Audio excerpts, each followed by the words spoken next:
ഡാഡിക്ക് വളരെ ഇഷ്ടമുള്ളൊരു കാര്യവുമായിരുന്നു. അദ്ദേഹത്തിൻ്റെ സുഹൃത്തുക്കളും പരിചയക്കാരും കുടുംബാംഗങ്ങളും എല്ലാവരും കൂടെ ഒത്തുകൂടുക എന്ന് പറയുന്നത് ഡാഡിക്ക് വലിയ സന്തോഷമുള്ളൊരു കാര്യമായിരുന്നു. 93 മുതലാണ് നമ്മൾ ഈ പ്രോഗ്രാം തുടങ്ങിയത്. അദ്ദേഹം മരിക്കുന്ന 2007 മാർച്ച് 2-ാം തീയതിയും എല്ലാവരും ഒത്തുകൂടിയിരുന്നു. അതിനുശേഷവും എല്ലാ വർഷവും നമ്മൾ ഈ പ്രോഗ്രാം മുന്നോട്ട് കൊണ്ടുപോയിട്ടുണ്ട്. കഴിഞ്ഞ വർഷം മാത്രം ഓൺലൈനായിട്ടാണ് ചെയ്യാൻ സാധിച്ചുള്ളൂ. കഴിഞ്ഞ വർഷം കോവിഡിൻ്റെ മൂർധന്യാവസ്ഥയിലായതുകൊണ്ട് അത് ഓൺലൈനായിട്ടാണ് നമ്മൾ കണ്ടക്ട് ചെയ്തത്. അതിന് തൊട്ട് മുന്നത്തെ വർഷം കോവിഡ് തുടങ്ങിയത് മാർച്ച് അവസാനമാണെങ്കിൽ അതിനും നമുക്ക് ചെയ്യാനായിട്ട് സാധിച്ചു. ആ സമയത്ത് നമ്മൾ ചെയ്തിട്ടുണ്ട്. ആണോ? ഇല്ല, വന്നു കഴിഞ്ഞാൽ വിവരം അറിയുന്നതാണ് സാർ പറയണത്. വന്ന ആൾക്കാരൊക്കെ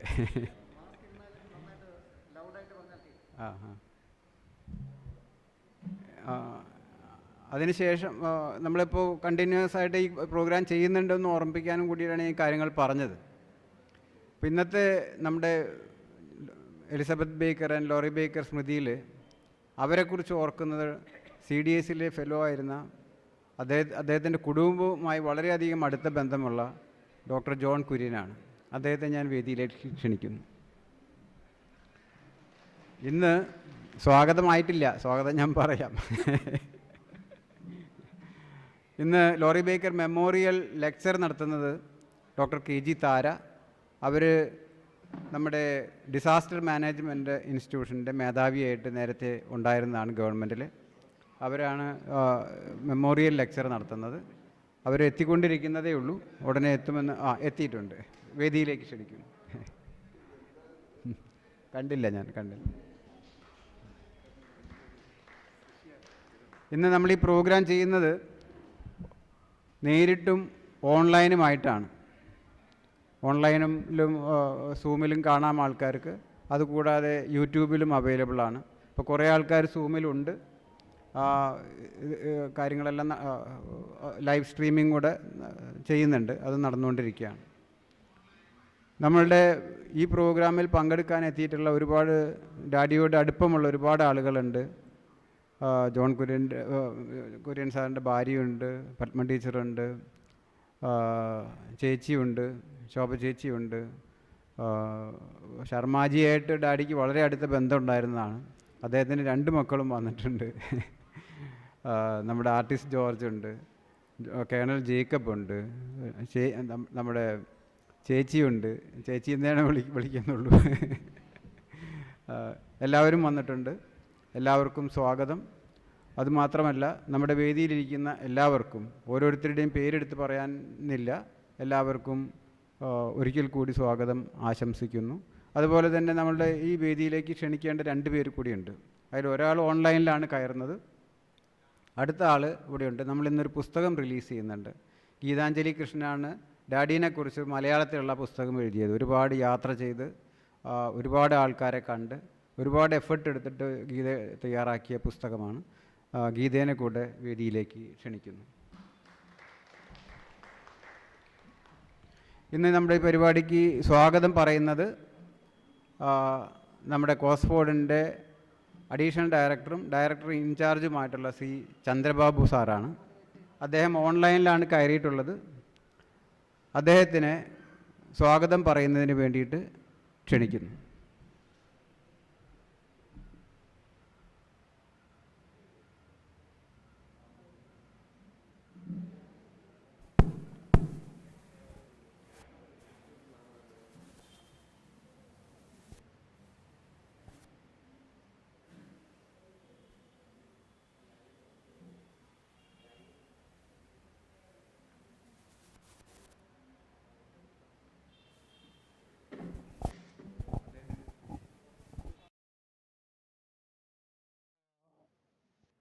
സ്മാരക പ്രഭാഷണം തന്ന ഡോക്ടർ KG താര, വേദിയിലെയും സദസ്സിലെയും ബഹുമാന്യരെ, പ്രിയപ്പെട്ട സുഹൃത്തുക്കളെ,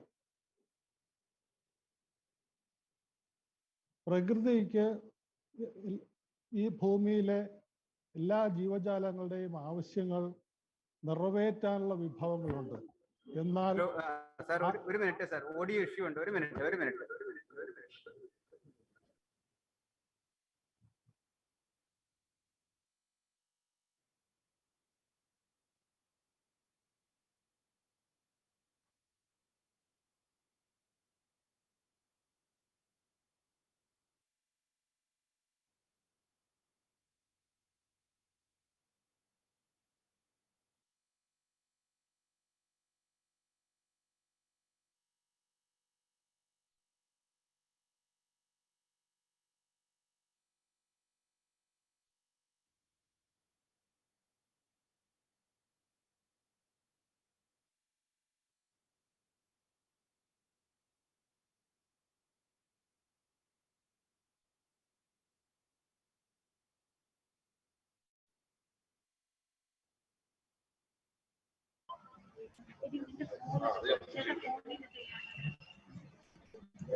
ഹലോ, തുടങ്ങിക്കോളൂ സാർ. ബഹുമാനരെ, ഞാൻ ഒരിക്കൽ കൂടി ആരംഭിക്കാം. അപ്പോൾ ഈ നമ്മുടെ പ്രകൃതിയിലെ മനുഷ്യനുൾപ്പെടെയുള്ള ജീവജാലങ്ങളുടെ ആവശ്യങ്ങൾ നിറവേറ്റാനുള്ള വിഭവം ഇവിടെ ലഭ്യമാണെന്നും, എന്നാൽ ആരുടെയും ആർത്തി പൂർത്തീകരിക്കാനുള്ള വിഭവം ലഭ്യമല്ല എന്നും പറഞ്ഞത് മഹാത്മജിയാണ്. മഹാത്മജിയോടൊപ്പം പ്രവർത്തിക്കാൻ കഴിഞ്ഞ ആളാണ് നാം എല്ലാം വളരെ സ്നേഹപൂർവ്വം ഡാഡി എന്ന് വിളിക്കുന്ന ലോറി ബേക്കർ. അതിൻ്റെ അടിസ്ഥാനത്തിലാണ് അദ്ദേഹം ഈ പ്രാദേശികമായി ലഭ്യമായ നിർമ്മാണ വസ്തുക്കൾ ഉപയോഗിച്ചുകൊണ്ടുള്ള നിർമ്മാണ രീതികൾ പ്രയോഗിക്കാൻ ലോകമാകെ ശ്രമിച്ചിരുന്നത്. അപ്പം അദ്ദേഹത്തിൻ്റെ ഓർമ്മ ദിനവും ഒപ്പം അദ്ദേഹത്തിൻ്റെ പ്രിയപ്പെട്ട പത്നിയുടെ ഓർമ്മ ദിനവും കൂടി നാം ഇന്ന് ഒരുമിച്ച് കൊണ്ടാടുകയാണ്. ഈ അവസരത്തിൽ ഞാൻ ദീർഘമായി പ്രസംഗിക്കാൻ ആഗ്രഹിക്കുന്നില്ല. ഈ യോഗത്തിൽ ആധ്യക്ഷം വഹിക്കുന്ന ബഹുമാനായ DC chairman Shri S. Vijayan സാറിന് ഈ ചടങ്ങിന്റെ പേരിൽ ഞാൻ സ്വാഗതം പറയുന്നു. 2 ലോറി ബേക്കറെയും ശ്രീമതി എലിസബത്ത് ബേക്കറെയും അനുസ്മരിച്ചുകൊണ്ട് സംസാരിക്കുന്നത് ഡോക്ടർ ജോൺ ഗിരീൻ സാറാണ്. അദ്ദേഹത്തെ ഈ പരിപാടിയിലേക്ക് സ്വാഗതം ചെയ്യുന്നു. ഇന്ന് ലോറി ബേക്കർ സ്മാരക പ്രഭാഷണം നടത്തുന്നത് ഡോക്ടർ KG താരയാണ്. ഡോക്ടർ KG താരയെ ഈ പരിപാടിയിലേക്ക് സ്വാഗതം ചെയ്യുന്നു. ഇത് 2 പുസ്തകങ്ങളുടെ പ്രകാശനം ഇവിടെ നിർവഹിക്കപ്പെടുന്നുണ്ട്. ബാംബു ഹൗസിംഗ് എന്ന പുസ്തകം പ്രകാശനം ചെയ്യുന്നത് ഓക്സ്ഫോർഡിന്റെ കൂടി ചെയർമാനായ ഡോക്ടർ KP കണ്ണൻ സാറാണ്. കണ്ണൻ സാറിനെ ഞാൻ ഈ യോഗത്തിലേക്ക് സ്വാഗതം ചെയ്യുന്നു. അടുത്ത പുസ്തകം പ്രകാശനം ചെയ്ത ജയൻ സാറാണ്. സാറിനെ ഇതിനകം തന്നെ സ്വാഗതം ചെയ്ത് കഴിഞ്ഞു. പിന്നെ ഈ പുസ്തകങ്ങൾ രചിച്ച ശ്രീമതി ലക്ഷ്മി സുകുമാരൻ, ഗീതാഞ്ജലി കൃഷ്ണൻ എന്നിവരെ ഞാൻ ഈ യോഗത്തിലേക്ക് സ്വാഗതം ചെയ്യുന്നു. ഔപചാരികതയുടെ പേരിൽ ഇതിന് നന്ദി പറയുന്ന ശ്രീ സാജിനെയും സ്വാഗതം ചെയ്തുകൊണ്ട് എൻ്റെ വാക്കുകൾ ഉപസംഹരിക്കുന്നു. നിങ്ങൾക്ക് നന്ദി, നമസ്കാരം.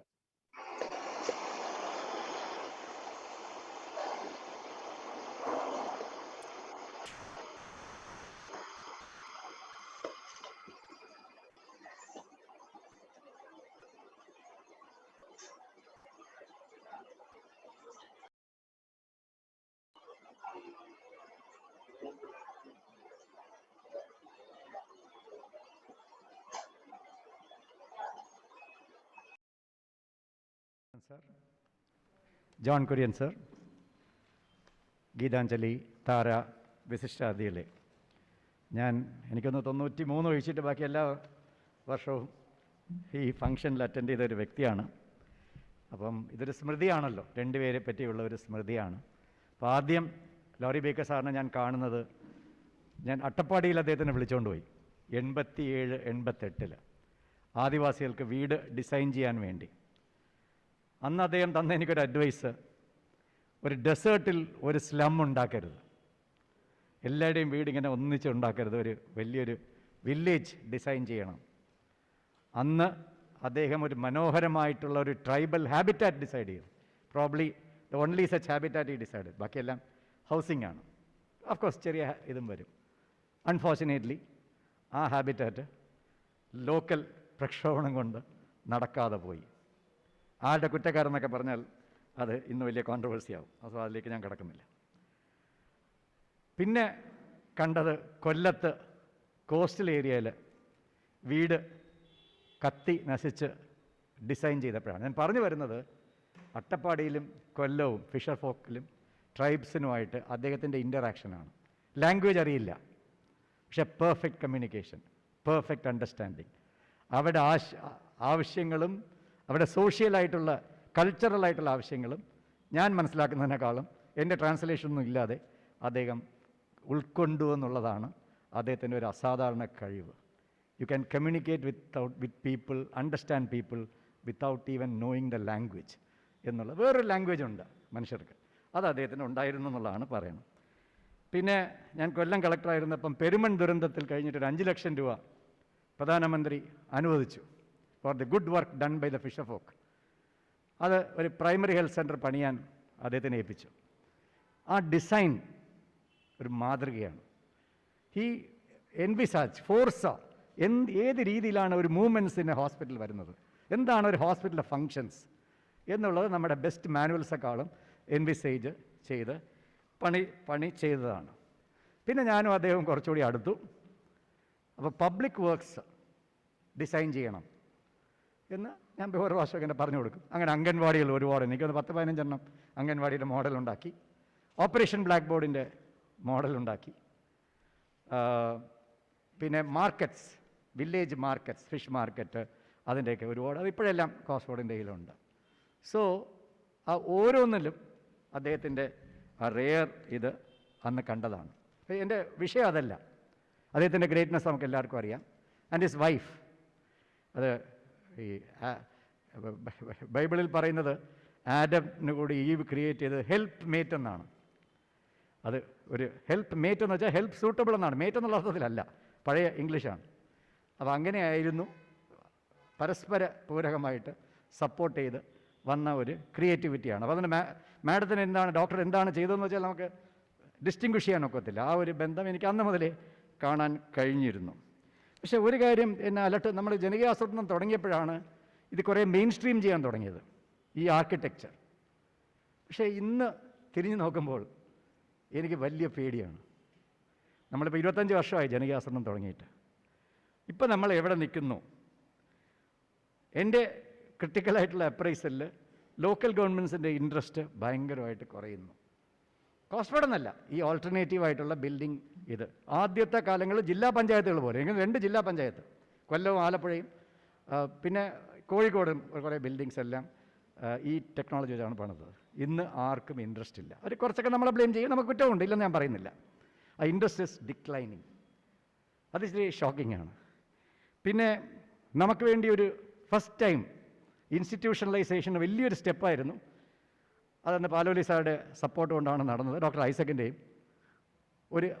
വേറൊരു system of appraisal and approval and payment for these kind of technologies. അത് ഭയങ്കര ഇമ്പോർട്ടൻ്റ് ആണ്. ഒരു കൺവെൻഷണൽ എഞ്ചിനീയർക്ക് അറിയത്തില്ല. That system has more or less collapsed. Formally I don't think it has been withdrawn. ഇപ്പോഴില്ല, അല്ലേ സാജൻ? ഓൾട്ടർനേറ്റീവ് സിസ്റ്റമൊക്കെ പോയി. So you are at the mercy of the local engineer, who more often than not നമ്മുടെ ഇതായിട്ട് ഒന്നി ignorance ആയിരിക്കും, അല്ലെങ്കിൽ prejudice ആയിരിക്കും. അതൊരു വലിയൊരു പ്രശ്നമാണ്.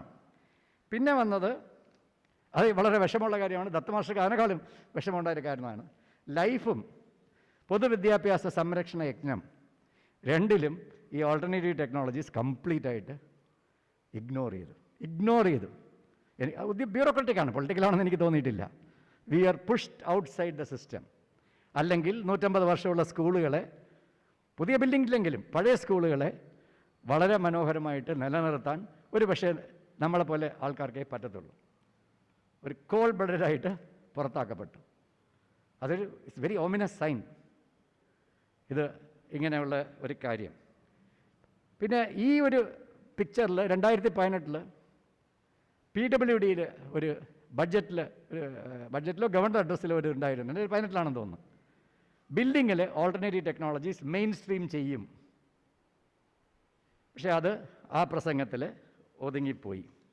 ഇപ്പം ഞാൻ ധനകാര്യ കമ്മീഷന് വേണ്ടി ഒരുപാട് ചർച്ചകളൊക്കെ നടത്തുമ്പോൾ എനിക്കൊന്ന് മനസ്സിലാക്കാൻ കഴിയുന്നത് there is a deep seated opposition to the whole thing.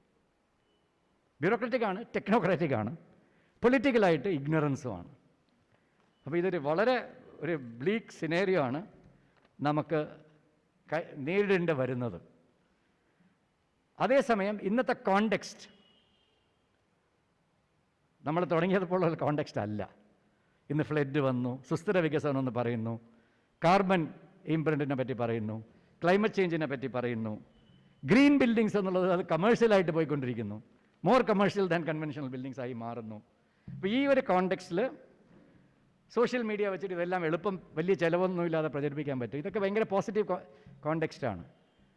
അപ്പോൾ ആ കോണ്ടെക്സ്റ്റിൽ അതേസമയം നമ്മൾ ഈ രണ്ടും ഓപ്പോസിറ്റ് ഡയറക്ഷനിൽ ഒരു ഐറോണിക്കലായിട്ട് പാരഡോക്സിക്കലായിട്ട് പോയിക്കൊണ്ടിരിക്കുന്നു എന്നാണ് എനിക്ക് തോന്നുന്നത്. അപ്പോൾ ഈ അവസരത്തിൽ ഈ പിറന്നാൾ ആഘോഷിക്കുന്നതിൽ ഞാൻ ബേക്കർ സാറ് പ്രസംഗിക്കുന്നത് കേട്ടിട്ടില്ല. എത്ര പേര് കേട്ടിട്ടുണ്ടെന്ന് എനിക്കറിയത്തില്ല. അദ്ദേഹം പ്രസംഗിക്കാറില്ല, പ്രവർത്തിക്കത്തേ ഉള്ളായിരുന്നല്ലോ. അപ്പം ആ പ്രവൃത്തിയിലേക്ക് നമ്മൾ റീഡെഡിക്കേറ്റ് ചെയ്യണം. അത് മാത്രമേ എനിക്ക് ഒരു മെസ്സേജേ ഉള്ളൂ, ബാക്കിയൊക്കെ ഞാൻ കോണ്ടെക്സ്റ്റായിട്ട് പറഞ്ഞതേ ഉള്ളൂ. അത് ചെയ്യണം. It's a man of action. അത് നമുക്ക് എങ്ങനെ ചെയ്യാൻ പറ്റും? നമ്മുടെ പോരായ്മകളും ഈ കുറേ വർഷങ്ങൾ 10-35 വർഷത്തെ അനുഭവം ഒന്ന് നമ്മൾ ക്രിട്ടിക്കലായിട്ട് എക്സാമിൻ ചെയ്യണം. കോസ്ഫോർഡ് ആയാലും ലോറി ബേക്കർ സെൻറ്റർ ആയാലും. ലോറി ബേക്കർ സെൻറ്റർ ഒരു നീഷ് ഏരിയ ഇപ്പം എടുത്തു കഴിഞ്ഞു, വലിയ പ്രശ്നമൊന്നുമില്ല. ഒരുപാട് പേരെ പഠിപ്പിക്കും. ഈ മെസ്സേജ് പബ്ലിക്കേഷൻസ് എന്നുള്ളത് it's very neat kind of thing. Costford will have to reinvent itself, revive itself, അല്ലെങ്കിൽ വി മേ നോട്ട് സർവൈവ് എന്നുള്ളതാണ് എനിക്ക് ഉള്ള. ഇതിന് കോസ്ഫോർഡിൽ I was associated right from 1989 ഉള്ള ഇതാണ്. പിന്നെ ജനങ്ങളുടെ ഇടയ്ക്ക് ഒരു ബോധവൽക്കരണം ഇന്ന് പറ്റും. ഇന്ന് ഒരുപാട് ചെറുപ്പക്കാർ ദേ ആർ പ്രോ എൻവയൺമെൻറ്റ്. അപ്പോൾ അതിന് അവരുടെ കയ്യിൽ നിന്നൊരു ഡിമാൻഡ് ക്രിയേറ്റ് ചെയ്യണം. പരീക്ഷിക്കാൻ വേണ്ടിയെങ്കിലും ഒരു ഡിമാൻഡ്. ദറ്റ് ഒരു റൂത്ത്ലെസ് ആയിട്ട് ഇത് തള്ളിക്കളയരുത്, കൺവെൻഷണൽ ടെക്നോക്രസി എന്നുള്ള ഒരു ഡിമാൻഡ് ഉണ്ടാക്കണം. പിന്നെ ഇന്നുള്ള ഒരു വലിയൊരു വാക്കാണ്, ഇന്നല്ല ഒരു 10-20 വർഷമായിട്ട് ഒരു പുതിയ വാക്കാണ് അഡ്വക്കസി. നമ്മൾ ഈ കാര്യത്തിന് വേണ്ടി പ്രൊആക്റ്റീവായിട്ട് നമ്മൾ പണി ചെയ്യുന്നതല്ല, ഇതെന്താണ്, ഇതുകൊണ്ട് എന്ത് ഗുണം വരും, എന്തെല്ലാം പ്രശ്നങ്ങളുണ്ട്, അതെങ്ങനെ തരണം ചെയ്യാൻ എന്നുള്ളൊരു അഡ്വക്കസിയിലേക്ക് പോകണം. അപ്പോൾ ഇന്ന് ഒരുപാട് മോഡേൺ മെത്തേഡ്സൊക്കെ ഉണ്ട്. ഞാൻ അതിലൊക്കെ ഉണ്ട്. കോലിഷൻ, നമ്മളെല്ലാവർക്കും ഐഡൻറ്റിറ്റി ഉണ്ട്. പ്രത്യേകിച്ച് സന്നദ്ധ സംഘടനകൾക്ക് ആവശ്യത്തിന് കൂടുതൽ ഐഡൻറ്റിറ്റി ഉണ്ട്, കോൺഷ്യസ്നാണ്. അപ്പോൾ അവർ എങ്ങനെ ഒന്നിച്ച് വർക്ക് ചെയ്യാൻ പറ്റും ഫോർ എ കോമൺ കോസ്. ഇപ്പോൾ common cause, collective, coalition, platform, ഒരുപാട് കാര്യങ്ങളൊക്കെ ഇന്ന് ഓരോ ടേമിനും സട്ടിൽ വേരിയേഷൻസൊക്കെ മീനിങ് ഉണ്ട്. അപ്പോൾ അങ്ങനെ ഉള്ള ഒരു കാര്യത്തിലാണ്. പിന്നെ ഇന്ന് ഒരു വളരെ സന്തോഷമായിട്ട് കാര്യം, ഞാനീ പറഞ്ഞ കാര്യങ്ങളെല്ലാം സാക്ഷാത്കരിക്കാൻ പൊട്ടൻഷ്യലുള്ള 2 ബുക്സാണ് ഇന്ന് റിലീസ് ചെയ്യുന്നത്. ഒരു ബുക്ക് ഈ ബാംബൂയുടെ യൂസിന്, അതിനേക്കാളും പ്രധാനം ലോറി ബേക്കറെ പറ്റി വളരെ സിമ്പിളായിട്ട് ഡീപ്പായിട്ട്, അത് ഞാൻ മുഴുവനും ഡ്രാഫ്റ്റ് വായിച്ചതാണ്. ഒരു ബുക്ക് മലയാളത്തിൽ ശ്രീമതി ഗീതാഞ്ജലി രചിച്ചിട്ടുണ്ട്. ഇത് കേരളത്തിൽ എത്ര കുടുംബത്തിൽ എത്തിക്കാൻ പറ്റുമോ അത് വായിച്ചാൽ people will understand and people will respond. അങ്ങനെയാണ് എഴുതിയിരിക്കുന്നത്. വെറുമൊരു ആത്മകഥയല്ല. അത് നമ്മളെല്ലാവരും കളക്റ്റീവായിട്ട് അത് പുഷ് ചെയ്യണം. കമേഴ്ഷ്യലായിട്ടല്ല. കാസ്ഫോർഡിന് അതിന് ലാഭമുണ്ടെന്ന് എനിക്ക് LBCക്കോ ലാഭമൊന്നും ഇച്ഛയുണ്ടെന്ന് തോന്നുന്നില്ല. അത് നമ്മൾ ചെയ്യണം. അപ്പം നമുക്ക് ലോറി ബേക്കർ ബർത്ത്ഡേയും സ്മൃതി ഡോക്ടർ എലിസബത്ത് ബേക്കറുടെ സ്മൃതിയും കൂടിയാണ്. ആ ഒരു പ്രതിജ്ഞ നമ്മൾ ഇതിനെ മെയിൻ സ്ട്രീം ചെയ്യണം. അല്ലെങ്കിൽ നമ്മളെ കുറേ ആളുകൾ പ്രവർത്തിച്ച് നമ്മളൊക്കെ പോകുമ്പം മെമ്മറിയൊക്കെ പോവും. ഒരു കാര്യം മനസ്സിലാക്കണം, ഇന്ന് നമ്മുടെ പവർ സ്ട്രക്ചറിൽ ഇതിനെ സപ്പോർട്ട് ചെയ്യുന്ന എത്ര പേരുണ്ട്? 90കളിൽ ഒരുപാട് പേരുണ്ടായിരുന്നു. ഇന്ന് ആരെങ്കിലും അവശേഷിക്കുന്നുണ്ടോ എന്ന് എനിക്ക് സംശയമാണ്. ചിലപ്പോൾ കാണും, ഹിഡൻ ആയിട്ട് കാണും. ആ ഒരു സാഹചര്യത്തിൽ ഇത് മെയിൻ സ്ട്രീം ചെയ്യുക എന്ന് വെച്ചാൽ ഫോർമൽ സിസ്റ്റത്തിൽ ഒരു പബ്ലിക് വർക്ക് സിസ്റ്റം ഉണ്ട് ഗവൺമെൻറ്റിൽ. ആ സിസ്റ്റത്തിൽ ഇതും ഇടം പിടിക്കുകയാണെങ്കിൽ നമുക്ക് മുന്നോട്ട് പോകാൻ പറ്റും. അതിൻ്റെ തമാശ എന്താണെന്ന് വെച്ച് കഴിഞ്ഞാൽ തൊഴിലുറപ്പ് പദ്ധതിയിൽ എനിക്ക് തോന്നുന്നൊരു 7-8 വർഷത്തിന് മുമ്പ് ഇത് ഫോർമലായിട്ട് അക്സെപ്റ്റ് ചെയ്തു അല്ലേ? സാജനൊക്കെ ആ കമ്മിറ്റിയിലുണ്ടായിരുന്നു. പക്ഷേ നമ്മൾ ഇതുവരെ ചെയ്തിട്ടില്ല. അതിലേക്ക് പുഷ് ചെയ്യണം. നിങ്ങളെല്ലാവരെയും അതിനുവേണ്ടി ക്ഷണിക്കാനാണ് ഞാൻ ഈ അവസരം ഉപയോഗിക്കുന്നു. നന്ദി, നമസ്കാരം.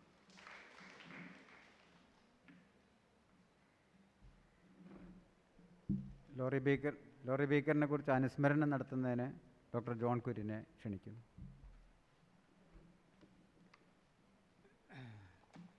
Janand, Kannan, Dr. Tara, Gitanjali madam and മുമ്പിലിരിക്കുന്ന സുഹൃത്തുക്കളും എല്ലാവർക്കും നമസ്കാരം.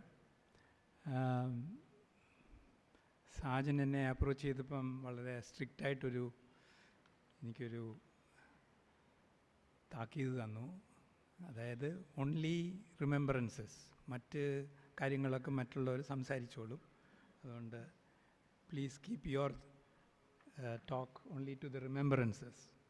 So ഇവിടെ പരിസ്ഥിതിവാദവും റെയിലിനെ പറ്റിയോ ഒന്നും എൻ്റെ ഭാഗത്തുനിന്നും കേൾക്കത്തില്ല. മാത്രമല്ല ഞാൻ ഇത് ഓൺലൈനാണ്. പലരും ഇത് ശ്രദ്ധിക്കുന്നവർ എല്ലാവർക്കും ചിലപ്പം Malayalam മനസ്സിലാകത്തില്ലായിരിക്കും. And I think it's important to communicate these memories of remembrances of the bakers to everybody. So I will speak primarily in English. പക്ഷേ ഈ ഓഡിയൻസിന് മുമ്പിൽ പല കാര്യങ്ങൾ മലയാളത്തിലും പറയാൻ തീർച്ചയായിട്ടും പറയാം. ഒരു just consider this. Suppose we make a crowdsourcing event. എല്ലായിടത്തും പോയി we interview people, the masons, who have come into contact with Mr. Baker, the nurses who have been trained by Mrs. Baker, the architects who have come and sought advice from Mr. Baker, the institution builders who have contacted Mr. Baker, and so many others, the leprosy patients who have been beneficiaries of Mrs. Baker's care. ഇവരെ എല്ലാവരും സമീപിച്ച് suppose we ask them to say one thing about Mr. Baker or Mrs. Baker, and if we collect all these stories, I think only then we will have a very rich collection of what these two people were. I think we tend to see them only from one perspective. Either we see only Mr. Baker, or a few who probably do not know Mr. Baker, but who have benefited from Mrs. Baker's healing, will only think of her.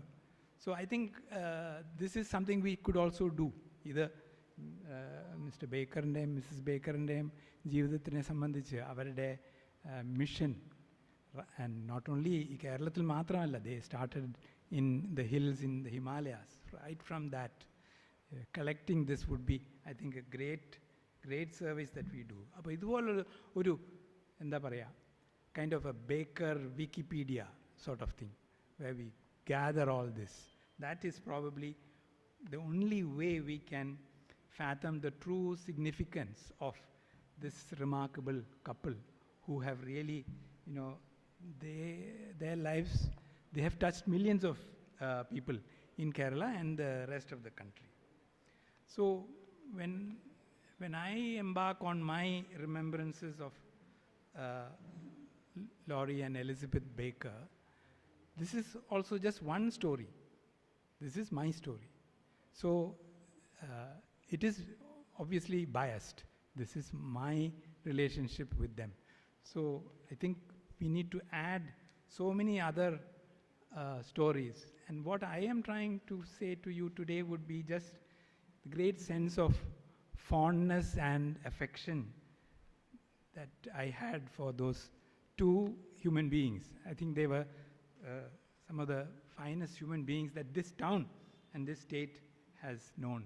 And maybe in this audience, with the exception of Nalini, I have also known Mr. Baker for probably the longest period in this august body here.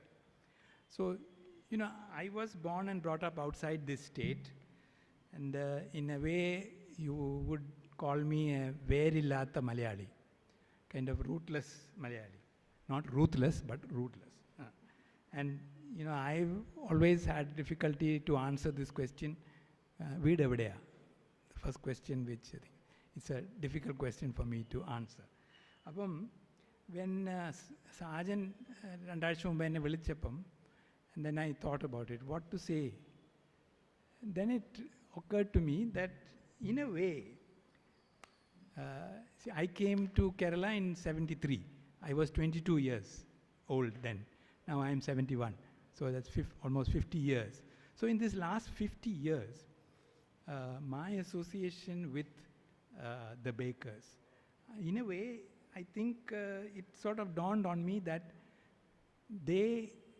my interactions with them, with their work, with their buildings and so on, is what have given me roots in this place. So എന്നെ ഒരു വേറുള്ള ഒരു വ്യക്തിയാക്കിയത് ഒരു വിധത്തിൽ അവർ രണ്ടുപേരും കൂടാണ്. So ഞാനത് I will try to describe to you a little bit of that. So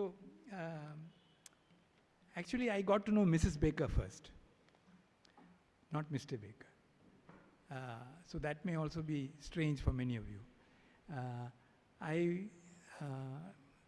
Along with Nalini Chechi, she was already there in this village called Marianad, which is about 25 kilometers from here. And I happened to walk in there and decided to stay in that village. And so the first week of my entry in the village, I met Mrs. Baker. She was there for a clinic in which she was looking into the leprosy situation in the coastal area. So there were many leprosy patients and lots of others who would come to meet her and to you know, get prescribed medicines or whatever, treatment and other things, or just to sit and talk to her.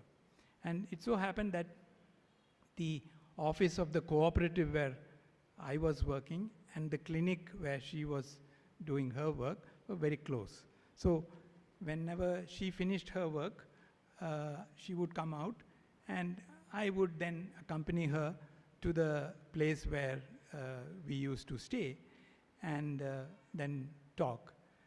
You see, I have also a long association with leprosy because I was in charge of leprosy relief work in my college days in the 60s. So there was a common topic. So there was always something to talk about. So leprosy became a common point, and of course it expanded to lots of other things. And so we used to sit and talk and wait for this blue ambassador car which would come to pick up Mrs. Baker. Sometimes Mr. Baker would be on that car and he would also come. That's how I got to know Mr. Baker.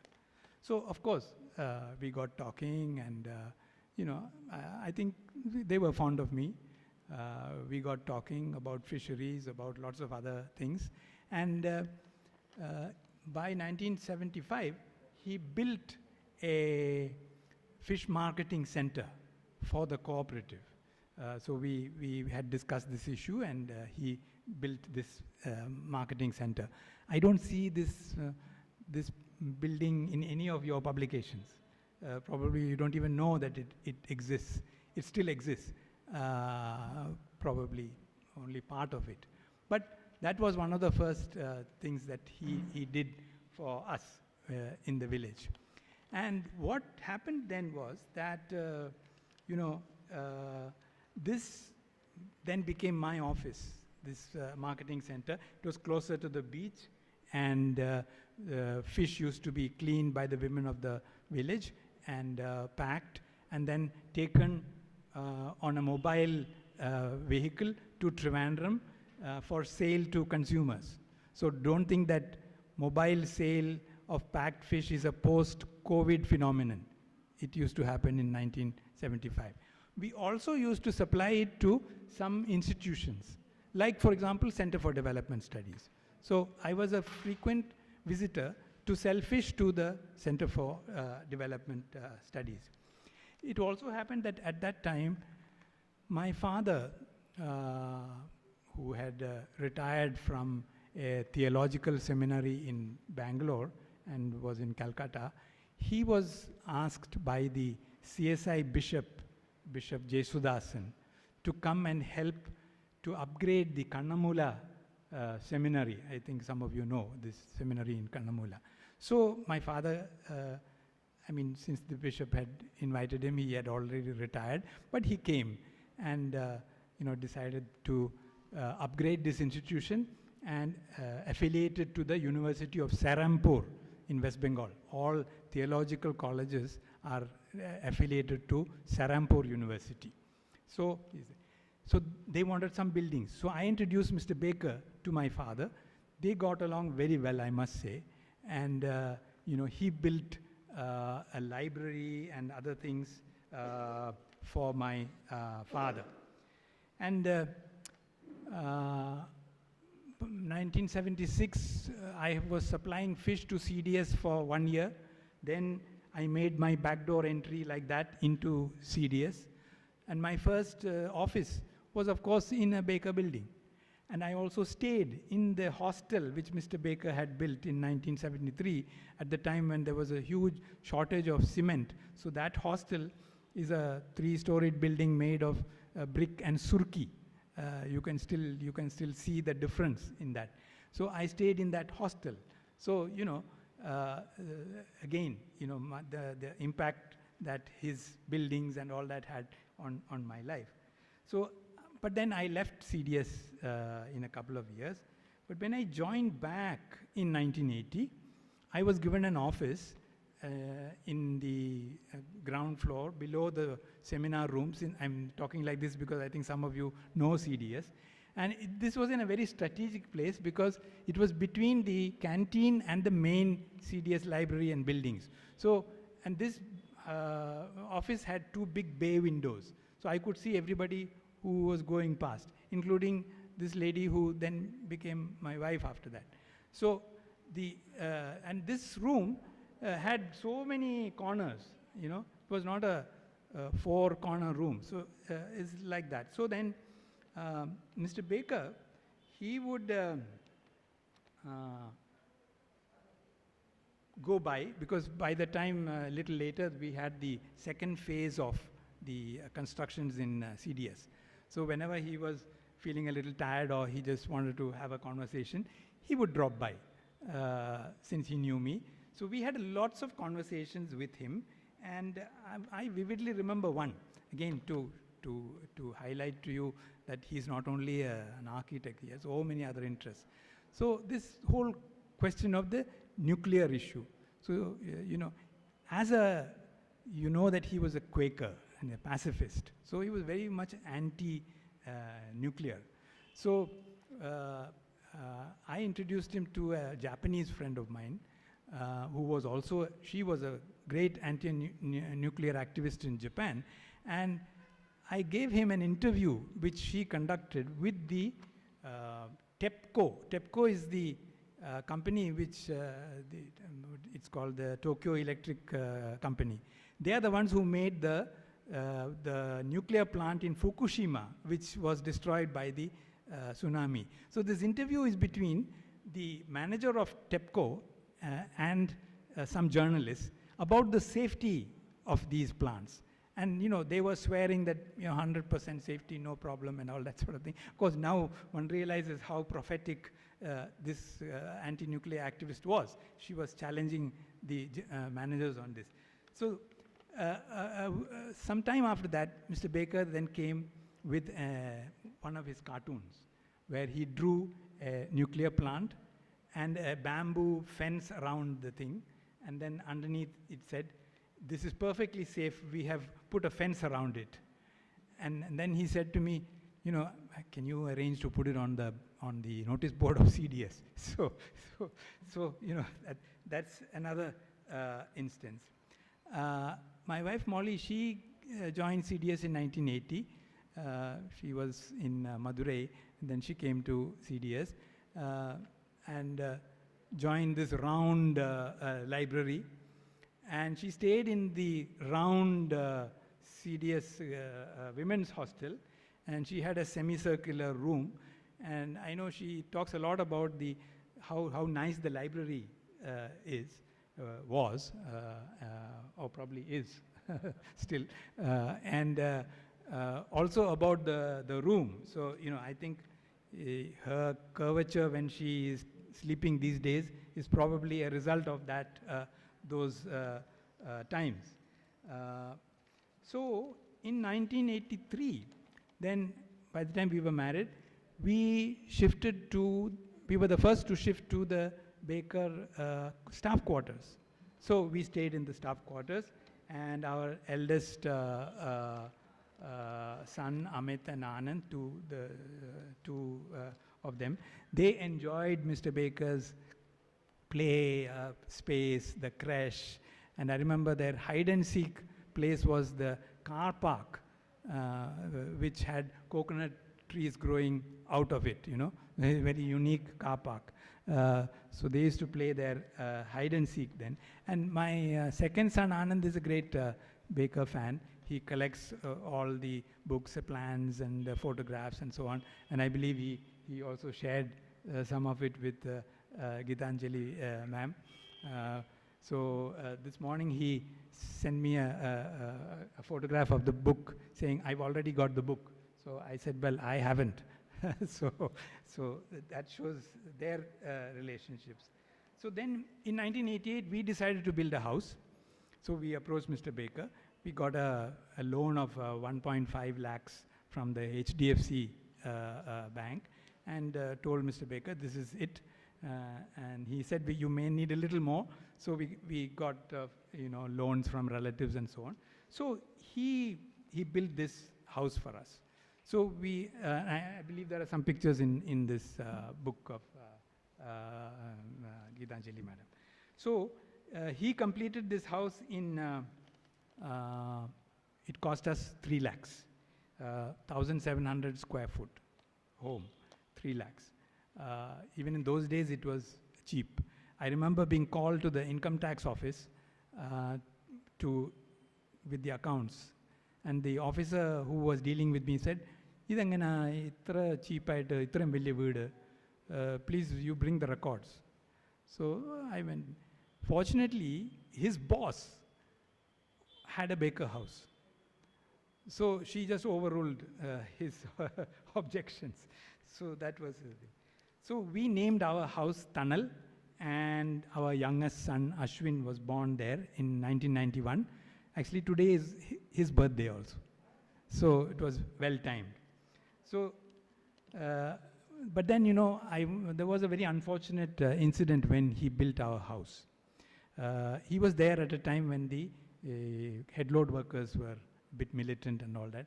Avaravada vannu, Attimarikkaru, they were arguing. I think Mr. Baker also argued in his Malayalam and Hindi and English and so on. And one headload worker hit or kicked Mr. Baker. He had to be taken to the hospital, all that. Mrs. Baker, on hearing about this, called Mr. V.S. Achudanandan and told him that this has happened. And I understand that this guy this worker was immediately dismissed from the union or some such thing. So this was you know, it was after this that he got his citizenship. He tried thrice. He applied 3 times for the citizenship, Indian citizenship. On 2 occasions, they said the file was missing. On the 3rd occasion, they couldn't say that because President K.R. Narayanan intervened, and he got his citizenship. some time after that, he fell ill. And Mrs. Baker called me and said, we need blood. So I remember some of our CDS colleagues, probably even Dr. Kannan, we rushed to the hospital, gave him blood. And 2 weeks after that, I remember visiting him, and he was, quite hale and hearty. And then he said, he looked at me and he said, now I am a true full-blooded Indian. so that is another thing which I remember. Then on my 50th birthday, he sent me a present, which was a collection of cartoons and sort of, folded on A4 size paper. And I treasure that. I think I may have shown it to you. But I have a whole file of his letters to me, mostly on, the back of envelopes, which he would tear and then write things. And I remember asking him, there was a study I was doing, international study, and I wanted a logo. So I asked him, can you do this for me? So he said, what's it about? So I said, fish trade and food security. So then he thought about it, and then, he would, even for a small thing like this, he would, I think we had so many discussions about it, and finally he came up with a nice logo, and the UN then accepted that logo as the design for the cover of the study also. So that. And, I used to go to Europe for meetings, conferences, and so on. If I had time, I would shop mainly some things for the kids. I remember buying Nutella for the boys. They used to like it. And Marmite for Mr. Baker. I don't know if, now you can see Nutella in the shops, but Marmite, you don't. It's a kind of gooey breakfast spread made from yeast, I think. So, then there are two things I just, before I end, say, two events which disturbed Mr. Baker very much, involved in the discussions that he had about those frustrations. That one is about this failed housing venture in Puntura, in the fishing village of Puntura. This is much before the fire and all that. So this is 1975. So, there he was asked to build houses for the fishermen. And, because he was frequently visiting Marianad, where Nalini and me were working, he saw how the houses were built in Marianad. And actually, we give a lot of, we mention that it is Bishop Gregorios who popularized low-cost housing. Actually, I think that's wrong. It was Bishop Peter Bernard Pereira. In the 60s, he set up this housing community in Marianad. He got a Brazilian or a Peruvian, anyway, Latin American architect to come. The concept was what Mr. Baker, and in many of the books have, core construction, so that the people can then develop it in any way they want.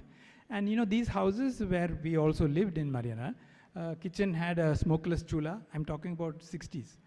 Kitchen had smokeless chula. There were the toilet which was outside, a little space around the house. The houses were twin houses, one back to back.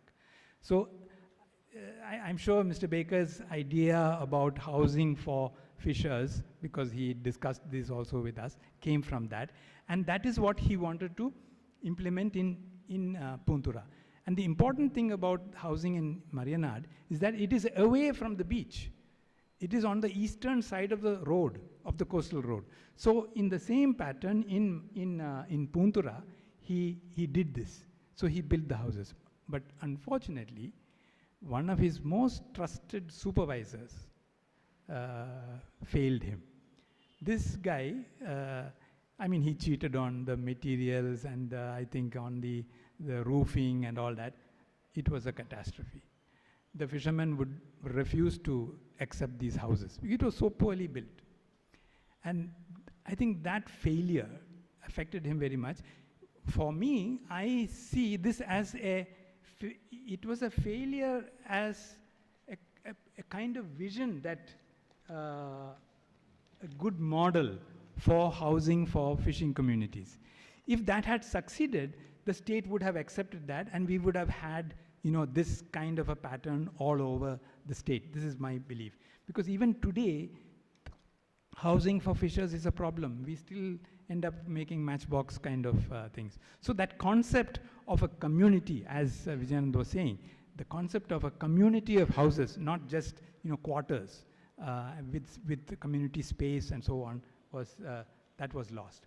The second issue is something which I think very few of you will know, because this has to do with the CSI Christ Church.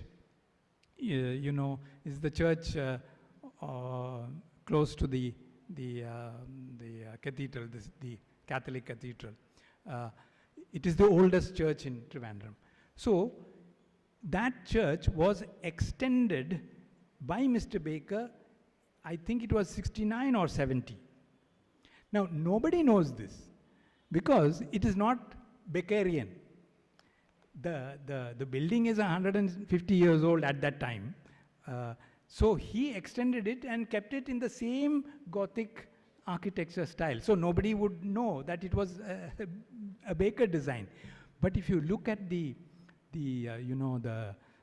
windows and the grill work, the Christian symbols and all that, with very simple grill work, is so exquisite, So now the church committee asked Mr. Baker to build a retirement home for them.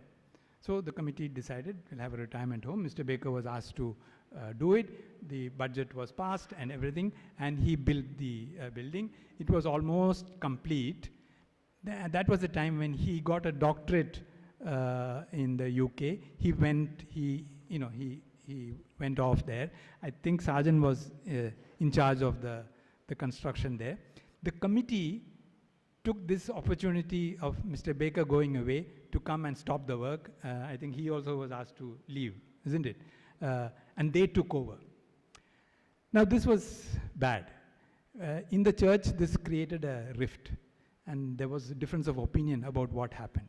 And the priest, he decided that we will have a general body meeting after the church service. So I remember Mr. Baker had come back, and he called me, and then he said, this is what has happened, and this is my position on it. So if you're going to this general body meeting, it'll be nice if you can, present this, my point of view. You see, Mr. Baker, he was a member of the church, but he never used to come because he didn't believe in religion. But Mrs. Baker and Tilak and all were regular participants in the church, just like me and Molly. So there was this meeting. So at this meeting, I remember going up, and as I said, my father was a priest, so I know how to deliver a sermon. The first thing is you must ask a question, and the audience must somehow feel disturbed by the question or not know the answer to the question. Then you must come up with 3 points. So I went up and I asked the question. So do you know who extended this church in 1969? Nobody knew. So I said it was Mr. Baker who did this. So this came as a big surprise. Very few people knew. If at all somebody knew, it was much older persons who probably didn't want to raise their hands when I raised the question or so on. And then I proceeded with my sermon, in which I raised these 3 points. One, I said this is an act of cowardice. You did this when the man was not here. When he was here, you didn't have the guts to do it. Then this is completely illegal because there was a contract given by the committee. So the same committee which is, and this is un-Christian, to say the least, that this kind of thing was done. So anyway, the harm was done, and it was complete misuse of power. But I don't think Mr. Baker held any ill will to this, because after that he built the burial vault in the church, and he used to say, "I'm building my own retirement place." Or, in other words, we talk of you're digging your own grave. So, in a sense, that was what he was doing, and that is where he is today. So, in the church, there is a golden plaque on one of the pillars, prominently alluding to his memory and so on. He doesn't need that, because the church itself is a witness to him.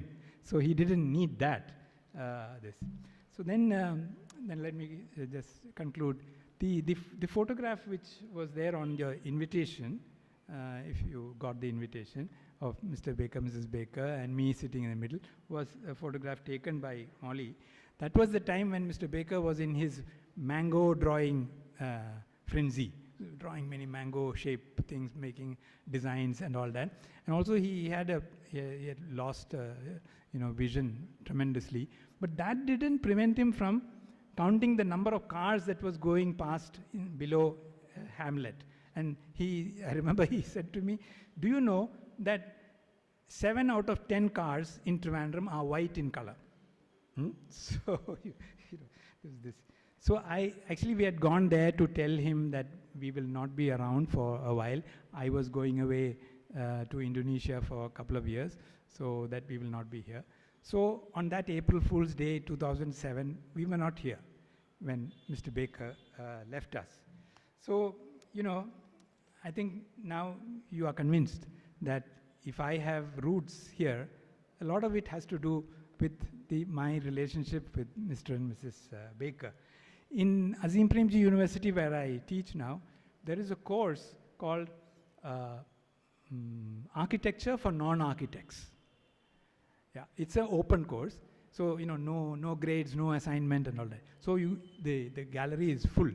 So I took a session there, and I titled it, Laurie Wilfred Baker, the man and the architect in him. To show that, he's a good example of what you see in the advertisement, the complete man, So he was pacifist, he was a nurse. Actually, he was assisting Mrs. Baker before Mrs. Baker started assisting him. He was an anesthetist, he was a leprosy worker also, he was an anti-nuke activist, he was cartoonist, he was an artist, he was a water diviner. He would be able to, he hung his ring on his finger, and he was able to tell you where the water was. He was a water diviner, he was an author, he was a teacher. He did teach once in a way. He was a morning tea maker, and he was also an architect. But as an architect, he did the job of a helper, of a mason, of a carpenter, of everything. So, of course, all this would not have been possible without Mrs. Baker by his side. So, I think I am very fortunate, we as a family, very fortunate to know Mr. and Mrs. Baker so well. So, thank you very much.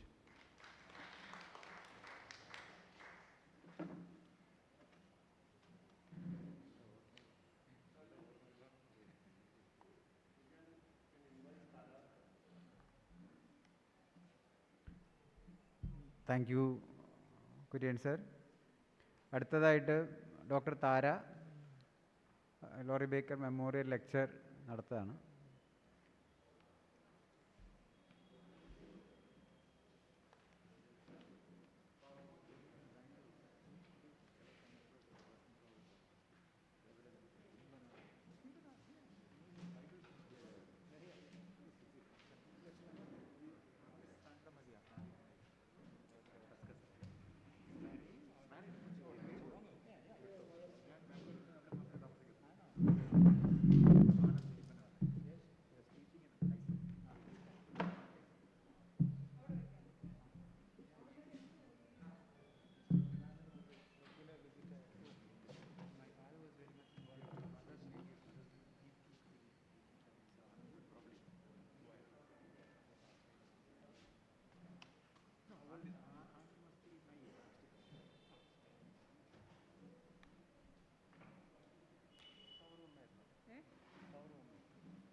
കുറച്ച് technical problem ഉണ്ടെന്ന് വിചാരിക്കുന്നു.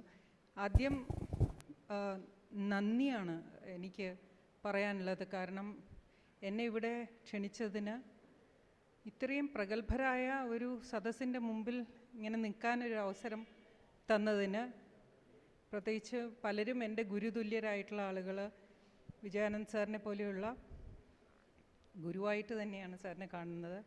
എനിക്ക് ബഹുമാനമുള്ള ആളുകൾ ഒരുപാട് പേരുണ്ട്. Doctor Kannan, അദ്ദേഹത്തിൻ്റെ CDSൽ ഈയിടയ്ക്ക് ഒരു സിൽവർ ലൈനിനെ പറ്റി ഒരു ചർച്ചയുണ്ടായിരുന്നു. അപ്പോൾ some of my friends from CSIR അവരൊക്കെ ഇങ്ങനെ you can allegedly call them as living in എന്താണ് ഐവറി ടവേഴ്സ്, അങ്ങനെയുള്ള ആളുകൾ തന്നെ വിളിച്ച് പറഞ്ഞു. അസാമാന്യ ഒരു ഡിസ്കഷനായിരുന്നു അത്. തോമസ് ഐസക് സാറുമായിട്ടുള്ള ഒരു ഡിസ്കഷനായിരുന്നു. പിന്നെ പട്ടതിരി സാറ്, എൻ്റെ സുഹൃത്തുക്കൾ എന്ന് പറയുമ്പോൾ 2 തരത്തിലുള്ള സുഹൃത്തുക്കളുണ്ട്. എന്താണ്, whom you feel assured that they are at the other end of the phone. Anytime you can call them and they will pick up the phone. They are there. അങ്ങനെയുള്ള എപ്പോൾ വിളിച്ചാലും മറുപടി കിട്ടുന്ന കൂടെയുള്ള സുഹൃത്ത് ഗീതാഞ്ജലി. അല്ലാത്ത സുഹൃത്തുക്കളുമുണ്ട്, അനിത, ശ്രീ അശോക്, അവരൊക്കെ. നമ്മൾ ഫോണുണ്ട്, നമ്മൾ വിളിക്കും, അപ്പുറത്ത് അവരുമുണ്ടാകും, പക്ഷേ അവർ ഒരിക്കലും ഫോണിൽ കിട്ടില്ല. അങ്ങനെയുള്ള ആ പട്ടികയിൽ പെടുത്താവുന്ന ശ്രീ സാജൻ, അങ്ങനെയുള്ള ഈ സുഹൃത്തുക്കളുടെയും ബഹുമാന്വിതരായിട്ടുള്ള ആളുകളുടെ മുമ്പിൽ ഈ ഇത് അവതരിപ്പിക്കാൻ ഒരു അവസരം തന്നതിന് എനിക്ക് നന്ദിയുണ്ട്. ഇതിപ്പോൾ കാണാമെന്ന് ഞാൻ വിചാരിക്കണം. ഓക്കെ, അതിലെന്തോ ഒരു പ്രോബ്ലം ഉണ്ടല്ലോ, അത് ഒരു ഫുൾ സ്ക്രീൻ ഇതിലല്ല, മോഡിൽ. ഞാൻ വേഗം കാണിക്കാൻ നോക്കാം, കാരണം കുറച്ച് സമയം പോയി, അതുകൊണ്ട് ഒരു ലാഗ് വരുന്നുണ്ട് ഇതിനകത്ത്. ഫുൾ സ്ക്രീൻ മോഡിലായോ എന്നുള്ളത് പോട്ടെ. നെറ്റിൻ്റെ ഇഷ്യൂ ഉണ്ട് അല്ലേ? അപ്പോൾ അത് ലാഗ് വന്നാൽ എന്താ ചെയ്യാം?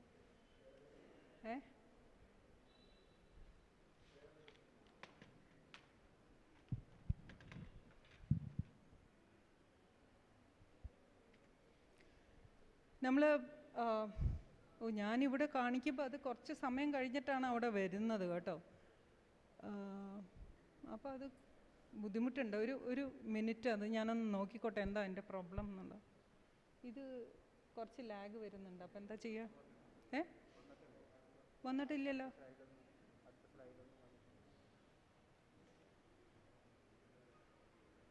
ഇല്ല, വന്നിട്ടില്ല. ഇത് വരുന്നില്ല, ഷെയർ ചെയ്യുന്നില്ല. അല്ല, ചെറിയതല്ല, ഞാനിപ്പോൾ പറഞ്ഞു കഴിഞ്ഞിട്ടും പിന്നെ അത് വരാൻ ഇതുവരെയും വന്നില്ല. ഞാൻ അവിടെയല്ല, ഇതിൽ ചെയ്താലേ വല്ല. പക്ഷേ ഇത്രയും ഒരു 10 മിനിറ്റോളം ഒരു സ്ലൈഡിന് എടുത്താൽ എൻ്റെ ഒരു കണ്ടിന്യൂറ്റി ഒരു പ്രോബ്ലം വരും. തുടങ്ങുന്നത് ഇക്കോളജി റെസ്റ്റോറേഷനാണ്. അവിടെ ഏറ്റവും വലിയ ഇക്കോളജിക്കൽ ഡിസ്ട്രക്ഷൻ നടന്നുകൊണ്ടിരിക്കുന്നു റഷ്യയിൽ, ഉക്രൈൻ യുദ്ധത്തിൽ. അപ്പോൾ അത് ഓർമ്മിച്ചുകൊണ്ട് ഇത് കുറച്ച് ബുദ്ധിമുട്ടാണ് ഇത്. അല്ല, ഇതിങ്ങനെ ആ ലാഗ് വന്നാൽ എനിക്ക് പറഞ്ഞിട്ട് കാര്യമില്ല. അപ്പോൾ എന്താ, ഞാനിത് തിരിച്ചിങ്ങനെ വെക്കട്ടെ, അതായിരിക്കും നല്ലത്. തിരിച്ചു വെച്ച് കാണിക്കാം, കാരണം ഇത് ഒരു 10 മിനിറ്റോളം ഇങ്ങനെ ലാഗ് വന്നിട്ട് കാര്യമില്ലല്ലോ. അപ്പുറത്തൂടെ അങ്ങോട്ട് എടുത്തു. അല്ല, ഇത് ഞാൻ പറഞ്ഞു കഴിഞ്ഞിട്ട് ഒരു അരമണിക്കൂറായി ആ സ്ലൈഡ്. അപ്പം അതുകൊണ്ട് കാണാമെന്ന് വിചാരിക്കുന്നു. I hope you can see. ഈ ഇതൊക്കെ ഒരു ഇക്കോളജിക്കൽ ഡിസാസ്റ്ററിൻ്റെ ഭാഗമായിട്ട് പറഞ്ഞു എന്ന് മാത്രമേ ഉള്ളൂ. ഇത് ഒരുപാട് സമയം പോകും. ഈ ഏറ്റവും വലിയ ഡിസാസ്റ്റർ നമ്മളിപ്പോൾ നേരിട്ടുകൊണ്ടിരിക്കുന്നത്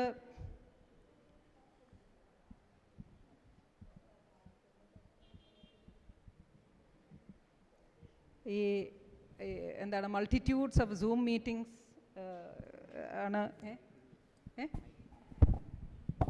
multitudes of zoom meats and webinars.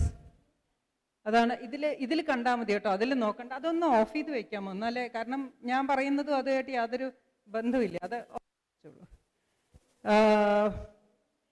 നമ്മൾ post flood ecological restoration and achievement, അതാണ്. അച്ചീവ്മെന്റ്സ് എന്തെങ്കിലും ഉണ്ടെങ്കിൽ അതും, ചലഞ്ചസിനെ പറ്റി ഉണ്ടെങ്കിൽ അതും പറയണം എന്നുള്ളതാണ്. ഞാൻ ഈ ലാറി ബേക്കർ അദ്ദേഹത്തിൻ്റെ ഈ ആർക്കിടെക്ചറിനെ പറ്റി എപ്പോഴും നമ്മൾ കാണുമ്പോൾ നമ്മുടെ മനസ്സിലേക്ക് വരുന്നത്, ഇങ്ങനെ നൃത്തം ചെയ്യുന്ന മതിലുകൾ അല്ലെങ്കിൽ കോണിപ്പടികൾ നമ്മൾ സാധാരണഗതിയിൽ കാണാറില്ല. ആസ് എ കാസ്കേഡിങ്, ഒരു വാട്ടർഫാൾ പോലെ, ഒരു വെള്ളച്ചാട്ടം പോലെ ഒരു കോണിപ്പടി ഇറങ്ങി വരിക നമ്മളിലേക്ക് എന്ന് പറയുന്നത് ഒരു അത്ഭുതമാണ്. അപ്പോൾ ഇക്കോളജിക്കൽ റെസ്റ്റോറേഷൻ്റെ ഒരു വലിയ ഒരു എന്താണ് ഭാഗമായിട്ട് നമ്മൾ കാണേണ്ടത് ട്രഡീഷണൽ അല്ലെ നമ്മുടെ ആംബിയൻസുമായിട്ട് ചേർന്ന് പോകുന്ന ഒരു ശില്പചാതുര്യം. അത് തീർച്ചയായിട്ടും ഈ അദ്ദേഹത്തിൻ്റെ പല സൃഷ്ടികളിലുമുണ്ട്. കോഫി ഹൗസിലും ഉദാഹരണം ഇതിപ്പോൾ കണ്ടാൽ അറിയാം, ആ സീറ്റിംഗ് ഒക്കെ അതുമായിട്ട് ചേർന്ന് പോകുന്ന സീറ്റിംഗ് ആണ്. നമ്മുടെ ചില കാര്യങ്ങൾ നമ്മൾ ഈ കൺസ്ട്രക്ഷൻ്റെ കാര്യങ്ങൾ ആലോചിക്കുമ്പോൾ ചില അത്ഭുതപ്പെട്ടു പോകും. കാരണം നമ്മുടെ ബസ് സ്റ്റോപ്പിൽ നമ്മൾ ഇരിക്കാനായിട്ട് നമ്മൾ ഉണ്ടാക്കി വെച്ചിരിക്കുന്ന ആ ഒരു സീറ്റ് ഉണ്ടല്ലോ, ഒരു കമ്പി മാത്രമാണ്. അതിൽ എങ്ങനെ ഇരിക്കണം എന്നുള്ള ഒരു വലിയ കൺഫ്യൂഷനാണ് വാസ്തവത്തിൽ. എങ്ങനെ വേണമെങ്കിലും നിങ്ങൾക്ക് ഇരിക്കാം, പക്ഷേ അത് ഒരു നല്ല ബാലൻസ് വേണം, അല്ലെങ്കിൽ നമുക്ക് ഇരിക്കാൻ പറ്റില്ല എന്നുള്ള രീതിയിലാണ്. റെയിൽവേ സ്റ്റേഷനിലെ സീറ്റിംഗ് കപ്പാസിറ്റി ഇതും അങ്ങനെ തന്നെയാണ്. നമ്മൾ ഇരുന്ന ഇങ്ങനെ ഊർന്ന് പൊയ്ക്കൊണ്ടിരിക്കും. അപ്പോഴാണ് ലാറി ബേക്കർ അദ്ദേഹത്തിനെ പോലെയുള്ള ശില്പികളുടെ അല്ലെങ്കിൽ ആർക്കിടെക്ചറിൻ്റെ ഒരു മനോഹാരിത നമ്മൾ കൂടുതൽ ബോധ്യമാവുന്നത്. ഇപ്പോൾ പറയാൻ പോകുന്ന എക്കോളജിക്കൽ ക്രൈസിസ് പ്രധാനമായിട്ടും നമ്മുടെ സോയിൽ, മണ്ണ്, വെള്ളം, വായു, അതിൻ്റെ കൂടെ കാടിൻ്റെ എല്ലാം പറഞ്ഞു പോകാൻ സമയമില്ല, കാരണം കുറച്ചധികം സമയം പോയിരിക്കുന്നു. അപ്പോൾ ഞാനൊന്ന് ഓടിച്ച് പല കാര്യങ്ങളും പറയുന്നേ ഉള്ളൂ. ഒന്ന്, മണ്ണിൻ്റെ ഒരു സ്വാഭാവികത നഷ്ടപ്പെട്ടു പോയിരിക്കുന്നു. മണ്ണൊലിപ്പ് ഒരുപാട് വന്നിരിക്കുന്നു. ഭൂഗർഭജലം താഴ്ന്നത എന്ന് പൊക്കൊണ്ടിരിക്കുന്നു. ഉള്ള വെള്ളത്തിൻ്റെ ഗുണനിലവാരം വളരെ കുറഞ്ഞിരിക്കുന്നു. നമ്മുടെ വേസ്റ്റ്, നമ്മുടെ മാലിന്യ സംസ്കരണം വളരെ ഗുരുതരാവസ്ഥയിലാണ് നമ്മളെ കൊണ്ടുവച്ചിരിക്കുന്നത്. നമ്മുടെ കടലുകൾ, നമ്മുടെ വനങ്ങൾ, ഇത്രയും കാര്യങ്ങളാണ് ഓടിച്ച് പറയാൻ ഉദ്ദേശിക്കുന്നത്. നമുക്കെല്ലാവർക്കും അറിയാം, Inter governmental panel on climate change, അതവരുടെ 6ാമത്തെ റിപ്പോർട്ട് പുറത്തു വന്നിട്ട് അധികം കാലമായിട്ടില്ല. അതിൽ വളരെ കൃത്യമായിട്ട് പറയുന്നുണ്ട്, ഈ 1.5 ഡിഗ്രി സെൽഷ്യസിനപ്പുറത്തേക്ക് നമ്മുടെ ടെമ്പറേച്ചർ, ഊഷ്മാവ് വർദ്ധിച്ചാൽ നമ്മൾ നേരിടാൻ പോകുന്ന ഗുരുതരമായ പ്രത്യാഘാതങ്ങളെ പറ്റി പറയുന്നുണ്ട്. അപ്പോൾ അവിടെ നമുക്ക് 2 ഓപ്ഷനാണുള്ളത്. ഇക്കോളജിക്കൽ റെസ്റ്റോറേഷനിൽ അഡാപ്ഷന് പോകാം, അതായത് നമ്മൾ അതുമായിട്ട് സമരസപ്പെട്ടു പോവുക, ഈ കോവിഡുമായിട്ട് നമ്മൾ സമരസപ്പെട്ടു പോകുന്നത് പോലെ, അല്ലെങ്കിൽ അതിനെ മിറ്റിഗേറ്റ് ചെയ്യാൻ, ലഘൂകരിക്കാനുള്ള നടപടികൾ എടുക്കാം. ചില സ്ഥലത്ത് ഈ ക്ലൈമറ്റിൻ്റെ ചേഞ്ചിൻ്റെ ഭാഗമായിട്ട്, കാലാവസ്ഥാ വ്യതിയാനത്തിൻ്റെ ഭാഗമായിട്ട് ഇറിവേഴ്സിബിൾ ചേഞ്ചസ് സംഭവിച്ചുകൊണ്ടിരിക്കണം. അതായത് ഇനി തിരിച്ചു വരാത്ത വിധം കാലാവസ്ഥ നമ്മുടെ അല്ലെങ്കിൽ നമ്മുടെ മഴയുടെ സ്വഭാവം അല്ലെങ്കിൽ ചൂടിൻ്റെ സ്വഭാവമൊക്കെ മാറിയിരിക്കുന്നു.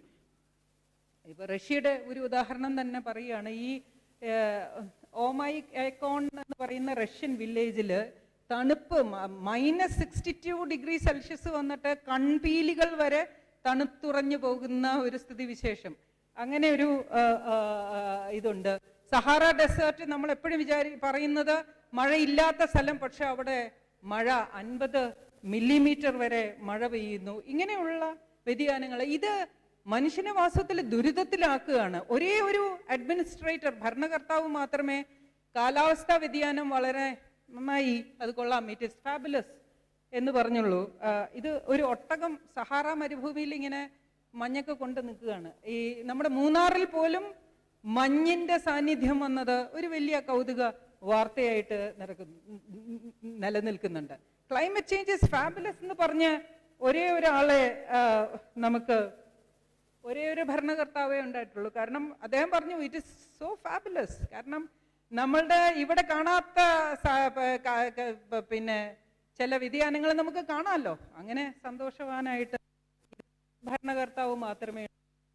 2018 നമ്മൾ ഈ എന്ത് എക്കോളജിക്കൽ ക്രൈസിസിനെ പറ്റി പറയുമ്പോഴും ഈ കാലാവസ്ഥാ വ്യതിയാനത്തിന്റെ കാര്യങ്ങളും കൂടി ചേർത്ത് വെച്ച് വായിക്കാനേ നമുക്ക് സാധിക്കുള്ളൂ. 2018 അധിക മഴ പറഞ്ഞിരുന്നത് വെറും 3% അധിക മഴ പെയ്യും എന്നുള്ളതാണ്. പക്ഷെ നമുക്ക് കിട്ടിയ മഴ എന്ന് പറയുന്നത് അധികമായിട്ട് കിട്ടിയത് 96% എക്സസ് റെയിൻഫോൾ ആണ് നമുക്ക്. അപ്പോൾ ഇത് എങ്ങനെയാണ് ഈ ജനങ്ങളെ ബാധിക്കുന്നത്, മറ്റ് ജീവജാലങ്ങളെ ബാധിക്കുന്നത്? ചൂട് ക്രമാതീതമായി കൂടിയിരിക്കുന്നു. 0.64 ഡിഗ്രി സെൽഷ്യസ് ആണ് ഈ കഴിഞ്ഞ 100 കൊല്ലത്തിൻ്റെ ഇടയിൽ ആവറേജ് ശരാശരി ചൂട് കൂടിയിരിക്കുന്നത്. അപ്പോൾ ഇത് നമ്മൾ ചൂട് കൂടി വരും തോറും ഈ സൈക്ലോൺസ് ചുഴലിക്കാറ്റുകളുടെ ഫ്രീക്വൻസി ആവൃത്തി വർദ്ധിക്കുന്നുണ്ട്.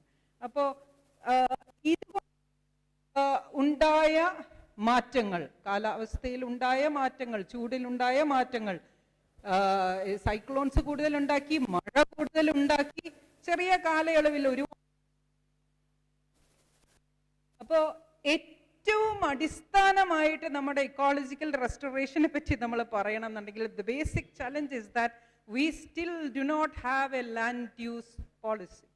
ഒഡീഷ പിന്നെ ഗോവ ഈ 2 സംസ്ഥാനങ്ങൾ പേരിനെങ്കിലും ഒരു ലാൻഡ് യൂസ് പോളിസി ഉണ്ടാക്കിയിട്ടുണ്ട് ഇന്ത്യയിൽ. പക്ഷെ മറ്റുള്ള ഒരു സംസ്ഥാനം ഏറ്റവും അത്യാവശ്യമായിട്ട് വാസ്തവത്തിൽ അത് രൂപീകരിക്കേണ്ടത് നമ്മുടെ സംസ്ഥാനത്താണ്. കാരണം നമ്മൾ വളരെ ecologically very sensitive state zone അതിൽ പെടുന്ന ഒരുപാട് പിന്നെ പരിസ്ഥിതി ലോല പ്രദേശങ്ങൾ ഏറ്റവും കൂടുതലുള്ളത് കേരളത്തിലാണ്, ഈ ഇന്ത്യയിൽ. അപ്പോൾ നമ്മളാണ് അത് മുൻകൈ എടുക്കേണ്ടത്. ഇത്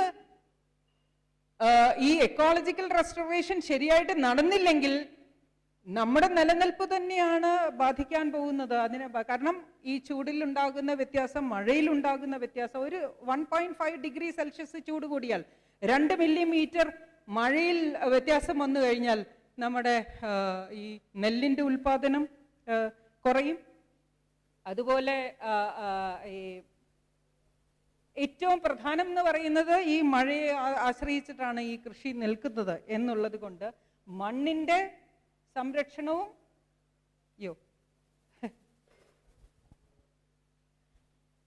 ഞാൻ എവിടെ പ്രസന്റ് ചെയ്യാൻ പോയാലും ഇങ്ങനെ ഒരു technological disaster, because I was working for about 16 years in disaster management, അത് എപ്പോഴും വരാറുണ്ട്. ഇത് എന്ത് പറ്റി എന്നുള്ളത് എനിക്ക് അറിഞ്ഞൂടാ.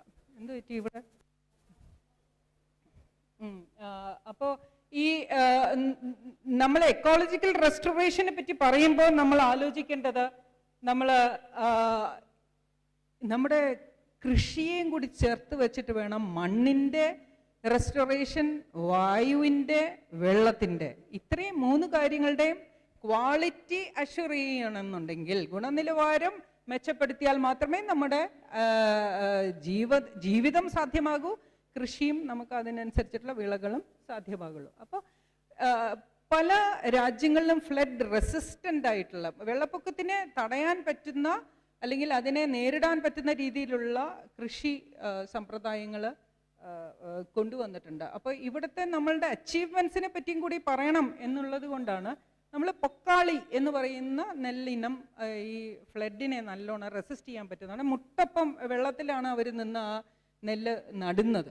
അപ്പോൾ അത് പല രാജ്യങ്ങളിലും ഈ പൊക്കാളി വലിയ ഒരു സംഭവമായിട്ട് അവർ പിന്നെ എന്താണ് അതിനെ മാറ്റിയിട്ടുണ്ട്. അതായത് നമ്മളുടെ ഈ റിസർച്ചിൽ ഈ നെല്ലിനത്തിൽ വളരെയധികം താല്പര്യം പ്രകടിപ്പിച്ച ഫിലിപ്പീൻസ് എന്ന് പറയുന്ന രാജ്യം നമ്മുടെ ഈ നെല്ലിനെ കൊണ്ടുപോയി അതിൻ്റെ ജീൻ എന്താണ്, ഈ ഫ്ലഡിനെ എങ്ങനെയാണ് റെസിസ്റ്റ് ചെയ്യുന്നത്, ഏത് ജീനാണ് അതിന് ഈ വാടിപ്പോകാതെ വാട്ടമില്ലാതെ ആ വെള്ളത്തിൽ അത് നിൽക്കണമെന്നുണ്ടെങ്കിൽ ഏത് ജീനാണ് എന്നുള്ളത് അവർ പഠനം നടത്തി ഇപ്പോൾ കണ്ടുപിടിച്ചിട്ടുണ്ട്. അപ്പോൾ ഇവിടെ ഇതിൻ്റെ പ്രത്യേകത എന്താണെന്ന് വെച്ച് കഴിഞ്ഞാൽ പൊക്കാളിയിൽ ഒരു പെസ്റ്റിസൈഡ് ഉപയോഗിക്കുന്നില്ല, ഫെർട്ടിലൈസർ ഉപയോഗിക്കുന്നില്ല. ഇതൊന്നും ഇല്ലാതെ തന്നെ ആ നെല്ലിനം നമുക്ക് പിന്നെ കൃഷി ചെയ്യാൻ പറ്റും എന്നുള്ളതാണ്. പക്ഷേ ഇത് ചില ഡിസ്ട്രിക്റ്റിൽ 2-3 ഡിസ്ട്രിക്റ്റിൽ മാത്രമേ ഇത് കൃഷി ചെയ്യുന്നുള്ളൂ. അപ്പോൾ നമ്മുടെ അച്ചീവ്മെൻറ്റ്സിനെ പറ്റി പറയുമ്പോൾ നമ്മൾ അതിൻ്റെ ചലഞ്ചസ് എന്താണ്? ഈ ഫ്ലഡ് റെസിസ്റ്റൻ്റ് ആയിട്ടുള്ള, വെള്ളപ്പൊക്കത്തിനെ തടയാൻ ശേഷിയുള്ള ഈ ഇനത്തിനെ നമ്മൾ മറ്റുള്ള ഡിസ്ട്രിക്റ്റുകളിലെ കൃഷി സ്ഥലങ്ങളിലേക്കും കൂടി വ്യാപിപ്പിക്കേണ്ട കാര്യമുണ്ട്. അതാണ് നമ്മുടെ മുമ്പിലുള്ള ഏറ്റവും വലിയ ചലഞ്ച്. നമ്മുടെ ഫിലിപ്പീൻസിൽ അവർ ഒരു കാര്യം ചെയ്തത്, നെല്ലിൻ്റെ ഈ ഫ്ലഡ് റെസിസ്റ്റൻ്റ് ഒരു വെറൈറ്റി ഡെവലപ്പ് ചെയ്യുന്നതിന് പുറമെ അവർ ഈ ട്യൂബർ ക്രോപ്സ്, അതായത് മണ്ണിൻ്റെ അടിയിൽ വളരുന്ന റൂട്ട് ആൻഡ് ട്യൂബർ ക്രോപ്സ്, അതിലേക്കും കൂടി ഈ കാലാവസ്ഥാ വ്യതിയാനത്തിനെ നേരിടാൻ അവർ കൃഷി ചെയ്യാൻ തുടങ്ങി. പ്രത്യേകിച്ച് മധുരക്കിഴങ്ങ് എന്ന് പറയുന്ന ഇത് നമ്മൾ സാധാരണ കഴിക്കുന്ന ഒരു കാര്യമാണ്. ഈ പിന്നെ ചീനി, മരച്ചീനി, ഈ 2 കാര്യങ്ങളും അവർ കൃഷി ചെയ്യാനായിട്ട് തുടങ്ങി. ഇത് international journal of disaster risk റിഡക്ഷനിൽ വലിയ പ്രാധാന്യത്തോടുകൂടി അവർ പ്രസിദ്ധീകരിച്ചാണ്. കാരണം വലിയ കാറ്റടിച്ചാലും പിന്നെ മഴ പെയ്താലും ഈ ചെടി അവിടെ തന്നെ നിൽക്കും. അപ്പോൾ ഈ കൃഷി ചെയ്യുന്ന ആ കർഷകർക്ക് ഒരു വരുമാനം എന്നുള്ള രീതിയിലും അവരുടെ ലൈവ്ലിഹുഡ് ഉറപ്പിക്കാൻ വേണ്ടിയിട്ടും ഇത് സഹായകരമായി എന്നുള്ളതാണ്. അപ്പോൾ ഇവിടെ നമ്മൾ ഈ ഫിലിപ്പീൻസിലെ ഒരു എക്സാമ്പിൾ എടുത്തു കഴിഞ്ഞാൽ, വലിയ സൈക്ലോൺ വന്നപ്പോൾ അവർ വളരെ പെട്ടെന്ന് തന്നെ ഈ കൃഷി ചെയ്യുന്ന കൃഷിക്കാർക്ക് വാർണിംഗ് ഇത് കൊടുത്തു, അതായത് മുന്നറിയിപ്പ് കൊടുത്തു, ഇങ്ങനെ കാറ്റടിക്കാൻ പോകുന്നുണ്ട്. അപ്പോൾ മരച്ചീനിയുടെ തണ്ട് വേഗം ഒടിഞ്ഞു പോകും. അപ്പോൾ ഇത് അറിയിപ്പ് കിട്ടിക്കഴിഞ്ഞ് കഴിഞ്ഞപ്പോൾ ഇവരെന്ത് ചെയ്തു വെച്ച് കഴിഞ്ഞാൽ ആ തണ്ടിൻ്റെ മോൾ ഭാഗം വെച്ച് മുറിച്ചു കളഞ്ഞു. അപ്പോൾ ആ മുന്നറിയിപ്പ് കൊടുക്കാനൊരു സംവിധാനം ഉണ്ടാവുക എന്ന് പറയുന്നത് നമ്മുടെ എന്താണ് എക്കോളജിക്കൽ റെസ്റ്റോറേഷൻ്റെ ഒരു ഭാഗമായിട്ട് തന്നെ നമ്മൾ എടുക്കേണ്ടതുണ്ട്. എന്നാൽ കൃഷിക്കാർക്ക് ഇപ്പോഴും അതാണ് നമ്മുടെ ഏറ്റവും വലിയ ചലഞ്ചുകളിൽ ഒന്ന്. വലിയ ഒരു ഇനി നമ്മൾ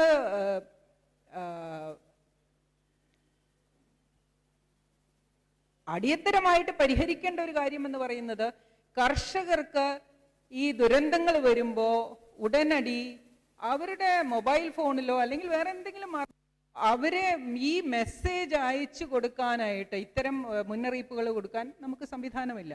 ഇതിനേക്കാളും വളരെ അപകടകരമായ സാഹചര്യത്തിൽ ജോലി ചെയ്യുന്ന മത്സ്യബന്ധന തൊഴിലാളികൾക്ക് പോലും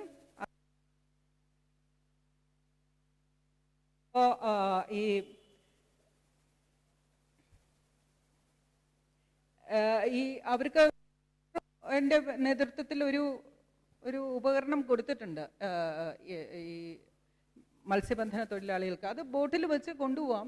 സൈക്ലോൺ വരുമ്പോൾ ഈ മുന്നറിയിപ്പ് അങ്ങോട്ട് കിട്ടും, പക്ഷേ തിരിച്ചിങ്ങോട്ടുള്ള കമ്മ്യൂണിക്കേഷൻ സാധ്യമല്ല. 2-വേ കമ്മ്യൂണിക്കേഷൻ ഇല്ല, അങ്ങോട്ട് മാത്രമേ പറയാൻ സാധിക്കുള്ളൂ. അപ്പോൾ ഒരാളുടെ ബോട്ട് അപകടത്തിൽപ്പെട്ടാൽ അവർക്ക് ഇങ്ങോട്ട് വിളിച്ച് പറയാൻ പറ്റില്ല. നമ്മൾ ഇവിടുന്ന് അങ്ങോട്ട് പറയുന്ന കാര്യങ്ങൾ മാത്രമേ ആ ഉപകരണത്തിൽ കിട്ടുള്ളൂ. അപ്പം ഈ നമ്മൾ ങ്ങളെ പറ്റി പറയുമ്പോൾ നമ്മൾ ഇതുപോലൊരു മാപ്പ് ആക്കി വെച്ചിട്ടുണ്ട് കേരളത്തിൽ. സോയിൽ സർവേയുടെ ബേസ്ഡ് ആയിട്ടുള്ള ഒരു മാപ്പ് നമുക്ക് മുഴുവനും ഇംഗ്ലീഷിലാണ്. ഈ കൃഷിക്കാർക്ക് സഹായിക്കാനാണ് ഈ മാപ്പ്. അതായത് എന്തെല്ലാം ഇത് മണ്ണുണ്ട്, ആ മണ്ണിൽ എന്തെല്ലാം കൃഷി, അങ്ങനെയുള്ള കാര്യങ്ങൾ പിന്നെ ഈ ഒരു പോർട്ടലിൽ തയ്യാറാക്കി വെച്ചിരിക്കും. 320 കോടി രൂപ ഇക്കോ റെസ്റ്റോറേഷൻ പ്രോജക്റ്റ് ഇതിനു വേണ്ടി ഈ മണ്ണ് സംരക്ഷണ കേന്ദ്രം ആവശ്യപ്പെട്ട കീഴിൽ. നമുക്ക് പക്ഷേ മോണിറ്ററിംഗ് ഇല്ല. മണ്ണിന്റെ ഗുണനിലവാരം അളക്കാൻ വേണ്ടത്ര മോണിറ്ററിംഗ് ഇല്ല. നമുക്ക് സെഡിമെന്റ് ഡേറ്റ കളക്ട് ചെയ്യാനായിട്ടുള്ള ന്യൂട്രിയൻ ഡേറ്റ, അതിൽ എത്ര പോഷക ഘടകങ്ങളുണ്ട്, അത് ഒന്നും കണക്കാക്കാനുള്ള മോണിറ്ററിംഗ് സ്റ്റേഷൻസ് നമുക്ക് വേണ്ടത്ര, അതാണ് ഒരു വലിയ പോരായ്മ. അപ്പൊ അതൊരു വലിയ ചലഞ്ചാണ്. ലോക്കൽസിന് ഈ നമ്മുടെ ജനത്തിനെ പഠിപ്പിക്കണമല്ലോ, ഈ മണ്ണ് എന്താണ്, ഈ മണ്ണ് എന്തിനു കൊള്ളാം. അതിനു വേണ്ടിയിട്ടാണ് ഈ മാപ്പ് ഉണ്ടാക്കിയത്. പക്ഷേ ആ മാപ്പ് English.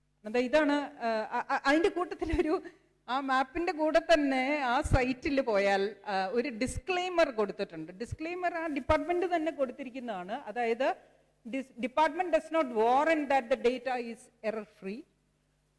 applicability of each data set is strictly a user responsibility. നിങ്ങളുടെ ഉത്തരവാദിത്വമാണ്. ഇതിൽ എന്തെങ്കിലും തെറ്റ് പറ്റിയാൽ, കഷ്ടനഷ്ടങ്ങൾ എന്തെങ്കിലും ഉണ്ടെങ്കിൽ ഡിപ്പാർട്ട്മെന്റ് ഉത്തരവാദിയല്ല. അതായത് ഈ ഇത് നോക്കി നിങ്ങൾ എന്തെങ്കിലും കൃഷി ചെയ്താൽ ഡിസ്ക്ലെയിമർ അവിടെ വെബ്സൈറ്റിൽ കൊടുത്തിരിക്കുന്നതാണ്. അപ്പോൾ അത് ഇംഗ്ലീഷിലാണ് തന്നെ കൊടുത്തിരിക്കുന്നത്. 1995 മുതൽ അപ്പോൾ ചെയ്ത ആ ഡേറ്റ് വരെ പുതുക്കിയിട്ടില്ല. അപ്പോൾ അത് പുതുക്കാതിരിക്കുന്നതിൻ്റെ പോരാട്ടമായിട്ടും ഉണ്ടാവും. ഇത് അവരുടെ, ഞാൻ നോക്കി മലയാളം ഇല്ലേ എന്ന് നോക്കിക്കഴിഞ്ഞപ്പോൾ മലയാളം ഉണ്ട്. ഒരു ചെറിയൊരു കഷ്ണം മലയാളം അതിനകത്ത് സൈഡിൽ കൊടുത്തിട്ടുണ്ട്. അതിൽ ക്ലിക്ക് ചെയ്ത് കഴിഞ്ഞപ്പോൾ നിങ്ങൾക്ക് എന്താണ് ഓൺലൈൻ സേവനങ്ങൾ. അപ്പോൾ ഞാൻ വിചാരിച്ചു ഓൺലൈൻ സേവനത്തിൽ പോയാൽ ഈ എൻ്റെ മണ്ണ് പരിശോധിക്കാൻ സേവനത്തിൽ പോകാം എന്ന് വിചാരിച്ച് ഞാൻ ഓൺലൈൻ സേവനത്തിൽ ക്ലിക്ക് ചെയ്തു. ക്ലിക്ക് ചെയ്ത് കഴിഞ്ഞപ്പോൾ സൈഡിൽ ഇങ്ങനെ ഒരു your name, your email, your പിന്നെ പാസ്വേഡ് ഇതെല്ലാം ചോദിച്ചു. അപ്പോൾ ഒരു സാധാരണ കൃഷിക്കാരനെ സംബന്ധിച്ചിടത്തോളം കപ്പയും മരച്ചീനിയും അല്ലെങ്കിൽ ഈ മറ്റേ മധുരക്കിഴങ്ങും ഒക്കെ പിന്നെ കൃഷി ചെയ്യുന്ന ഒരു കർഷകനെ സംബന്ധിച്ചിടത്തോളം ഈ ഓൺലൈനിൽ കയറി അവനവൻ്റെ മണ്ണ് എന്താണെന്ന് പരിശോധിക്കണം എന്നുണ്ടെങ്കിൽ ഈ പറഞ്ഞ കടമ്പകളെല്ലാം കടന്നാലേ പറ്റുള്ളൂ. ഇനി അഥവാ ആ കടമ്പകളെല്ലാം കടന്ന് നമ്മൾ അങ്ങോട്ട് പോയി കഴിഞ്ഞ് ഈ മണ്ണ് എന്താണെന്നൊന്ന് നോക്കാൻ, എന്തെങ്കിലും സേവനം ലഭ്യമാക്കാൻ ബട്ടൺ അമർത്തി കഴിഞ്ഞ് കഴിഞ്ഞപ്പോൾ ഇതിനകത്ത് oops that page can't be found എന്ന് പറഞ്ഞിട്ടൊരു മെസ്സേജ് വന്നു. അപ്പോൾ അതാണ് അൾട്ടിമേറ്റ് ആയിട്ട് നമുക്ക് കിട്ടാൻ പോകുന്ന ഒരു ഉത്തരം എന്ന് പിടികിട്ടി. നമ്മുടെ ലാൻഡ് സ്ലൈഡിൻ്റെ കാര്യം എടുത്തു കഴിഞ്ഞാൽ അതും ഈ ഇക്കോ റെസ്റ്റോറേഷൻ വളരെയധികം ശ്രദ്ധ ആവശ്യമായ ഒരു മേഖലയാണ്. കാരണം 16% ശരിക്ക് കേരളത്തിൽ ഉരുൾപൊട്ടൽ നടക്കുന്നത്. പക്ഷെ ഇപ്പോൾ നമ്മൾ വിചാരിക്കാത്ത സ്ഥലങ്ങളിൽ പോലും ഈ ഉരുൾപൊട്ടൽ നടക്കുന്നു. ഇതിൽ ഏറ്റവും ആദ്യമായിട്ട് നമ്മൾ കാണേണ്ട ഒരു കാര്യം എന്താണെന്ന് വെച്ച് കഴിഞ്ഞാൽ, ഇതിനെന്തെങ്കിലും ഈ സ്ഥലങ്ങളിൽ നമ്മൾ പൂർണ്ണമായിട്ട് ആളുകളെ അമ്പൂരി അല്ലെങ്കിൽ ഈ നമ്മൾ ഇടുക്കി പ്രദേശത്ത് ഇതെല്ലാം ഓരോ ഈ ഉരുൾപൊട്ടൽ ഉണ്ടാകുമ്പോഴും അവിടുന്ന് ആളുകളെ മാറ്റിപ്പാർപ്പിക്കുന്നതാണോ ആശാസ്യം? അത് നമുക്കതിനെ സ്ലോപ്പ് ഇംപ്രൂവ്മെൻറ്റ് മെത്തേഡ്സ് ഉണ്ടോ, എന്തെങ്കിലും നമുക്ക് ചെയ്യാൻ സാധിക്കുമോ എന്ന് ചോദിച്ചാൽ തീർച്ചയായിട്ടും ഉണ്ട്.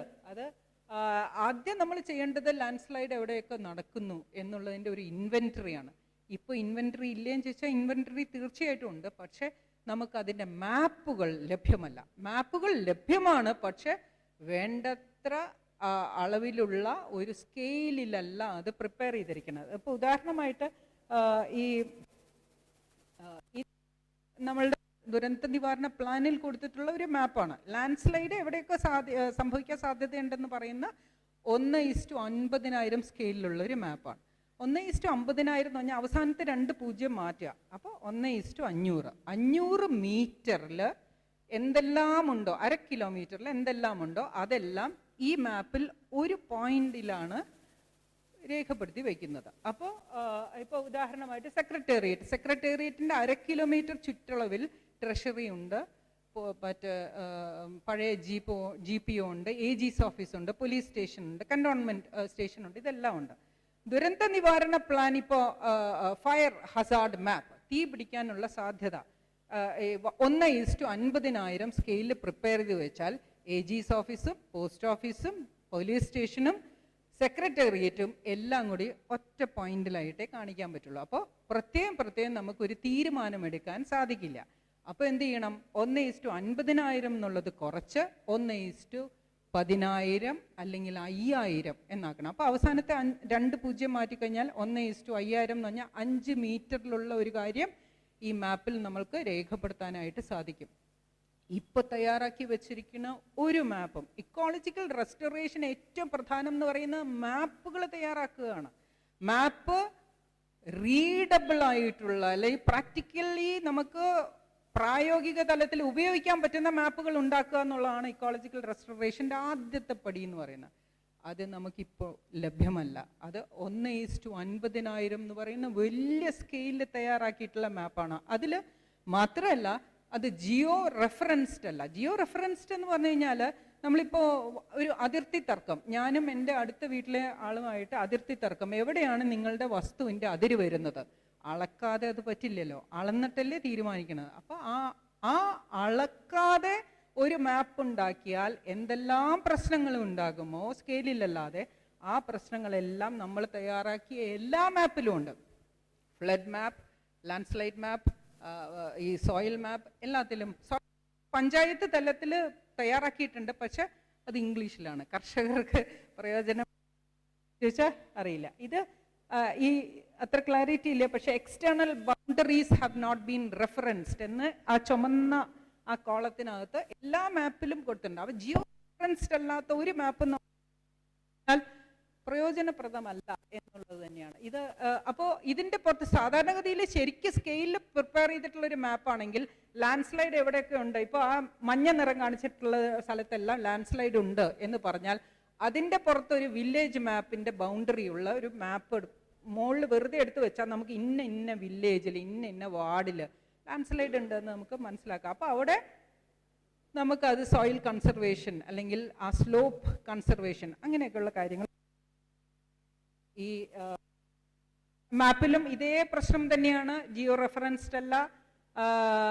നമ്മുടെ ഈ ഉള്ള റിസോഴ്സസിനെ ഭംഗിയായിട്ട് ഉപയോഗിക്കുക എന്ന് പറയുന്നതും ഇക്കോളജിക്കൽ റെസ്റ്റോറേഷൻ്റെ ഒരു ഭാഗമാണ്. നമ്മുടെ ഇപ്പോൾ പല കിണറുകളിലും 0.25 to 9 meters വെള്ളം താഴോട്ട് പോയി കഴിഞ്ഞു. അപ്പോൾ എന്തുകൊണ്ടാണ് ഇത് സംഭവിക്കുന്നത് എന്ന് പറഞ്ഞു കഴിഞ്ഞാൽ നമ്മൾ ഇപ്പോൾ ഇന്ത്യയിൽ 70% ഡ്രൗട്ട് പ്രോൺ ആയിട്ടുള്ള സ്ഥലങ്ങളാണ്. കേരളത്തിലും ഇത് വരൾച്ചയുടെ പിടി വല്ലാതെ മുറുകി വരുന്നുണ്ട്. അത് നമ്മുടെ ഉൽപാദനശേഷി പിന്നെ ഈ ഇതെല്ലാം, അതായത് വിളകളുടെ ഉൽപാദനത്തിനെല്ലാം വളരെയധികം രൂക്ഷമായിട്ട് പ്രതികൂലമായിട്ട് ബാധിക്കും.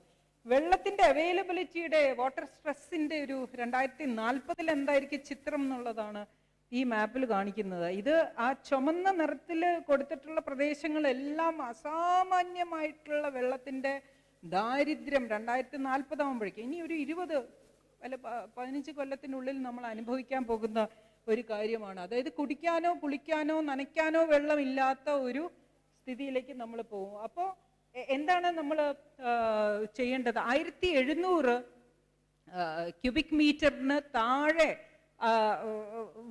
അവൈലബിലിറ്റി പെർ ക്യാപ്റ്റ ഒരു പ്രതിശീർഷ വെള്ളത്തിൻ്റെ ലഭ്യത അതിൽ കുറഞ്ഞു കഴിഞ്ഞാൽ വെള്ളത്തിൻ്റെ ദാരിദ്ര്യം എന്ന് തന്നെയാണ് പറയുന്നത്. നമ്മുടെ ഇപ്പോൾ ഉള്ള ഇത് 2001 തന്നെ 1816 ഉള്ളൂ.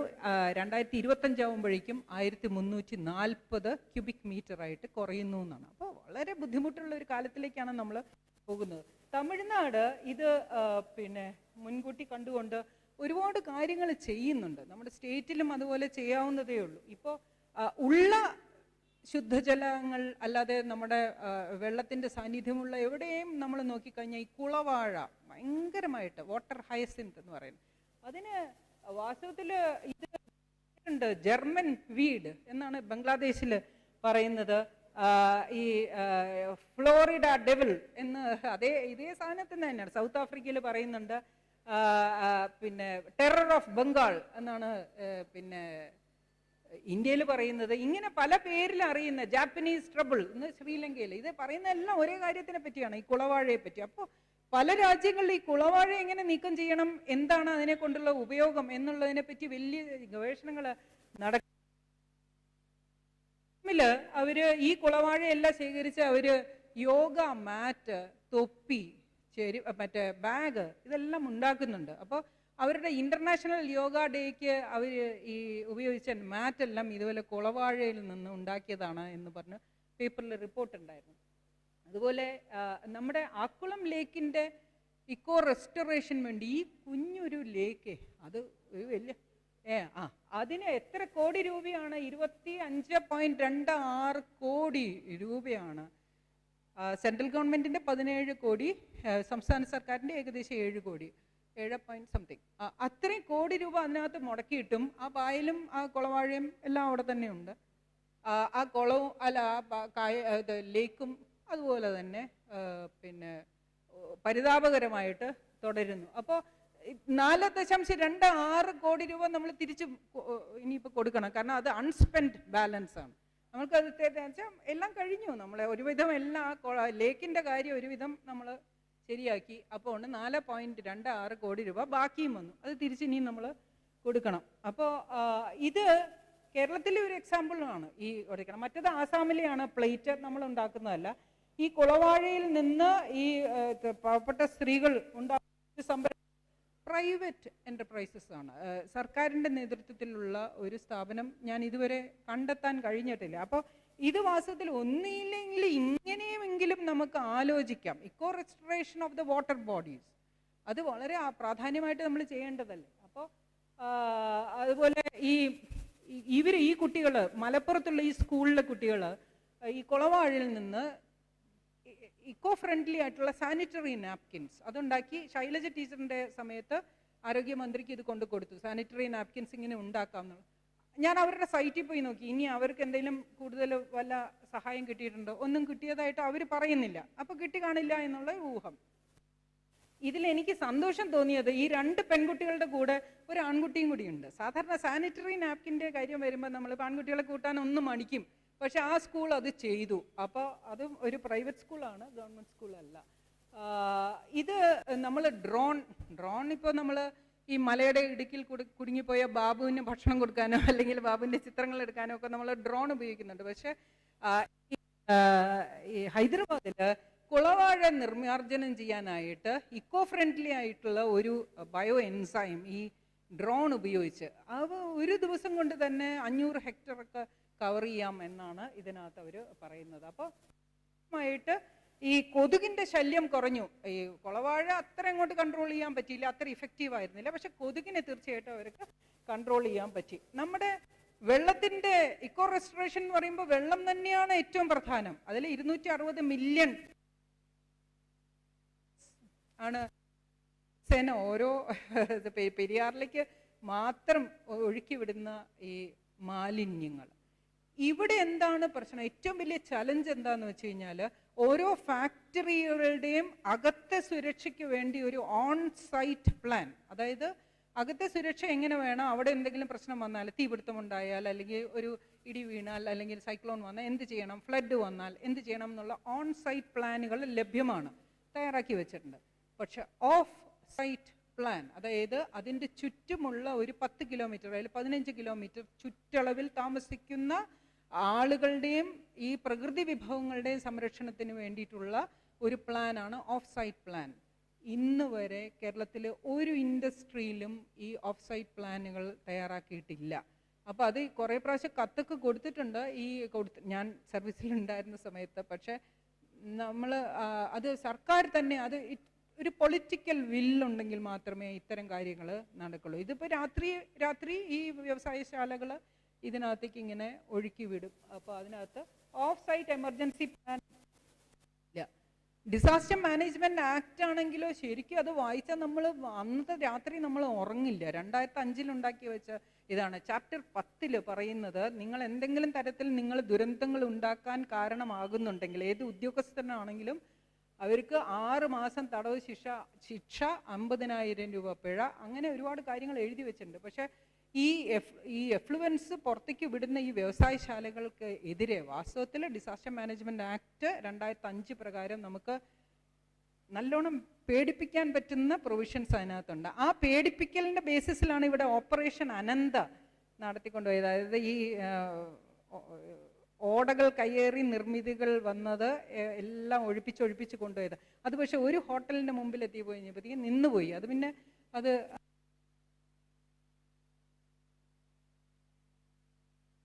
ഈ ഇക്കോളജിക്കൽ റെസ്റ്റോറേഷൻ എന്ന് പറയുമ്പോൾ മണ്ണ് വീണ്ടെടുക്കണം, വെള്ളം വീണ്ടെടുക്കണം, വായു നമ്മുടെ ഗുണനിലവാരം വീണ്ടെടുക്കണം. ആ ഇക്കോളജിയില് നമുക്ക് ടെക്നോളജിക്കൽ സൊല്യൂഷൻസ്, മറ്റത് നാച്ചുറൽ ആയിട്ടുള്ള സൊല്യൂഷൻസ്, നോൺ എൻജിനീയറിംഗ് മെത്തേഡ്സ്.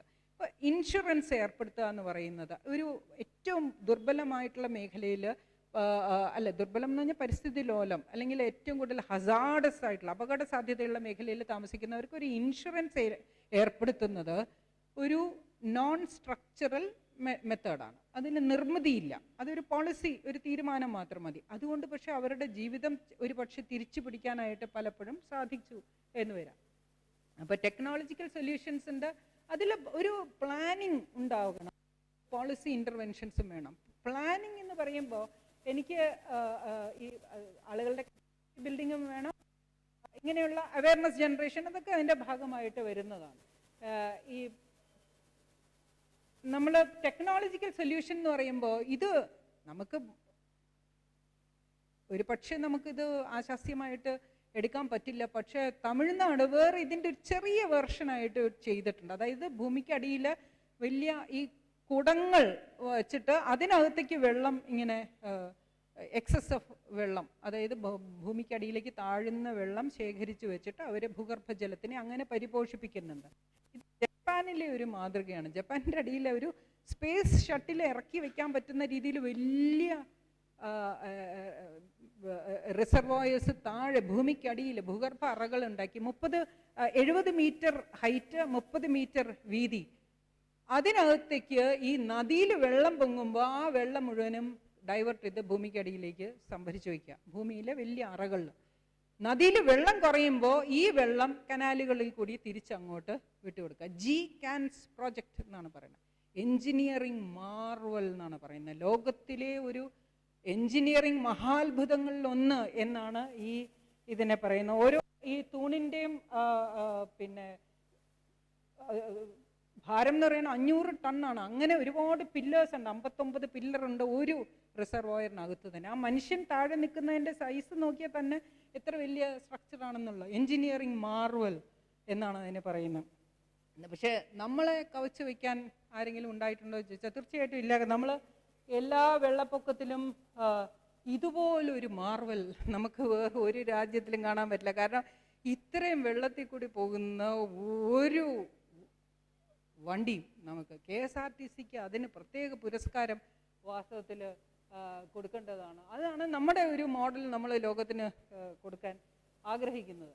ഈ സീ ലെവൽ ഇങ്ങനെ കൂടി വരികയാണ്, നമുക്കറിയാം. ഇനി കുറച്ചു കാലം കഴിയുമ്പോൾ 80 സെൻറ്റിമീറ്ററോളം വേണമെങ്കിൽ 80 മില്ലിമീറ്ററോ അല്ലെങ്കിൽ 80 സെൻറ്റിമീറ്ററോ ഒക്കെ അനധിവിദൂര അല്ലാത്ത ഭാവിയിൽ നമ്മളിത് കാണേണ്ടി ഉള്ള സ്ഥിതിവിശേഷമുണ്ട്. അവിടെ എപ്പോഴും നമ്മൾ ഈ സ്ട്രക്ചറൽ മെത്തേഡ്സ് ആണ് ആലോചിക്കുന്നത്. സീ വാൾ, ഒരു വാള് കെട്ടുക അല്ലെങ്കിൽ ബ്രേക്ക് വാട്ടർ, എന്തെങ്കിലുമൊക്കെ ഇങ്ങനെ നിർമ്മിതികളാണ് നമ്മൾ എപ്പോഴും ചെയ്യുന്നത്. പക്ഷെ കടലിന് ഇതൊന്നും പ്രശ്നമല്ല. എന്തെങ്കിലും നമ്മൾ അവിടെ കൊണ്ടുവച്ചാൽ അതിൻ്റെ തൊട്ടടുത്ത സ്ഥലം അത് കരയെടുത്തുകൊണ്ട് പോകും. അങ്ങനെയാണ്. അപ്പോൾ ഇത് വേണ്ടെന്നല്ല പറയണത്, പക്ഷെ ഇത് ശാശ്വതമായ പരിഹാരമല്ല. അവിടെ നോൺ സ്ട്രക്ചറൽ ഇൻ്റർവെൻഷൻസും കൂടി നമ്മൾ ആലോചിക്കണം. നമ്മളത് വേണ്ടത്ര വിധത്തിൽ ആലോചിക്കുന്നില്ല. അപ്പോൾ ഈ കര നമ്മൾ മെയിൻറ്റെയിൻ ചെയ്യണം എന്നുണ്ടെങ്കിൽ ഈ ഇപ്പുറത്ത് കാണുന്ന ഈ ചെറിയ പൊന്തക്കാടുകൾ പോലത്തെയുള്ള ആ ചെറിയ മൗണ്ട്സ്, അതായത് ആ ചെറിയ മണൽക്കൂനകൾ, ഇതെല്ലാം ഫസ്റ്റ് ലൈൻ ഓഫ് ഡിഫെൻസ് ആണ്. ആദ്യം ഈ പട്ടാളം ഇറങ്ങുന്നത് പോലെ ഈ സുനാമി വന്നാലും വേലിയേറ്റം വന്നു കഴിഞ്ഞാലും ആ മൺകൂനകളാണ് ഇതിനെ തടഞ്ഞു നിർത്തുന്നത്. ആ ധാരണയുണ്ടെങ്കിൽ നമ്മുടെ ടൂറിസം സെൻറ്റേഴ്സ് നമ്മൾ അവിടെ കൊണ്ടുപോയിക്കുമ്പോൾ ഇത് മുഴുവനും മാറ്റിക്കളഞ്ഞിട്ടാണ് നമ്മളവിടെ നിർമ്മിതികൾ. അപ്പോൾ അത് നമുക്ക് മാറ്റേണ്ടതുണ്ട്. പ്ലാനിങ്ങിൻ്റെ കാര്യം നേരത്തെ ഒരു സ്ലൈഡിൽ കാണിച്ചു. ഞാൻ ഇത് വായിച്ചപ്പോൾ ഉഗാണ്ടയിലെ ഒരു എക്സാമ്പിളാണ്. ഉഗാണ്ട എന്നൊക്കെ പറഞ്ഞാൽ നമ്മൾ വളരെയധികം അവിടെ എന്ത് ഡെവലപ്മെൻ്റ് എന്നുള്ള രീതിയിൽ നമ്മൾ ഒന്ന് സ്കോണോടുകൂടി നോക്കുന്ന ഒരു വലിയ ബഹുമാനം തോന്നാത്ത രീതിയിൽ നമ്മൾ കാണുന്ന ഒരു രാജ്യമാണ്. അവർക്ക് വെള്ളത്തിൻ്റെ ബുദ്ധിമുട്ടുണ്ട്, ഭയങ്കര ബുദ്ധിമുട്ടുണ്ട്. അപ്പോൾ സ്കൂളുകളിൽ ഈ വെള്ളം കിട്ടാൻ വേണ്ടി അവരൊരു ഫെറോ സിമെൻറ്റ് ടാങ്ക് അവരവിടെ നിർമ്മിക്കുന്നു. ആ നിർമ്മിക്കുന്നത് മഴവെള്ളം എല്ലാം കളക്ട് ചെയ്ത് അതിനകത്ത് അങ്ങനെ ഉപയോഗിക്കാമെന്നാണ് അവർ വിചാരിക്കുന്നത്. പക്ഷെ അതിന് ചെയ്ത പ്ലാനിങ് വായിച്ചു കഴിഞ്ഞപ്പോഴാണ് ഭയങ്കര അത്ഭുതം. നിന്നുള്ള ആ മേൽക്കൂരയിൽ നിന്നുള്ള വെള്ളം 1.6 കിലോമീറ്റർ ഈ കുട്ടികൾ ഈ ടാങ്ക് ഇല്ലെങ്കിൽ നടന്നു പോയി വെള്ളം കളക്ട് ചെയ്യേണ്ടി വരും. അവരുടെ പ്ലാനിങ്ങിൻ്റെ പ്രോസസ്സ് 1.5 മണിക്കൂർ അവർ അതിനു വേണ്ടി ചെലവാക്കേണ്ടി വരുന്നുണ്ട്, ഒരു കുട്ടി ഒരു ദിവസം. അങ്ങോട്ട് പോകാൻ മാത്രം, ഇങ്ങോട്ട് വരാൻ 1.5 മണിക്കൂർ വീണ്ടും. 2 ജെറി ക്യാൻസ് അവർ പണ്ട് പൊക്കോണ്ടിരുന്ന ഇങ്ങനെയാണ്. ഒന്ന് 10 ലിറ്റർ കൊള്ളുന്നത്, മറ്റേത് 25 ലിറ്റർ. രണ്ടും ഉണ്ടെങ്കിൽ അവർക്ക് ഒരു ദിവസത്തെ കാര്യങ്ങൾക്ക് ആ വെള്ളം തികയുള്ളൂ. അത്രയും അവർ തൂക്കണം. ആ വെള്ളത്തിൻ്റെ ഭാരം എന്ന് പറയുന്നത് അവരുടെ ബോഡി വെയ്റ്റിൻ്റെ 50 മുതൽ 80% വരെ ആണ്. അപ്പോൾ കുട്ടികൾ അത്രയധികം ഭാരം ചുമക്കുന്നത് ഭാവിയിലേക്കുള്ള ഈ പൗരന്മാരെ പ്രതികൂലമായിരിക്കും. അതുകൊണ്ട് ടൈം ലോസ് എന്ന് പറയുന്നത് 165 മണിക്കൂർ പെർ ഇയർ പെർ പ്യൂപ്പിൾ. ഒരു സ്റ്റുഡൻറ്റിന് 165 മണിക്കൂർ ഒരു കൊല്ലം നഷ്ടപ്പെടുന്നു. അതുകൊണ്ട് ഫെറോ സിമെൻറ്റ് ഇവിടെ സ്ഥാപിക്കണം സ്കൂളിൻ്റെ അറ്റത്ത്, മുറ്റത്ത് എന്ന് അവർ പറയണം. അതാണ് അവരുടെ പ്ലാനിങ് പ്രോസസ്സ്. നമ്മൾ അങ്ങനെ കാണുന്നുണ്ടോ എന്ന് ചോദിച്ചാൽ തീർച്ചയായിട്ടും ഇല്ല. നമ്മൾ അവിടെ ഒരു ഫെറോ സിമെൻറ്റ് വയ്ക്കാൻ നമ്മൾ അങ്ങ് തീരുമാനിക്കുന്നു, പിന്നെ ബാക്കിയുള്ള കാര്യമെല്ലാം വഴിയെ നമ്മൾ ആലോചിക്കും. അപ്പോൾ ഇത് വാസ്തവത്തിൽ നമുക്ക് ആലോചിക്കുന്ന ആണ്. അപ്പോൾ ഈ കേരളത്തിലെ ഒരു എക്സാമ്പിൾ ഇത് നമുക്ക് കേരളത്തിൽ കാണേണ്ടി വരുന്നില്ല. ഇത് വെള്ളം എടുക്കാനായിട്ട് സ്ത്രീകൾ പെടാപ്പാടുപെടുന്ന ഒരു ചിത്രമാണ്. അവർ എങ്ങനെയാണ് ഒരു സർക്കസിലെ പോലെ അവർ ഇറങ്ങി നിന്ന് ഇത് പിന്നെ ഈ മരണക്കിണർ എന്നൊക്കെ പറയില്ലേ, അതുപോലെ അവർ വെള്ളം എടുത്തുകൊണ്ട് പോകും. ഈ ഇവിടെ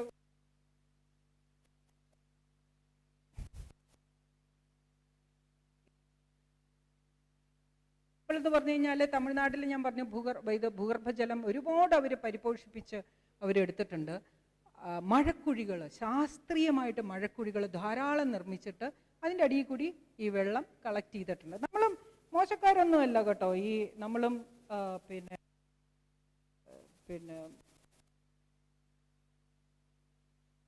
ധാരാളം നിർമ്മിച്ചിട്ടുണ്ട്. അതിലെല്ലാം നമ്മൾ വെള്ളവും ശേഖരിച്ച് വയ്ക്കുന്നുണ്ട്. പക്ഷേ ഇത് വേണ്ടത്ര പ്രയോജനപ്പെടാതെ പോകുന്നതിൻ്റെ ഒരു കാരണം ായിട്ടല്ല ഈ മഴക്കുഴികൾ നിർമ്മിക്കുന്നത്. അത് ഒരു ഡിപ്പാർട്ട്മെന്റിന്റെ ഗൈഡ് ലൈൻ കൊടുക്കണം. ആ ഗൈഡ് ലൈൻ അല്ലാതെ നമ്മൾ മഴക്കുഴി നിർമ്മിക്കരുത് എന്നുള്ള ഒരു നിർബന്ധം വെക്കണം. ബാംഗ്ലൂരിലെ ഒരു എക്സാമ്പിളും കൂടി എനിക്ക് പറയാനുണ്ട്. ഈ വെള്ളം നമ്മൾ സംരക്ഷിക്കണമല്ലോ. ഇക്കോ റെസ്റ്റോറേഷൻ്റെ ഭാഗമായിട്ട് ഏറ്റവും പ്രധാനം വെള്ളം രക്ഷിക്കുക എന്നുള്ളത് തന്നെയാണ്. ബാംഗ്ലൂരിൽ എല്ലാ വീടുകൾക്കും മഴവെള്ള സംഭരണികൾ നിർബന്ധമാക്കിയിട്ടുണ്ട്. നടപ്പിലാക്കുന്നോ ഇല്ല എന്നുള്ള രണ്ടാമത്തെ കാര്യം. അത് ചെയ്യാത്ത വീടുകൾക്ക് 25% പിഴയും കൂടി ഏർപ്പെടുത്തി. നമ്മുടെ ഇവിടെ ഇപ്പോഴും പുതിയ വീടുകൾക്ക് മാത്രമേ ഇത് നിർബന്ധമാക്കിയിട്ടുള്ളൂ. അപ്പോൾ പുതിയ വീട് വയ്ക്കാനുള്ള സ്പേസ് ഒക്കെ കുറഞ്ഞു വരുന്ന സമയത്ത് നമ്മൾ പഴയ വീടുകൾക്കും കൂടി ഇത് നിർബന്ധമാക്കിയ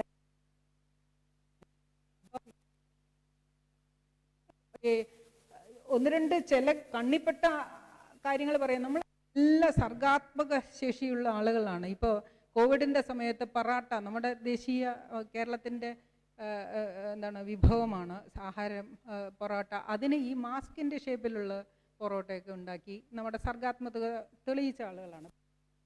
കംസ് ടു നമ്മൾ അത് ശ്രദ്ധിക്കുന്നുണ്ടോ എന്ന് ചോദിച്ചാൽ ഇല്ല എന്ന് തന്നെ. ലോഡ് ചെയ്ത് വരാൻ സമയമുണ്ട്. ടാങ്ക് ഓരോ പ്രാവശ്യം പോകും തോറും വെള്ളം ഒരുപാട് നിർത്താറായോ, ഇനി എത്ര മിനിറ്റ് കൂടി ഉണ്ട്? ഈ ഒരുപാട് ചെതറിത്തെറിച്ച് ഈ റോഡിൽ മുഴുവനും പോകുന്നുണ്ട്. അപ്പോൾ ഒരു പഠനം നടത്തി എന്തുകൊണ്ടാണ് ഇത് ഇങ്ങനെ പോകുന്നത്. നമുക്ക് ഈ ടാങ്കർ ലോറിയുടെ ഡിസൈനിങ്ങിൽ ഒരു വ്യത്യാസം വരുത്തിയാൽ ഈ വെള്ളം തെറിച്ചു പോവാതെ നമുക്ക് കൊണ്ടുപോകാം. അങ്ങനെ ചെയ്യുന്ന സംസ്ഥാനങ്ങളുണ്ട് എന്ന് പറയാണ്. അപ്പോൾ ബ്രേക്ക് ചെയ്ത് പോകണം അല്ലേ? ഇതെനിക്ക് ഞാൻ അതിലാണ് പറഞ്ഞുകൊണ്ടിരുന്നത്. അപ്പോൾ ഇതെനിക്ക് കേൾക്കാമായിരുന്നോ? വേണ്ട എനിക്ക് ഇതാണ് എളുപ്പം. പിന്നെ ഇങ്ങനെ ഒരു എക്സാമ്പിളും ഉണ്ട്. ഈ വാട്ടർ വീൽ എന്ന് പറഞ്ഞാൽ രാജസ്ഥാനിലെ ഒരു എക്സാമ്പിളാണ്. ഈ വെള്ളം നമ്മൾ ഒക്കത്തെടുത്തുകൊണ്ട് പോവാതെ ഒരു വീലിൻ്റെ ഷേപ്പിൽ, ഒരു ഡ്രമ്മിൻ്റെ ഷേപ്പിൽ ഇങ്ങനെ നമുക്ക് വലിച്ചെടുത്തുകൊണ്ട് പോവാം. ഇത് ലോഡ് ചെയ്ത് വരാൻ ഒരുപാട് സമയമെടുക്കുന്നതുകൊണ്ട് ഞാനത് വിടുന്നു. അയ്യോ എന്തെല്ലാമോ കണക്ഷൻ പോയി എന്ന് തോന്നുന്നു അല്ലേ? കണക്ഷൻ പോയോ? ഹലോ,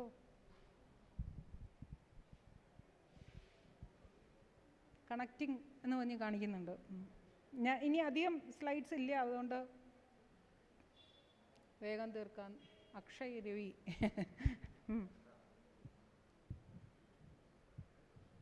ഇദ്ദേഹം ഇത് അറിയുന്നുണ്ടോ?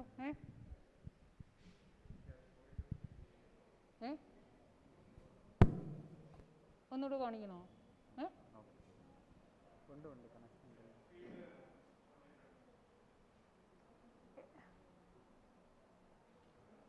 അൺമ്യൂട്ട് സ്റ്റാർട്ട് വീഡിയോ അതിലാണോ? ഉണ്ട്.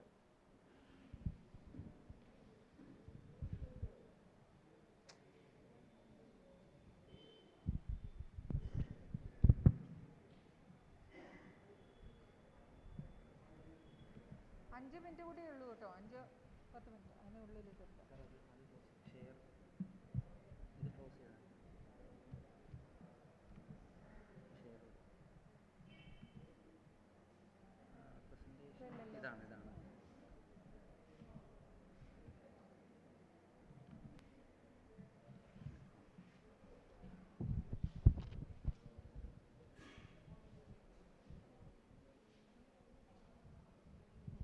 ഈ വാട്ടർ വീൽ എന്ന് പറയുന്ന എക്സാമ്പിൾ ഇതാണ്, അത് നേരത്തെ കാണിച്ചു.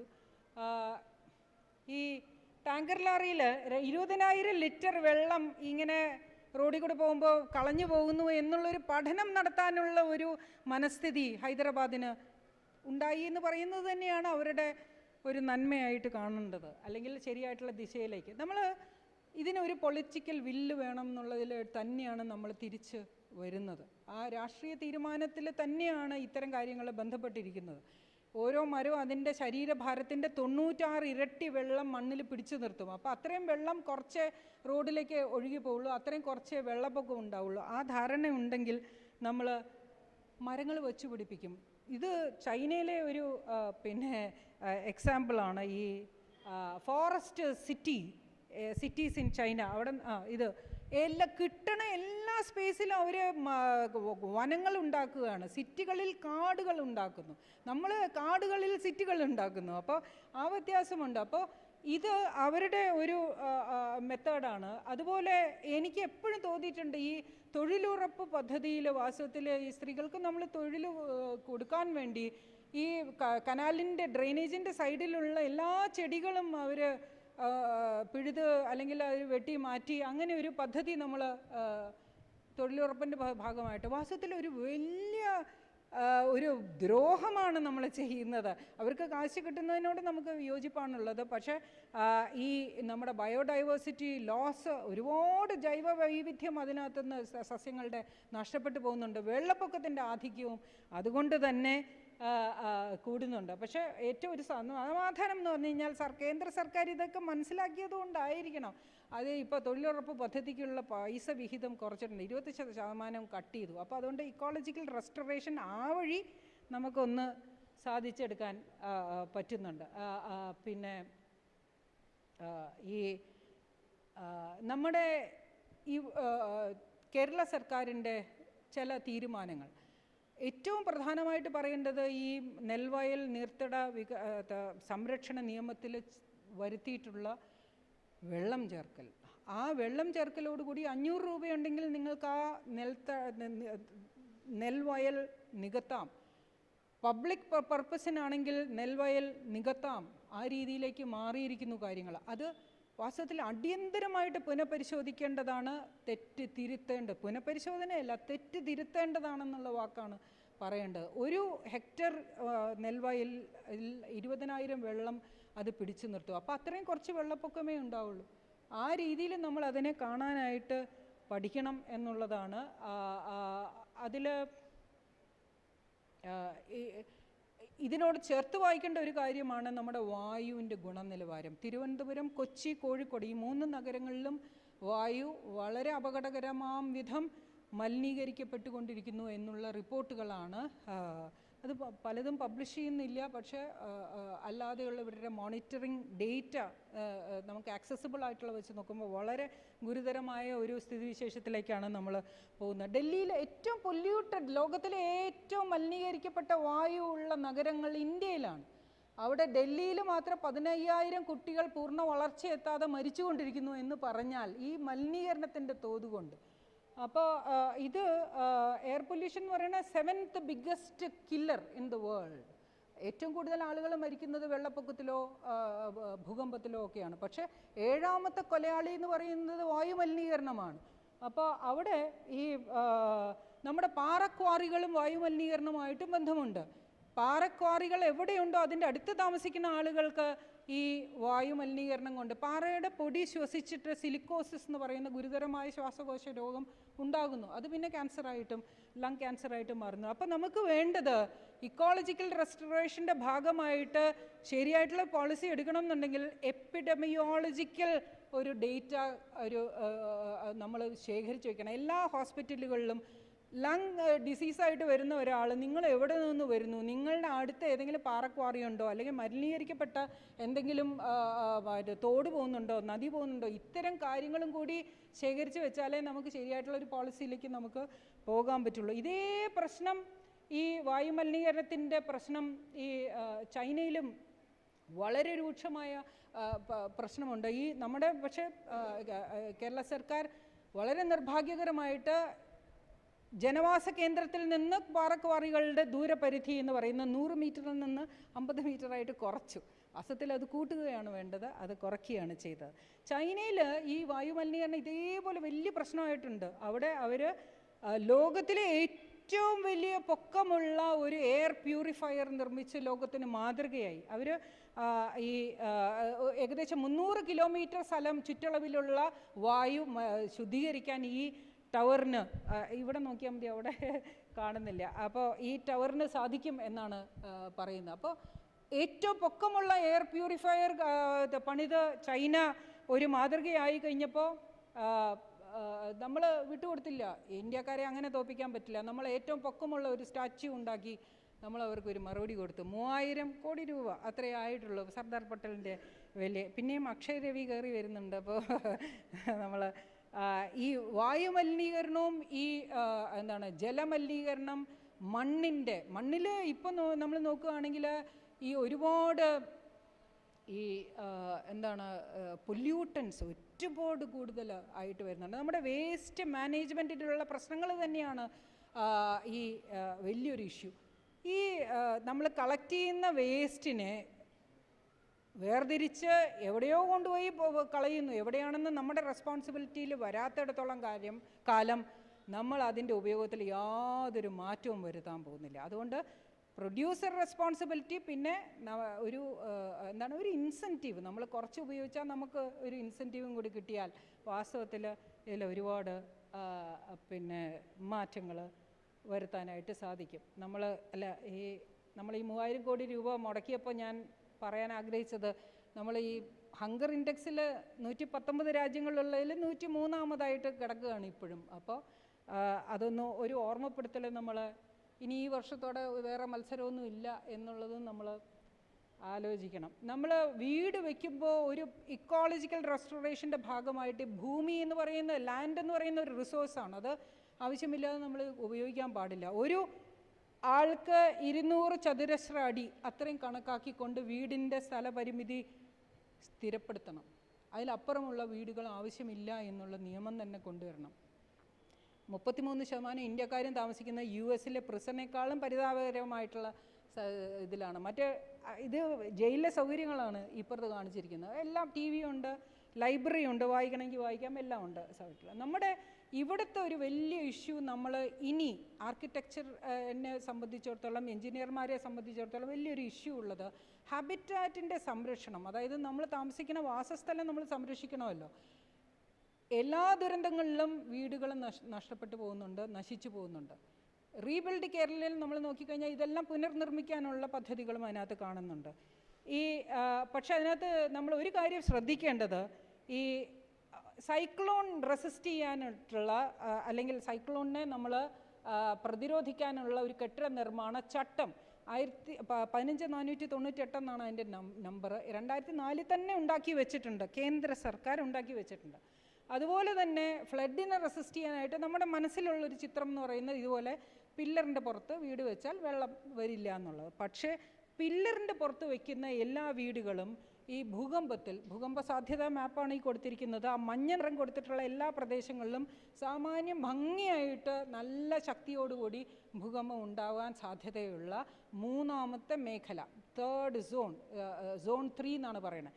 എന്ന് പറഞ്ഞാൽ കേരളം മുഴുവനും മൂന്നാമത്തെ മേഖലയിലാണെന്നർത്ഥം. ചുമന്ന നിറത്തിലാണ് ഏറ്റവും ദുരിതം വിതയ്ക്കുന്ന ഭൂകമ്പങ്ങൾ ഉണ്ടാകുന്നത്. മഞ്ഞ നിറം അതിനേക്കാളും കുറവ്.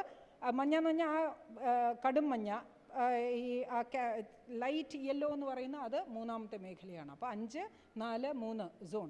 നീല നിറം എന്ന് പറയുന്നത് സോൺ 2. അവിടെ വലിയ ഒരു ബുദ്ധിമുട്ട് വരുന്നില്ല. പില്ലറിൻ്റെ പുറത്ത് വയ്ക്കുന്ന വീടുകളാണ് ഇപ്പോൾ ഫ്ലഡിന് ശേഷം നമ്മൾ എല്ലായിടത്തും കാണുന്നത്, അല്ലെ പൊക്കത്തിൽ വയ്ക്കുന്ന വീടുകൾ. പക്ഷേ അത്തരം വീടുകൾ ഭൂകമ്പത്തിൽ തകർന്നു പോകും എന്നുള്ളത് ഈ കെട്ടിട നിർമ്മാണ ചട്ടത്തിൽ 1993 തന്നെ പറഞ്ഞു വെച്ചിട്ടുണ്ട്. ഇപ്പോൾ ഇങ്ങനെയുള്ള കെട്ടിടങ്ങൾ, വലിയ വലിയ മാളുകൾ, ഷോപ്പിംഗ് കോംപ്ലക്സുകൾ, തിയേറ്ററുകൾ എല്ലാം ഇതുപോലത്തെ പില്ലറിലാണെങ്കിൽ അത് തകരാനുള്ള സാധ്യത വളരെ കൂടുതലാണ്. അവിടെ എന്ത് ചെയ്യണം? ഇതിനെ റിട്രോഫിറ്റ് ചെയ്യാനുള്ള, അതായത് ശക്തിപ്പെടുത്താനുള്ള മാർഗങ്ങളുണ്ട്. ഒരു സ്റ്റീൽ ഫ്രെയിമൊക്കെ കൊടുത്താൽ ഒരുവിധം നമുക്ക് അതിനെ ശക്തിപ്പെടുത്താം. നമ്മുടെ ഈ വാസസ്ഥലം നമ്മൾ സംരക്ഷിക്കണമെന്നുണ്ടെങ്കിൽ ഇക്കോളജിക്കൽ റെസ്റ്റോറേഷൻ്റെ ഭാഗമായിട്ട് നമ്മൾ ചെയ്യേണ്ടതെന്ന് വെച്ച് കഴിഞ്ഞാൽ ഒരു rapid visual analysis, screening of all the structures. അത് നോക്കിയിട്ട് ഏതൊക്കെ ബിൽഡിംഗ് ആണ് ഏറ്റവും അത്യാവശ്യമായിട്ട് നമ്മൾ ഇതുപോലെ റിട്രോഫിറ്റ് ചെയ്യേണ്ടത്. ആശുപത്രികൾ, ആളുകൾ കൂടുന്ന ദേവാലയങ്ങൾ, പിന്നെ തിയേറ്ററുകൾ, അല്ലെങ്കിൽ ഗവൺമെൻറ്റിൻ്റെ ഓഫീസുകൾ, കളക്ടറേറ്റുകൾ, അതെല്ലാം ഇതുപോലെ നമ്മൾ റിട്രോഫിറ്റ് ചെയ്യേണ്ടത് വളരെ അത്യാവശ്യമായിട്ട് നമ്മൾ ചെയ്യേണ്ട ഒരു കാര്യമാണ്. നമുക്കിപ്പോഴും ഇതാണ് ഏറ്റവും ഇമ്പോർട്ടൻ്റ് ആയിട്ട് എനിക്ക് സംവദിക്കാനുള്ളത്. അതായത് ഫ്ലഡിനെ റെസിസ്റ്റ് ചെയ്യാനുള്ള കെട്ടിട നിർമ്മാണ ചട്ടമുണ്ട്, സൈക്ലോണിനെ റെസിസ്റ്റ് ചെയ്യാനുള്ള കെട്ടിട നിർമ്മാണ ചട്ടമുണ്ട്, ഭൂകമ്പത്തിനെ പ്രതിരോധിക്കാനുള്ള കെട്ടിട നിർമ്മാണ ചട്ടമുണ്ട്. എല്ലാം പ്രത്യേകമുണ്ട്. ഇത് മൂന്നും കൂടി ഒരുമിച്ച് വരുന്ന സ്ഥലത്ത് മൾട്ടി ഡിസാസ്റ്റർ റെസിസ്റ്റൻ്റ് ആയിട്ടുള്ള ഒരു വീട് വയ്ക്കാൻ ഇന്നേ വരെ ഇന്ത്യയിൽ ഒരു കെട്ടിട നിർമ്മാണ ചട്ടം ഉണ്ടാക്കിയിട്ടില്ല. പക്ഷേ നമ്മൾ മലയാളികൾ നല്ല ബുദ്ധിയുള്ള ആളുകളാണല്ലോ, അതുകൊണ്ട് എന്നാണല്ലോ നമ്മുടെ വിശ്വാസം. അതുകൊണ്ട് ഈ മൾട്ടി ഡിസാസ്റ്റർ റെസിസ്റ്റൻ്റ് ആയിട്ടുള്ള ഒരു വീടിൻ്റെ നിർമ്മിതി വാസ്തവത്തിൽ അതിനുള്ള ഡിസൈനാണ് നമ്മൾ ചെയ്യേണ്ടത്. ഇങ്ങനെ ഒരു ഡിസൈൻ ഈ ഫ്ലഡിനെ സംബന്ധിച്ചിടത്തോളം ഇത് കൊണ്ടുവന്നിട്ടുണ്ട്. അതായത് വെള്ളം വരുമ്പോൾ അതിങ്ങനെ പൊങ്ങിക്കിടക്കും, വെള്ളം കഴിയുമ്പോൾ അത് താന്നു പോകും. ആംഫിബിയൻ ഹൗസസ് എന്നാണ് പറയുന്നത്. തവളെ പോലെ അത് വെള്ളത്തിൽ ഇങ്ങനെ ജീവിച്ചോളും എന്നാണ് പറയുന്നത്. നമ്മൾ ഏറ്റവും പ്രധാനം എന്ന് പറയുന്നത് നമ്മൾ നിയമങ്ങൾ അനുസരിക്കാൻ നമ്മൾ ബാധ്യസ്ഥരാണ്, അല്ലേ? ഈ നദി ഇങ്ങനെ ഒഴുകി വരുമ്പോൾ രണ്ട് സ്ഥലത്തും ഈ എക്കലും എല്ലാം നിക്ഷേപിച്ചുണ്ടാകുന്ന ഫ്ലഡ് പ്ലെയിനുകൾ ആണ് വെള്ളപ്പൊക്കം കൺട്രോൾ ചെയ്യാൻ ഏറ്റവും പരമപ്രധാനമായിട്ട് അവിടെ സംരക്ഷിക്കപ്പെടേണ്ടത്. പക്ഷെ നമ്മൾ അവിടെ ഒരു കൺസ്ട്രക്ഷനും പാടില്ല എന്നാണ്. നോ കൺസ്ട്രക്ഷൻ, 0 കൺസ്ട്രക്ഷൻ സോണാണ് നമ്മുടെ. പക്ഷേ എല്ലാ ടൂറിസം കേന്ദ്രങ്ങളും ഈ ഫ്ലഡ് പ്ലെയിനിലാണ് നമ്മൾ നിലനിർത്തുന്നത്. നമ്മൾ ഒരു കാര്യം ആലോചിക്കേണ്ടത്, ഞാൻ ഇടയ്ക്ക് വളരെ വേദനയോടുകൂടി പറയുകയാണ്, ഈ ഇദ്ദേഹം ഈ ഒരു IAS ഉദ്യോഗസ്ഥൻ ഒരു പത്രപ്രവർത്തകനെ കാർ ആക്സിഡൻറ്റിൽ അദ്ദേഹം കൊല്ലപ്പെടുകയാണ് ഉണ്ടായത്. അപ്പോൾ അദ്ദേഹത്തിനെ പിന്നെ ഇതിലൊക്കെ ചോദ്യം ചെയ്യുമ്പോൾ റിട്രോഗ്രേഡ് അംനീഷ്യ എന്ന് പറയുന്ന ഒരു ഗുരുതരമായ ഒരു അസുഖം അദ്ദേഹത്തിനുണ്ടെന്നാണ് പിന്നെ പത്രത്തിൽ കണ്ടത്. അതായത് ഈ ആക്സിഡൻറ്റ് നടന്നോ എന്ന് അദ്ദേഹത്തിന് ഓർമ്മ വരുന്നില്ല, വണ്ടി ഓടിച്ചോ എന്ന് അദ്ദേഹത്തിന് ഓർമ്മ വരുന്നില്ല. റിട്രോഗ്രേഡ് അംനീഷ്യ എന്നാണ്. സെലക്റ്റീവായിട്ട് ചില കാര്യങ്ങൾ മറന്നു പോകുന്നു. നദികളെ സംബന്ധിച്ചിടത്തോളം they don't have this retrograde amnesia. അവർ ഒഴുകി വന്ന സ്ഥലം അതിന് നല്ല ബോധ്യമുണ്ട്. അതുകൊണ്ട് നമ്മൾ അവരുടെ സ്ഥലത്ത് കൊണ്ട് ഈ വീട് വെച്ചാൽ അത് ആ വഴി കൂടി വെള്ളം വരുമ്പോൾ ഒഴുകിയിരിക്കും. അതുകൊണ്ട് നമ്മൾ ആ സ്ഥലത്ത് നമ്മൾ വീട് വയ്ക്കാതിരിക്കുക, അല്ലെങ്കിൽ ആ വെള്ളത്തിനെ വഴിതിരിച്ച് വിടുക. ഒരു എക്സാമ്പിൾ ഞാൻ ജപ്പാൻ്റെ പറഞ്ഞു, തമിഴ്നാടിൻ്റെ പറഞ്ഞു. ഇത് സിംഗപ്പൂരിലെ എക്സാമ്പിളാണ്. അവർ അണ്ടർഗ്രൗണ്ടിൽ വലിയ ഈ റിസർവോയർ ഇതുപോലെ തന്നെ ഉണ്ടാക്കിയിട്ട് അതിനെ റീസൈക്കിൾ ചെയ്ത് വെള്ളം ഉപയോഗിക്കണം. 18% അവരുടെ വെള്ളത്തിൻ്റെ ഉപയോഗം ഇതുപോലെ സ്റ്റോം വാട്ടർ ഡ്രെയിനുകളിൽ കൂടി ഒഴുകിപ്പോകുന്ന വെള്ളമാണ്. ഞാൻ എപ്പോഴും ആലോചിക്കുന്നു, ഇത് പ്രാവർത്തികമാണോ എന്ന് എൻജിനീയർമാരെല്ലാവരും കൂടി തീരുമാനിക്കുക. ഈ വെള്ളം ഒഴുകിപ്പോകുന്ന ഓടകൾ നമ്മൾ കോൺക്രീറ്റ് ചെയ്യുമ്പോൾ ആ വെള്ളത്തിന് എവിടെയും ഭൂമിയിലേക്ക് താന്നു പോകാൻ ഒരു അവസരമില്ല. നേരെ മറിച്ച് അടിയിലത്തെ ഭാഗം കോൺക്രീറ്റ് അല്ല, മണലും ചരലും വെച്ച് അങ്ങനെ റീറ്റെയിൻ ചെയ്യുകയാണെങ്കിൽ കുറേ വെള്ളം ഭൂമിയിലേക്ക് താഴ്ന്നു പോകും. വെള്ളപ്പൊക്കത്തിനെ കൺട്രോൾ ചെയ്യാനും പറ്റും, വെള്ളത്തിൻ്റെ റെസ്റ്റോറേഷനും നമുക്ക് സാധ്യമാകും. ആ മണ്ണും കല്ലും ഒഴുകിപ്പോവാതെ ഒരു മെഷ് പോലെ ഇടയ്ക്കിടയ്ക്ക് പ്രൊവൈഡ് ചെയ്ത് കൊടുത്താൽ ഒരു പക്ഷേ ആലോചിക്കാവുന്ന ഒരു കാര്യമായിട്ട് ഞാൻ മുമ്പിൽ വയ്ക്കുന്നു. അപ്പോൾ അണ്ടർഗ്രൗണ്ട് ഡ്രെയിൻസിൻ്റെ എക്സാമ്പിളാണ് ഈ കൊടുത്തിരിക്കുന്നത്. നമ്മൾ ഏറ്റവും പ്രധാനം എന്ന് പറയുന്നത് കല്ലിൻ്റെയും മണ്ണിൻ്റെയും ലഭ്യത. നമ്മളെപ്പോഴും പറയും കല്ല് നമുക്ക് ആവശ്യത്തിന് വേണ്ടേ, പക്ഷേ 50 ലക്ഷം വർഷം എടുക്കും ഒരു പാറ ഉണ്ടായി വരാൻ, കരിങ്കല്ലുണ്ടാകാൻ കൃത്യമായിട്ട് 50 ലക്ഷം വർഷം വേണ്ടി വരുന്നു. അപ്പോൾ ആ കരിങ്കല്ല് പൊടിഞ്ഞ് മണ്ണാവാൻ 3000 മുതൽ 4000 വർഷം വരെ വേണ്ടി വരുന്നു. ഓൾട്ടർനേറ്റീവ്സ് നമുക്കില്ലേ? എപ്പോഴും പറയണ്ടല്ലോ സിൽവർ ലൈനിന് നമുക്ക് ഇത് വേണം, വിഴിഞ്ഞത്തിന് ഇത് വേണം. പക്ഷേ കൺസ്ട്രക്ഷന് ഈ കോപ്പർ സ്ലാഗ് എന്ന് പറയുന്ന തെർമൽ പവർ പ്ലാന്റിലെ ഒരു ബൈ പ്രോഡക്റ്റാണ്. ഇത് സാൻഡിന് പകരം ഉപയോഗിക്കാം എന്നുള്ളത്. ഇത് റോഡ് പണിക്ക് ഉപയോഗിക്കുന്നുണ്ട്. നമ്മളിത് കയറ്റി അയക്കുകയാണ്. 6 മുതൽ 6.5 മില്യൺ ടൺസ് നമ്മൾ സിംഗപ്പൂരിലേക്ക് കയറ്റി അയക്കുകയാണ്. അവരുടെ റോഡെല്ലാം നല്ല പക്കയാണ്. നമ്മുടെ റോഡുകൾ ഏറ്റവും കൂടുതൽ പോട്ട് ഹോൾസ് ഉള്ള റോഡുകളായിട്ട് മാറിയിരിക്കുകയും ചെയ്യുന്നു. അപ്പോൾ കൺസ്ട്രക്ഷൻ്റെ വേസ്റ്റ് നമുക്ക് വീണ്ടും ഉപയോഗിക്കാം. ഇതെല്ലാം ഞാൻ പറയുന്നതല്ല, CRRI central road research institute എന്ന് പറയുന്ന കേന്ദ്ര ഗവൺമെൻറ് സ്ഥാപനം പറയുന്നതാണ് ഓൾട്ടർനേറ്റീവ്സ് ക്യാൻ ബി യൂസ്ഡ്. അപ്പോൾ ഈ മരടൊക്കെ ഫ്ലാറ്റ് പൊളിച്ചു കഴിഞ്ഞപ്പോൾ എത്ര കൺസ്ട്രക്ഷൻ വേസ്റ്റ് നമുക്ക് ഉണ്ടായിക്കാണും. അതൊക്കെ എന്ത് ചെയ്തു? നമുക്കത് പുനരുപയോഗിക്കാൻ സാധിക്കുമായിരുന്നില്ലേ എന്നുള്ള ചോദ്യങ്ങളൊക്കെ ഇവിടെ വരുന്നു. ബാംബു നമുക്ക് ഉപയോഗിക്കാൻ പറ്റുന്നതാണ്. വളരെയധികം ലോഡ് ബെയറിംഗ് കപ്പാസിറ്റി ഉള്ളതാണ് ബാംബു. ഇങ്ങനെ ചില സ്റ്റഡികൾ കാണുന്നുണ്ട്. ഗോവ എഞ്ചിനീയറിംഗ് കോളേജ് ഈ UK-യുമായിട്ട് ചേർന്ന് പ്ലാസ്റ്റിക്കിൻ്റെ തരികൾ ഇത് മണലിന് പകരം ഉപയോഗിച്ചിട്ടുള്ള ചില പഠനങ്ങൾ കണ്ടു. ഇത് UK-യിൽ തന്നെയാണ്. അവരാണ് ഈ കൺസ്ട്രക്ഷൻ ടെക്നോളജിയിൽ വളരെയധികം മുന്നോട്ട് പോയിരിക്കുന്നത്. ബ്ലോക്സ് ഉണ്ടാക്കുകയാണ് ഇഷ്ടിക പോലെ, ഭയങ്കര സ്റ്റഡി ആയിട്ടുള്ള ഇത്. എന്നിട്ട് ഇത് കത്തിപ്പിടിക്കാതിരിക്കാൻ വേണ്ടി അതിൻ്റെ പുറത്ത് ഒരു തരം ഫയർ റിട്ടാർഡൻ്റ് ആയിട്ടുള്ള ഒരു പ്ലാസ്റ്ററിങ് നടത്തുക. അതായത് തീ പിടിക്കാതിരിക്കാനുള്ള ഒരു മെറ്റീരിയലും അവർ ചെയ്യുന്നുണ്ട്. ഇത് പ്ലാസ്റ്റിക് നമുക്ക് അങ്ങനെ ഉപയോഗിക്കാൻ പറ്റുമോ എന്നുള്ളതാണ് നമ്മൾ നോക്കേണ്ടത്. തീർന്നു. ഞാൻ അവസാനത്തെ സ്ലൈഡിലേക്ക്. നമ്മുടെ പേഴ്സണൽ ചോയ്സസും ഇത് വളരെ പ്രധാനമാണ്. എന്താണ് നമ്മൾ ഉപയോഗിക്കുന്നത്? നമ്മുടെ മുറ്റങ്ങൾ നമ്മൾ കവർ ചെയ്യാൻ ഇത് ഉപയോഗിക്കുന്നുണ്ടോ? ഇതാ കവളപ്പാറയിലെ ലാൻഡ് സ്ലൈഡ് നടന്നതിൻ്റെ തൊട്ടടുത്തുള്ള ഒരു വലിയ ഹ്യൂജ് ബിൽഡിംഗ് ഇതാണ്. അത് എത്രയും കൊണ്ട് ഏക്കർ കണക്കിന് വിസ്തൃതിയായിട്ട്. അപ്പോൾ നേരത്തെ പറഞ്ഞ ആ പോളിസി ഇതിനകത്ത് നമ്മൾ കൊണ്ടുവരണം. പിന്നെ ഒരു വീട് മാത്രം ഒരു ഫാമിലിക്ക് എന്നുള്ള നിർബന്ധമാക്കണം. ഇനി ഇക്കോളജിക്കൽ നമ്മുടെ വലിയൊരു കൺസേൺ ആയിട്ട് വരുന്ന ഒരു കാര്യം എന്ന് പറയുന്നത്, ഇന്ത്യയിൽ ഒരുപാട് കൽക്കരിപ്പാടങ്ങൾ വിറ്റുകൊണ്ടിരിക്കുന്നു. 500 എണ്ണം ഇപ്പോൾ വിൽക്കാൻ ലേലത്തിന് വെച്ചിരിക്കുന്നു. ഈ കൊടുങ്കാട്ടിലാണ് കൽക്കരി പാടങ്ങൾ ഉണ്ടാകുന്നത്. കൊടുങ്കാട്ടിലേക്ക് മനുഷ്യൻ എന്നെല്ലാം കയറിയിട്ടുണ്ടോ, കയ്യേറിയിട്ടുണ്ടോ, അപ്പോഴെല്ലാം നമ്മൾ എന്തെങ്കിലും ഒരു പാത്തജൻ, ഒരു രോഗവാഹിയെ നമ്മൾ തിരിച്ച് കൊണ്ടുവന്നിട്ടുണ്ട്. അതാണ് ചരിത്രം നമ്മളെ അവിടെ പറയുന്നത്. അപ്പോൾ സൂണോട്ടിക് ഡിസീസസ് ഇനി 30% ഈ ഒറ്റ കാരണം കൊണ്ട് തന്നെ വർദ്ധിക്കുമെന്ന് ഞാനല്ല പറയുന്നത്, വേൾഡ് ഹെൽത്ത് ഓർഗനൈസേഷനാണ് പറയുന്നത്. എബോള എന്ന് പറയുന്ന ഈ ഗുരുതരമായ രോഗം കാട്ടിലെ വെരുകിൻ്റെ മാംസം കഴിച്ചപ്പോൾ പടർന്നു പിടിച്ചതാണ് എന്ന ഒരു തിയറിയുമുണ്ട്. അതുപോലെ കാട്ടിനകത്തേക്ക് നമ്മൾ കയറുമ്പോൾ അൺനോൺ പാത്തജൻസ്, നമ്മളറിയാത്ത ഈ ഒരുപാട് ജീവികൾ അവിടെ ഉണ്ട്. ഈ ഒരു സൂക്ഷ്മജീവി തന്നെ വിചാരിച്ചിട്ട് നമ്മളെ പെടാപ്പാട് പെടുത്തുകയാണ്. ഒരു ഉപ്പിൻ്റെ ഒരു തരിയെ 10,000 ഡിവൈഡ് ചെയ്താൽ എത്രയുണ്ടോ അതിനേക്കാളും കുഞ്ഞാണ് ഈ വൈറസ്. അത് വിചാരിച്ചിട്ട് തന്നെ നമ്മളെ ഇങ്ങനെ തോക്കിൻ മനയിൽ നിർത്താൻ അതിന് സാധിക്കുന്നുണ്ട്. അപ്പോൾ നമ്മൾ ഇനി ചെയ്യേണ്ട ഒരു വലിയ കാര്യമെന്ന് പറയുന്നത് നമ്മുടെ മരങ്ങൾ, കടലുകൾ എല്ലാം സംരക്ഷിക്കുക. കടലുകളാണ് നമുക്ക് ഓക്സിജൻ തരുന്നത്. അതിൻ്റെ താഴെയുള്ള കാടുകൾ, കടലിൻ്റെ ഉള്ളിലുള്ള കാടുകൾ, അതാണ് കെൽപ്പ് ഫോറസ്റ്റ് എന്നാണ് അതിന് പറയുന്നത്. അവരാണ് നമുക്ക് ഓക്സിജൻ 1/3 തരുന്നത്. ഇതെല്ലാം നമ്മളൊന്ന് ആലോചിച്ചിട്ട് നമ്മുടെ പിന്നെ സങ്കടം എന്താണെന്ന് വെച്ച് കഴിഞ്ഞാൽ ഈ കടലുകൾ തന്നെ ഇളക്കി മറിച്ച് എക്സ്പ്ലോറേഷൻ നടത്താനുള്ള വലിയ പദ്ധതിയുമായിട്ട് സെൻട്രൽ ഗവൺമെൻറ് മുന്നോട്ട് പോവുകയാണ്. അതെന്തിനു വേണ്ടിയിട്ടാണ്? ഹരിത ഊർജം എടുക്കാൻ വേണ്ടി വലിയ വലിയ മെഷീനറി എല്ലാം ഇറക്കി അവർ ഇത് ചെയ്യുകയാണ്. അപ്പോൾ നമ്മുടെ ഇലക്ട്രിക് കാറുകൾ ഹരിത ഊർജം ഉപയോഗിക്കുന്നതാണെന്ന് പറയുന്നു. പക്ഷേ ഇതിനു വേണ്ടിയിട്ടാണ് കടൽ എക്സ്പ്ലോറേഷൻ നടത്താൻ പോകുന്നത്. കാഡ്മിയവും നിക്കലും എടുക്കാൻ കടലിൽ, കരയിൽ അതിൻ്റെ നിക്ഷേപമില്ല. അപ്പോൾ കടലിൽ പിന്നെ നമ്മൾ ആശ്രയിച്ചാലേ പറ്റുള്ളൂ. അപ്പോൾ ഇതൊന്നും ഒരു ശാശ്വത പരിഹാരമല്ല എന്നുള്ളതാണ് നമ്മൾ കാണേണ്ടത്.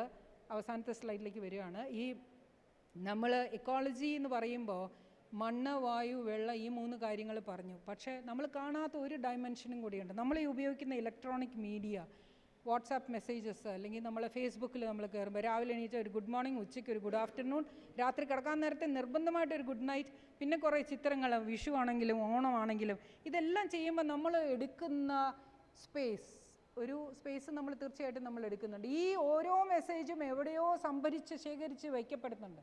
അത് ഓറിഗോണിലെ ഈ ഫേസ്ബുക്കിൻ്റെ ഒരു കേന്ദ്രം എന്ന് പറയുന്നത് അതിങ്ങനെ കിലോമീറ്റർ കണക്കിന് വിസ്തൃതിയുള്ള ഒരു ഓഫീസാണ്. അതിനകത്താണ് ഈ നമ്മൾ അയക്കുന്ന ഓരോ മെസ്സേജും അതിനകത്ത് ശേഖരിച്ച് ഇങ്ങനെ വയ്ക്കുക. എപ്പോഴെങ്കിലും നമുക്ക് ആവശ്യമുള്ളെങ്കിലോ അത് അപ്പോൾ റിട്രീവ് ചെയ്യാൻ വേണ്ടിയിട്ട്. അപ്പോൾ അതിനകത്ത് നമ്മളൊരു ദാക്ഷിണ്യം കാണിക്കാതെ തന്നെ ഒരു കൺട്രോള് നമ്മൾ കൊണ്ടുവരേണ്ടതുണ്ട്. ഈ 40 മില്യൺ സ്ക്വയർ ഫീറ്റുള്ള ഒരു സ്ഥലത്താണ് ഒരു ഓഫീസ് ഫേസ്ബുക്കിൻ്റെ. അങ്ങനെ 12 എണ്ണം കൂടി ഇനി ലോകത്ത് എല്ലായിടത്തും ഉണ്ടാക്കാൻ പോകുന്നു. ഈ ഡേറ്റ എല്ലാം ശേഖരിച്ച് വയ്ക്കാൻ അവർ ഉപയോഗിക്കുന്ന എനർജി എന്ന് പറയുന്നത് ഇന്ന് തൊട്ട് 18 വർഷം കഴിയുമ്പോൾ ലോകത്തിൻ്റെ മൊത്തം എനർജി ആവശ്യത്തിൻ്റെ, ഇലക്ട്രിസിറ്റി ഉൽപ്പാദനത്തിൻ്റെ 80% ഇവർ ഇത്തരം സോഷ്യൽ മീഡിയയിലേക്ക് എടുക്കേണ്ടി വരും എന്നാണ്. അപ്പോൾ നമ്മുടെ ബാക്കിയുള്ള കാര്യങ്ങൾക്ക് ഇലക്ട്രിസിറ്റി ഉണ്ടാവില്ല. അപ്പോൾ ആ ബോധ്യം കൂടി ഇക്കോളജിക്കൽ റെസ്റ്റോറേഷൻ പറയുമ്പോൾ നമുക്ക് ഓർമ്മ വരണം. കടലിനെ സംരക്ഷിക്കേണ്ടതിൻ്റെ ആവശ്യകത നമ്മൾ പറഞ്ഞു. ഇപ്പോഴും നമുക്ക് അറിയില്ല കടലിൻ്റെ താഴെ എത്ര ജൈവ വൈവിധ്യമുണ്ടെന്ന് നമുക്കറിയില്ല. 0.1% മാത്രമേ എക്സ്പ്ലോർ ചെയ്തിട്ടുള്ളൂ. അപ്പോൾ തന്നെ മില്യൺസ് ഓഫ് സ്പീഷീസാണ്. നമ്മൾ കണ്ടുപിടിക്കാത്ത ഒരുപാട് സ്പീഷീസ് ഇപ്പോഴും ഉണ്ട്. ഗാലക്സികളും പ്രപഞ്ചത്തിൽ ഒരുപാട് സൗരയൂഥങ്ങളുണ്ട്. അതിൽ നമുക്കറിയുന്ന ഒരു കുഞ്ഞ് സൗരയൂഥത്തിൻ്റെ കൊച്ചു ഭാഗം മാത്രമാണ് ഭൂമിയിൽ നമ്മൾ. ഇപ്പോൾ ഇവിടെയുള്ള എല്ലാ ജൈവ വൈവിധ്യവും നശിച്ചുകൊണ്ടിരിക്കുന്നു. 2050 ആകുമ്പോഴേക്കും ഇതെല്ലാം ഇക്കോളജിക്കൽ ഒരു ഡിസാസ്റ്ററിൻ്റെ ഭാഗമായിട്ട് തന്നെ കാണണം. ഇവരെല്ലാം മരിച്ചു പോയിട്ട് മനുഷ്യർ മാത്രം അവശേഷിക്കുന്ന ഒരു സ്ഥിതിവിശേഷം വരികയാണ്. അപ്പോൾ ഇതിലാര് വേണമെന്ന് തീരുമാനിക്കുന്നത് നമ്മളാണ്, അല്ലേ? അപ്പോൾ ഇതൊരു കാര്യം, വളരെ പ്രധാനമുള്ളൊരു കാര്യം കൂടി പറയട്ടെ. ഈ കേരളത്തിലെ 2018 ശേഷം ഒരുപാട് മരത്തവളകളുടെ എണ്ണം കുറഞ്ഞു, സ്പീഷീസുകളുടെ റിഡക്ഷൻ വന്നു. ഒരുപാട് തവളകളുടെ സാന്നിധ്യമില്ലാതെ തവളകളും നമ്മളും തമ്മിൽ എന്ന് ചോദിക്കാൻ വരട്ടെ. വേൾഡ് ഹെൽത്ത് ഓർഗനൈസേഷൻ പറയുന്നത് ഈ തവളകളുടെ എണ്ണം എവിടെയൊക്കെ കുറഞ്ഞിട്ടുണ്ടോ അവിടെയെല്ലാം ഒരു ഫാക്ടർ ഇതാണ് ചിക്കൻ ഗുനിയ, മലേറിയ, ഡെങ്കു പനി കൂടുതലാവാനായിട്ട്. അപ്പോൾ ഇത് നമ്മൾ ചേർത്ത് വായിക്കണം. ഈ മനുഷ്യരും മൃഗങ്ങളും ഒരേ വികാരമുള്ളവരാണ്. അവർ ചിരിക്കുന്നതും നമ്മൾ ചിരിക്കുന്നതും തമ്മിൽ യാതൊരു വ്യത്യാസവുമില്ല. ഇനി ഇങ്ങനെ ഒരു ഇക്കോളജിക്കൽ ക്രൈസിസും കൂടി നമ്മൾ നേരിടാൻ പോകുന്നത്. ഇന്നത്തെ പേപ്പറിൽ വന്നതാണ്, ആണവ മാലിന്യം കൂടംകുളത്ത് തന്നെ സൂക്ഷിക്കും. അത് അവിടുന്ന് എടുത്തുകൊണ്ട് പോകുന്നതാണ് ആദ്യം പറഞ്ഞത്, പക്ഷേ അവിടെ തന്നെ സൂക്ഷിക്കുമെന്ന് ഇന്നത്തെ പേപ്പറിൽ വരുന്നു. തിരുവനന്തപുരം, ഈ തെക്കൻ കേരളത്തിലെ ഡിസ്ട്രിക്റ്റുകൾക്കെല്ലാം ഈ ഒരു ഭീഷണി, വായു, നമ്മുടെ മുഴുവൻ റേഡിയേഷൻ, എന്തെങ്കിലും പ്രശ്നം അവിടെ വന്നാൽ ഈ റേഡിയേഷൻ വികിരണങ്ങൾ നമ്മുടെ തെക്കൻ കേരളത്തിനെ അപകടത്തിലാക്കും. പിന്നെ ആകെ ഒരു ആശ്വാസം, ഈ ചാണകം ഉപയോഗിച്ചാൽ ഇതിനെല്ലാം പരിഹാരം കാണുമെന്ന് ചില സ്വാമിമാർ പറയുന്നുണ്ട്. ഇദ്ദേഹം പറഞ്ഞ് ഇത് അറ്റോമിക് പവർ പ്ലാന്റിൽ ഇങ്ങനെ ചാണകം ഉപയോഗിച്ചാലും നമുക്ക് ഊർജം ഉണ്ടാക്കാം എന്നൊക്കെ ഇദ്ദേഹം പറഞ്ഞു വെച്ചിട്ടുണ്ട്. ഇതിനകത്ത് പ്ലൂട്ടോണിയം ഉണ്ടെന്ന് വരെ പറഞ്ഞു കളഞ്ഞു. അത് കേട്ടതോടുകൂടിയാണ് നമുക്ക് ഭയങ്കര സങ്കടം തോന്നിയത്. ഈ എന്താണ്, ചാണകം തേച്ച് കുളിക്കുന്നതും എല്ലാം ആഘോഷമായിട്ട് നമ്മുടെ രാജ്യത്തിൻ്റെ ഒരു ഭാഗത്ത് നടക്കുമ്പോൾ നമ്മൾ ആലോചിക്കേണ്ട ബേസിക് പ്രശ്നം, ഇവിടെ അതിനെപ്പറ്റി സംസാരിക്കില്ല എന്ന് ആദ്യം പറഞ്ഞെങ്കിലും, ഇത്തരം വികസന പദ്ധതികളാണോ നമ്മുടെ പ്രാമുഖ്യത്തിൽ വരേണ്ടത്? ശുദ്ധമായ, അതോ 4 മണിക്കൂർ കൊണ്ട് ഇവിടുന്ന് ഞാൻ കാസർഗോഡേക്ക് പോകുന്നതാണോ എനിക്ക് പ്രധാനം? അതോ എനിക്ക് ശുദ്ധമായ വെള്ളം, ശുദ്ധമായ മണ്ണ്, ശുദ്ധമായ വായു, ഇത് മുഴുവൻ 3 കാര്യങ്ങൾ എനിക്ക് കിട്ടുന്നതാണോ എന്ന് ചോദിച്ചാൽ ഒരു സംശയം കൂടാതെ നമ്മൾ ഇവിടെ ഇരിക്കുന്ന ആളുകളല്ല, സകലമായ ആളുകളും പറയും അവർക്ക് വേണ്ടത് ഈ 3 കാര്യങ്ങളാണ്. അതിന് അപ്പോൾ നമ്മൾ ഒന്ന് ഇത് ഞാൻ നോ കമൻസ്. ഇത് മാത്രം, ഇതാണ് എൻ്റെ റിയാക്ഷൻ. ഒറ്റ കാര്യം മാത്രമേ പറയാനുള്ളൂ. എല്ലാം ഇതുപോലെയുള്ള കുറേ കാര്യങ്ങൾ നമുക്കിനി ചെയ്തു തീർക്കാനുണ്ട്. പക്ഷേ ആശയുടെ കിരണങ്ങൾ എന്ന് പറയുന്ന പോലെ ചില നല്ല മനുഷ്യത്വപരമായിട്ടുള്ള കാര്യങ്ങൾ നമ്മൾ ഇപ്പോൾ കാണുന്നുണ്ട്. ഇപ്പോൾ ആര്യ എന്ന് പറയുന്ന ഇടുക്കിയിലുള്ള ഒരു പെൺകുട്ടിയാണ്. ഉക്രൈനിൽ നിന്ന് ആ കുട്ടി പോകാനായിട്ട് നിൽക്കുമ്പോൾ ഈ കുട്ടി she just refuse to go without her dog.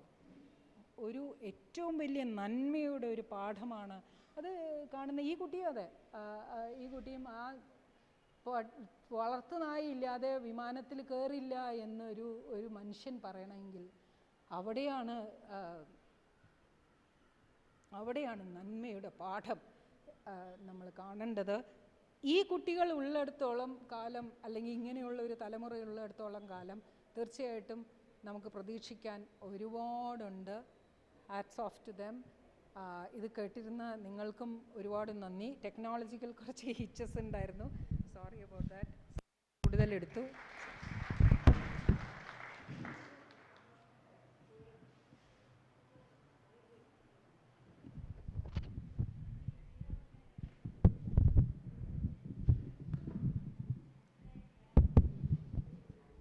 Thank you doctor താര.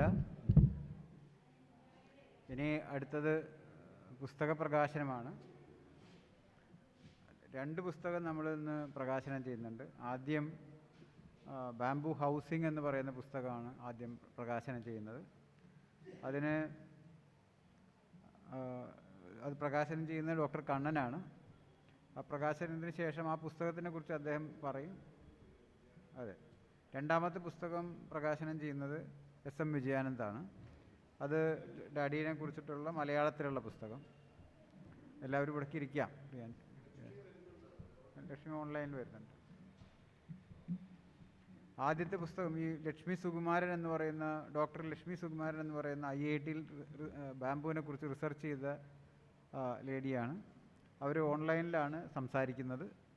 ആദ്യം ആ പുസ്തകത്തിൻ്റെ പ്രകാശനം. വിജയൻ സാർ.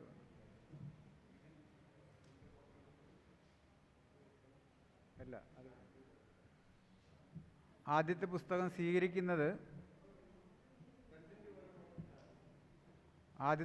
സ്വീകരിക്കുന്നത് ഷെഹൻഷയാണ്. രണ്ടാമത്തെ പുസ്തകം സ്വീകരിക്കുന്നത് ശാരദപ്രിയ.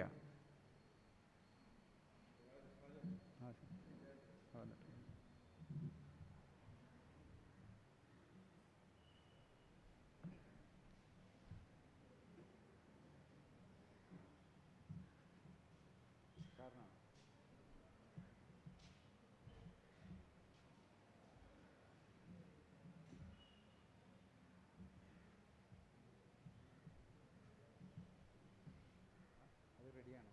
ലക്ഷ്മിക്ക് സംസാരിക്കാൻ.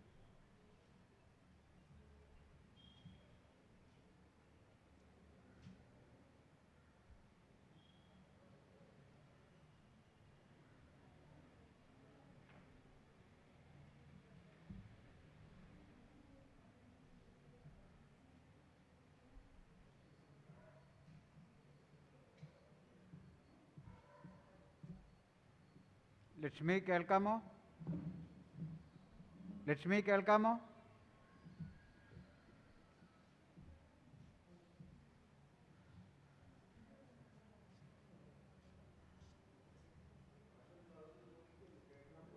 ലക്ഷ്മി കേൾക്കാമോ?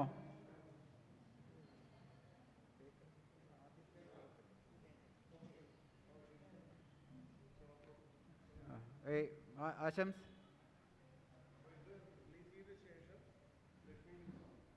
അതെ, റിലീസ് ചെയ്തതിന് ശേഷം ലക്ഷ്മിയുടെ സാറ് അതിനെക്കുറിച്ച് പറയുന്നു. അതിനുശേഷം ലക്ഷ്മി. അതെ,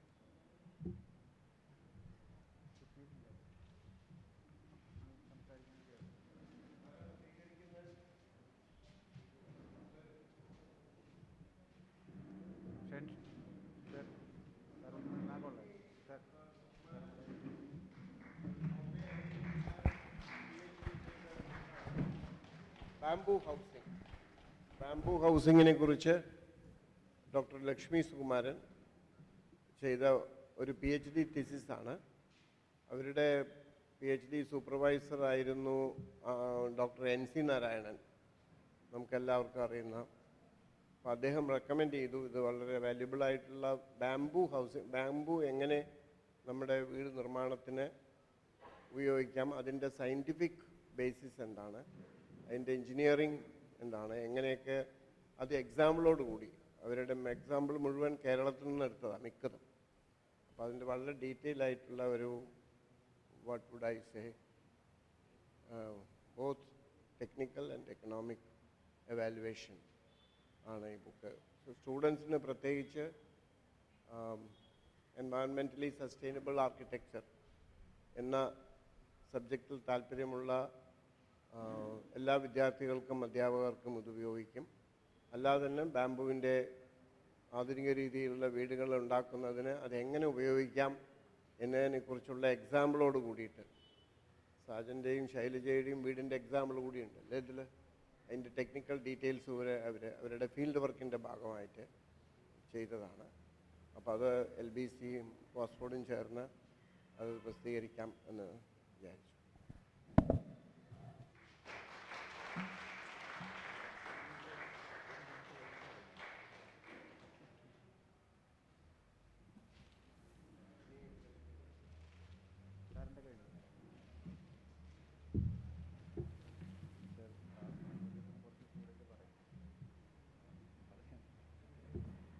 ലക്ഷ്മി സംസാരിക്കാം. നമ്മളുടെ ആ ബുക്കിനെ കുറിച്ചിട്ടും ലക്ഷ്മിക്ക് പറയാനുള്ള കാര്യങ്ങൾ എല്ലാവരോടും പറയാനായിട്ടും ലക്ഷ്മി സുകുമാരനെ ക്ഷണിക്കുന്നു.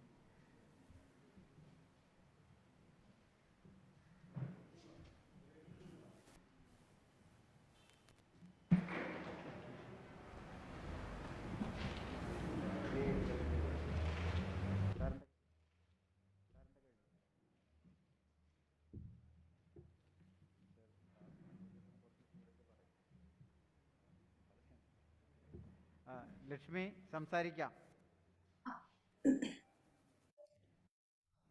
നമ്മളുടെ ആ ബുക്കിനെ കുറിച്ചിട്ടും ലക്ഷ്മിക്ക് പറയാനുള്ള കാര്യങ്ങൾ എല്ലാവരോടും പറയാനായിട്ടും ലക്ഷ്മി സുകുമാരനെ ക്ഷണിക്കുന്നു.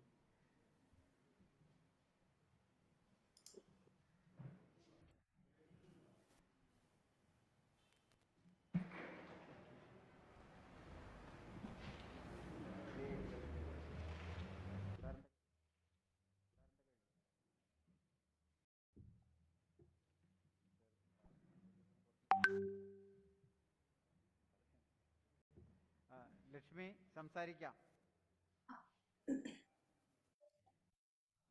നമ്മളുടെ ആ ബുക്കിനെ കുറിച്ചിട്ടും ലക്ഷ്മിക്ക് പറയാനുള്ള കാര്യങ്ങൾ എല്ലാവരോടും പറയാനായിട്ടും ലക്ഷ്മി സുകുമാരനെ ക്ഷണിക്കുന്നു.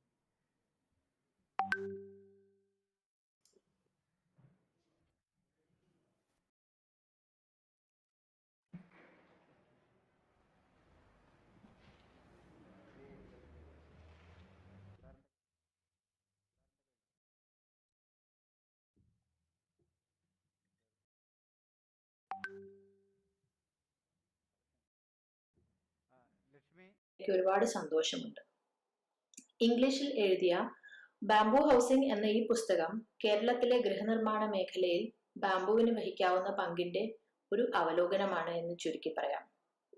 മുളയുടെ ഉപയോഗം വർദ്ധിച്ചാൽ കേരളത്തിന് കൈവരിക്കാവുന്ന സാമൂഹ്യ, സാംസ്കാരിക, സാമ്പത്തിക, പാരിസ്ഥിതിക നേട്ടങ്ങളെ ഇതിൽ വിലയിരുത്തുന്നു. 6 അധ്യായങ്ങളുള്ള ഈ പുസ്തകത്തിൽ 2 അധ്യായങ്ങൾ കേരളത്തിലെ ആനുകാലിക ഗൃഹനിർമ്മാണ ശൈലികളും നിർമ്മാണ വസ്തുക്കളും, നഗരത്തിൽ കൂടി വരുന്ന ബഹുനില സമുച്ചയ ശൈലിയും, സെൻസസ്, കെട്ടിട രജിസ്ട്രേഷൻ ട്രെൻഡുകൾ എന്നിവ പരിശോധിച്ച് വിവരിച്ചിട്ടുണ്ട്. സമകാലിക ഗൃഹങ്ങളിലെ embodied energy, carbon dioxide emissions, resource intensity എന്നിവയും അധ്യായത്തിൽ രേഖപ്പെടുത്തിയിട്ടുണ്ട്. അടുത്ത അധ്യായം മുളയെ ഒരു സമൂല അസംസ്കൃത വസ്തുവായി പരിചയപ്പെടുത്താനുള്ള ശ്രമമാണ്. പല സാമൂഹിക സാംസ്കാരിക സാഹചര്യങ്ങളിൽ ലോകമൊട്ടുക്ക് ഉപയോഗപ്പെട്ടിരുന്ന മുള കാലാന്തരങ്ങളിൽ കടന്നുവന്ന മാറ്റങ്ങളിൽ തുടങ്ങി കേരളത്തിലെ വയനാടൻ ഉൾനാടുകളിൽ മെറ്റീരിയൽ ഫോർ ഇന്നോവേഷൻ ആയി അറിയപ്പെടുന്ന സാഹചര്യങ്ങൾ ഇതിൽ വിവരിച്ചിട്ടുണ്ട്. ഇതിൽ നിന്നും ഉൾത്തിരിഞ്ഞ യൂസർ സെൻട്രിക് അപ്രോച്ച് ആണ് അടുത്ത അധ്യായത്തിന്റെ അടിസ്ഥാനം. 4-ാം അധ്യായത്തിൽ ഒരു മാതൃകാ മുളവീടിന്റെ ഡിസൈൻ ഫ്രെയിംവർക്ക് നിർദ്ദേശിച്ചിരിക്കുന്നു. മുളവീടുകൾക്ക് ആധുനിക വിപണിയിൽ അംഗീകാരം ലഭിക്കാൻ ആവശ്യമായ പ്രാഥമിക ചേരുവകൾ റീജിയണൽ, കോണ്ടെക്സ്റ്റുവൽ, ടെക്നോളജിക്കൽ സ്യൂട്ടബിലിറ്റി നിർദ്ദേശിച്ചിരിക്കുന്നു. ഈ ചട്ടക്കൂടിനുള്ളിൽ നിന്ന് സമകാലിക കേരളത്തിലെ ശരാശരി വീടിന്റെ ഒരു ബാംബു മാതൃകയുടെ ഡിസൈനും ഡീറ്റെയിലും ഉൾപ്പെടുത്തിയിട്ടുണ്ട്. ഈ മോഡൽ വീടിന്റെ ഇക്കണോമിക് ആൻഡ് എൻവയോൺമെന്റൽ സസ്റ്റൈനബിലിറ്റി കമ്പാരിസൺസ് അടുത്ത അധ്യായമായി കൊടുത്തിട്ടുണ്ട്. ഈ പഠനത്തിന്റെ അവസാനം മുള ഒരു പ്രമുഖ നിർമ്മാണ വസ്തുവായി കേരളത്തിലെ മുൻനിര ഗൃഹങ്ങളിൽ വഹിക്കാവുന്ന വിവിധ സാഹചര്യങ്ങളും അതിന്റെ ഗുണങ്ങളും പറഞ്ഞ് അവസാനിപ്പിക്കുന്നു. കഴിഞ്ഞ 2 വർഷം ലോകം കടന്നുപോയ അസാമാന്യമായ സാഹചര്യ സ്ഥിതിയിൽ വളരെ വ്യക്തമാകുന്ന ഒന്നാണ് the significance of simple sustainable living. ഇത്തരം ഒരു ഘട്ടത്തിൽ ഈ പുസ്തകം പ്രസിദ്ധീകരിക്കാൻ മുന്നോട്ട് വന്ന കോസ്ഫോർഡും Laurie Baker centre for habitat സ്റ്റഡീസും ലോറി ബേക്കറിന്റെ ആശയങ്ങളെ കാലാനുഷ്ഠിത മാറ്റങ്ങളോടെ പുത്തൻ തലമുറയ്ക്ക് കൈമാറുന്നു എന്നതിന് ഒരു തെളിവാണ്. അത്തരം എല്ലാ ശ്രമങ്ങൾക്കും പിന്തുണ ലഭിക്കട്ടെ എന്ന് പ്രാർത്ഥിക്കുന്നു. നമസ്കാരം.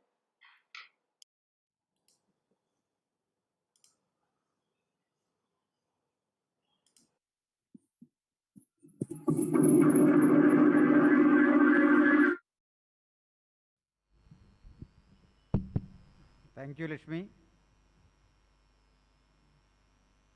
ഇനി അടുത്ത പുസ്തകം ശ്രീ എസ് എം വിജയാനന്ദ് അനാച്ഛാദനം ചെയ്യും.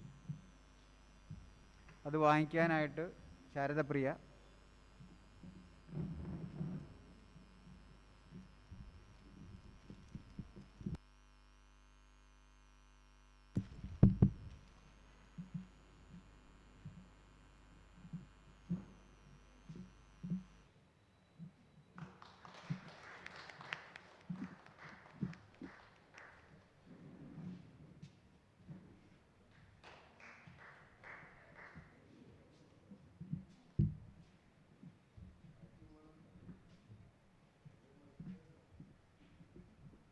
സുഹൃത്തുക്കളെ, വളരെ സന്തോഷത്തോടെയാണ് ഈ കർമ്മം നിർവഹിച്ചത്.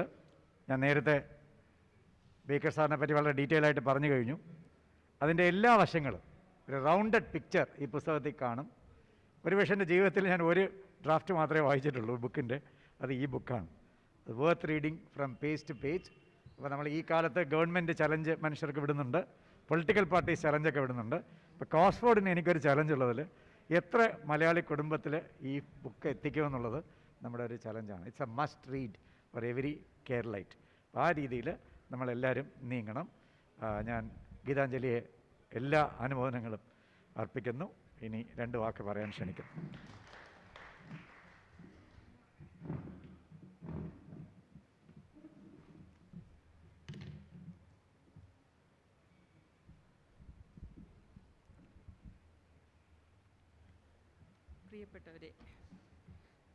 കേൾക്കാമോ? പ്രിയപ്പെട്ടവരെ, ഒരുപാട് ചാരിതാർത്ഥ്യത്തോടെയാണ്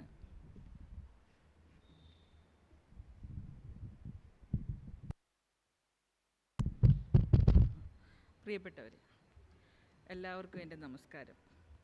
ഒരുപാട് ചാരിതാർത്ഥ്യത്തോടെയാണ് ഞാനിവിടെ നിൽക്കുന്നത്. വിശ്വപ്രസിദ്ധ വാസ്തുശില്പി ശ്രീ ലോറി ബേക്കറുടെ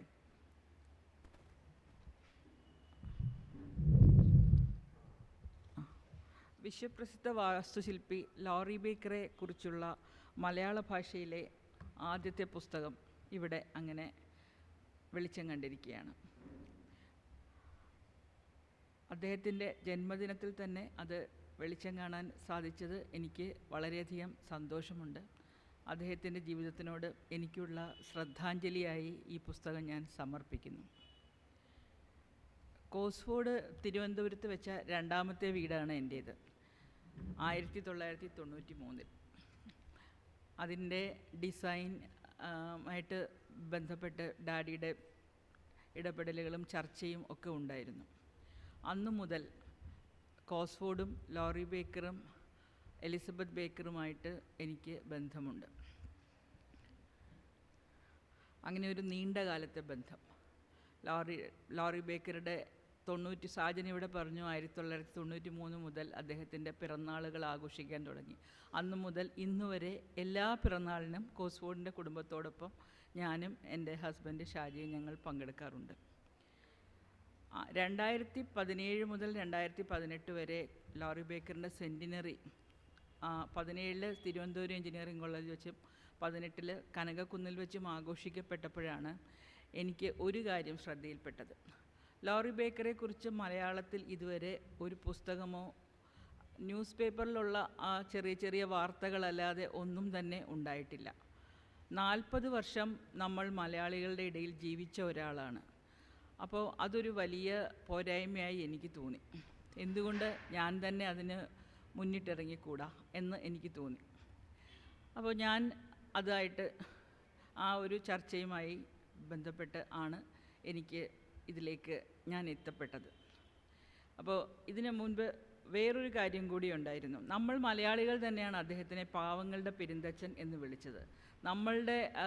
നമ്മളുടെ ഇടയിൽ ജോലി ചെയ്തും നമ്മളുടെ ഇടയിൽ ജീവിച്ചുമാണ് അദ്ദേഹം പുതിയതായ ഒരു വാസ്തുശില്പ ശൈലി രൂപപ്പെടുത്തിക്കൊണ്ടുവന്നത്. അപ്പോൾ അങ്ങനെയാണ് പുസ്തക രൂപത്തിൽ അത് എത്തിക്കാനായിട്ട് എനിക്ക് സാധിച്ചത്. കോസ്ഫോർഡിലെ സാജനും ശൈലജയുമാണ് ഞങ്ങളുടെ വീടിൻ്റെ പണിയുമായിട്ട് വിഷയമുണ്ട് എല്ലാം ആയിട്ട് ബന്ധപ്പെട്ടത്. അപ്പോൾ അതിനിടയ്ക്ക് ഒരു ദിവസം കുറച്ച് നാൾ മുമ്പ് വീടിൻ്റെ 2005 ആ സമയത്തെങ്ങാനാണ് ശൈലജ എനിക്കൊരു പുസ്തകം വായിക്കാൻ തന്നു. The timeless way of building. അത് ക്രിസ്റ്റഫർ അലക്സാണ്ടർ എന്നൊരു ആർക്കിടെക്റ്റ് എഴുതിയതാണ്. അപ്പോൾ ആ പുസ്തകം വായിച്ചപ്പോഴാണ് ലോറി ബേക്കറിൻ്റെ ആ ഒരു ആശയവുമായി ടൈംലെസ് വേ ഓഫ് ബിൽഡിങ്ങിന് സാമ്യമുള്ളതായിട്ട് എനിക്ക് തോന്നിയത്. അങ്ങനെയാണ് ആർക്കിടെക്റ്റ് അല്ലാത്ത ഞാൻ ഈ ഒരു ചിന്താ പദ്ധതിയിലേക്ക് വന്നത്. അങ്ങനെ ശൈലജയും സാജനും എൻ്റെ ഈ ഐഡിയ പുസ്തകം എഴുതാനുള്ള ഐഡിയ ഞാൻ പങ്കുവച്ചു. അവരെനിക്ക് എല്ലാ പിന്തുണയും തന്നു. അങ്ങനെ പോകാനുള്ള സ്ഥലങ്ങളുടെ ലിസ്റ്റും ബന്ധപ്പെടാനുള്ള ആളുകളുടെ ലിസ്റ്റും എല്ലാം എനിക്ക് തന്നു. സാജനോടും ശൈലജയോടും പത്മകുമാറിനോടും എനിക്കുള്ള അതിൽ ഉള്ള നന്ദി ഞാൻ രേഖപ്പെടുത്തിക്കൊള്ളുന്നു. ഞാൻ ലോറി ബേക്കറുടെ ചെയ്ത മിക്കവാറും തിരുവനന്തപുരത്തുള്ള എല്ലാ കെട്ടിടങ്ങളും പോയി കണ്ടു. വാഗമണ്ണിലും പോയി. പിന്നെ അപ്പോഴത്തേക്കും കോവിഡ് വന്നതുകൊണ്ട് എനിക്ക് വേറെ ചില സ്ഥലങ്ങളിൽ പോകാൻ പറ്റിയില്ല. കണ്ണൻ സാറും വിജയാനന്ദ് സാറും രണ്ടുപേരുടെയും നിർദ്ദേശങ്ങളും അഭിപ്രായങ്ങളും അങ്ങനെ ഒരുപാട് സഹകരണങ്ങളും ഉണ്ടതുകൊണ്ടാണ് ഈ പുസ്തകം ഈ രൂപത്തിലെത്തിയത്. ലോറി ബേക്കർ എഴുതിയ ലേഖനങ്ങൾ 5 ലേഖനങ്ങൾ ഞാൻ ഈ പുസ്തകത്തിൽ തർജ്ജമ ചെയ്ത് വന്നിട്ടുണ്ട്. അതിൽ വാട്ട് ഈസ് ആൻ ആർക്കിടെക്റ്റ് എന്നുള്ള ലേഖനം എഴുതി ഇടണം എന്ന്, ബാക്കി ഗീതയ്ക്ക് ഇഷ്ടമുള്ളതൊക്കെ ചേർക്കാം, പക്ഷേ അതെന്തായാലും നിർബന്ധമായി വേണമെന്ന് എന്നോട് പറഞ്ഞത് വിജയാനന്ദ് സാറാണ്. അതുപോലെ കണ്ണൻ സാർ CDSൻ്റെ നിർമ്മാണം മുതൽ അച്യുതമേനോൻ്റെ ഇൻവോൾവ്മെൻറ്റും ബാക്കിയുള്ള കാര്യങ്ങളും മുതൽ അങ്ങോട്ട് ലോറി ബേക്കർ എങ്ങനെയാണ് തിരുവനന്തപുരത്ത് വന്ന കാലത്ത് മുതൽ ലോറി ബേക്കർ എങ്ങനെയാണ് ഇവിടെ ഇന്ന് നമ്മൾ അറിയപ്പെടുന്ന, അതായത് വിശ്വപ്രസിദ്ധ വാസ്തുശില്പിയായി ലോറി ബേക്കർ മാറിയത് എങ്ങനെ, അത് മുഴുവനും എനിക്ക് പറഞ്ഞു തന്നതും എന്നെ അതിലേക്ക് എൻ്റെ കാര്യങ്ങളിലേക്ക് എനിക്ക് ഒരു ഉൾക്കാഴ്ച ഉണ്ടാക്കി തന്നതും കണ്ണൻ സാറാണ്. രണ്ടുപേരും എനിക്ക് ഈ പുസ്തകത്തിന് ആമുഖവും എഴുതി തന്നു. അവരോട് നിസ്സീമമായിട്ടുള്ള എൻ്റെ കടപ്പാട് ഞാനിവിടെ പറഞ്ഞുകൊള്ളട്ടെ. കോസ്റ്റ്ഫോർഡും LBCയും ചേർന്നാണ് ഈ പുസ്തകത്തിൻ്റെ പ്രസിദ്ധീകരണം ഏറ്റെടുത്തിരിക്കുന്നത്. അതിനും അതുപോലെ തന്നെ അതിൽ LBCയിലെ അനിൽ, ഞാൻ ഓരോ പ്രാവശ്യം എൻ്റെ ഉത്കണ്ഠ കൊണ്ടും പല കാരണങ്ങൾ കൊണ്ടും അനിലിനെ വിളിച്ചുകൊണ്ടേയിരിക്കും എങ്ങനെയായി എന്തായി എന്നുള്ളത്. അതുപോലെ തന്നെ 2020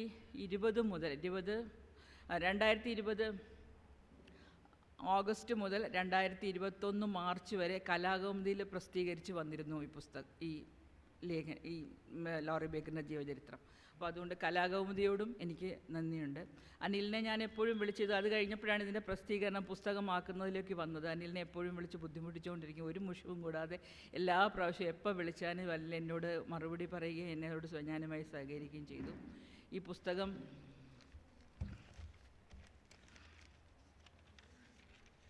മറ്റനേകം പേര്, അതായത് ഞാൻ ഏകദേശം ഒരു 30 പേരെയോളം ഇൻ്റർവ്യൂ ചെയ്തു.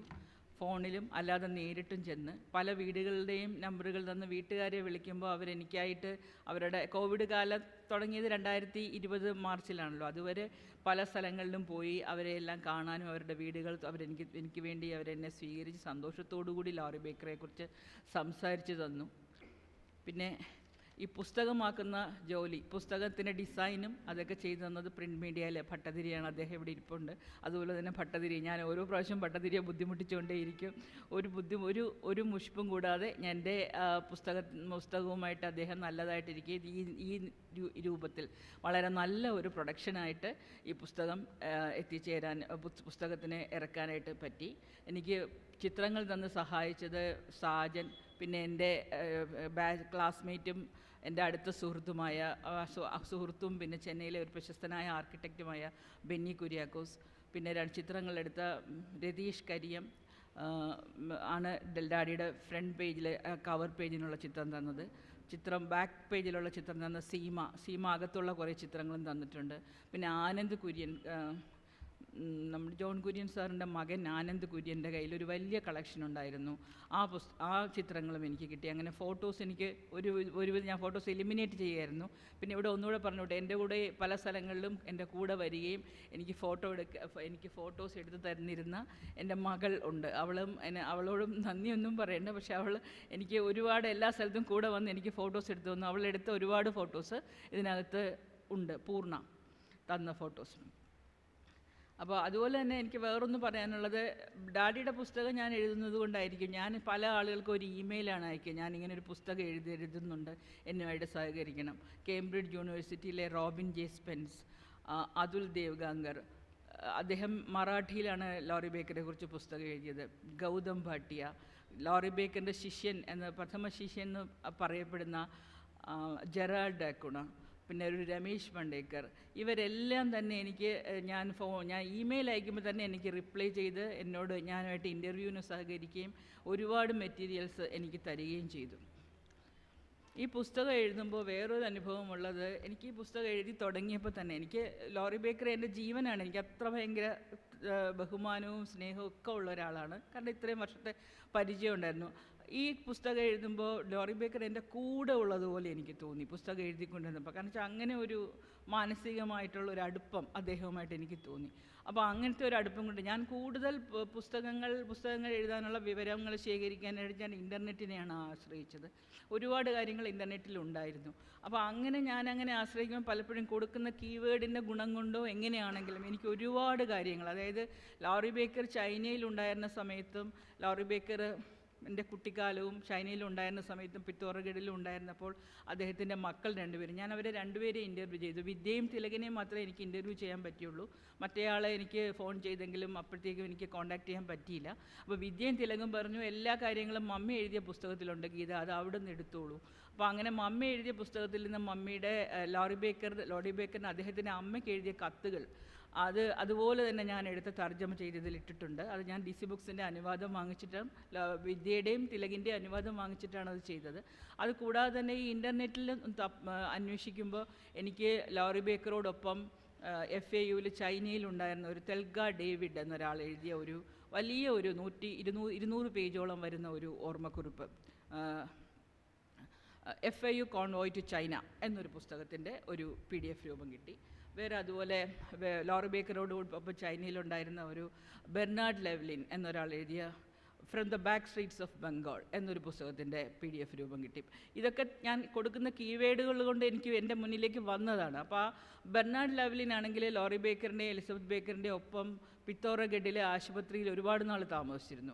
ഈ തെൽഗ ഡേവിഡിൻ്റെ ആണെങ്കിൽ ചൈനയിൽ ഉണ്ടായിരുന്നു. അപ്പോൾ അതിൽ നിന്നാണ് ലോറി ബേക്കറിൻ്റെ ജീവിതത്തിലേക്ക് വളരെയധികം സ്വാധീനം ചെലുത്തിയ 2 ജർമ്മൻ കന്യാസ്ത്രീകൾ, പിച്ചിയെ സിസ്റ്റേഴ്സ് എന്നാണ് അവർ വിളിക്കുന്നത്, ഒരു പിച്ചി എന്നുള്ള സ്ഥലത്തുണ്ടായിരുന്നു. അപ്പോൾ അവരാണ് അവിടെ കുഷ്ഠരോഗ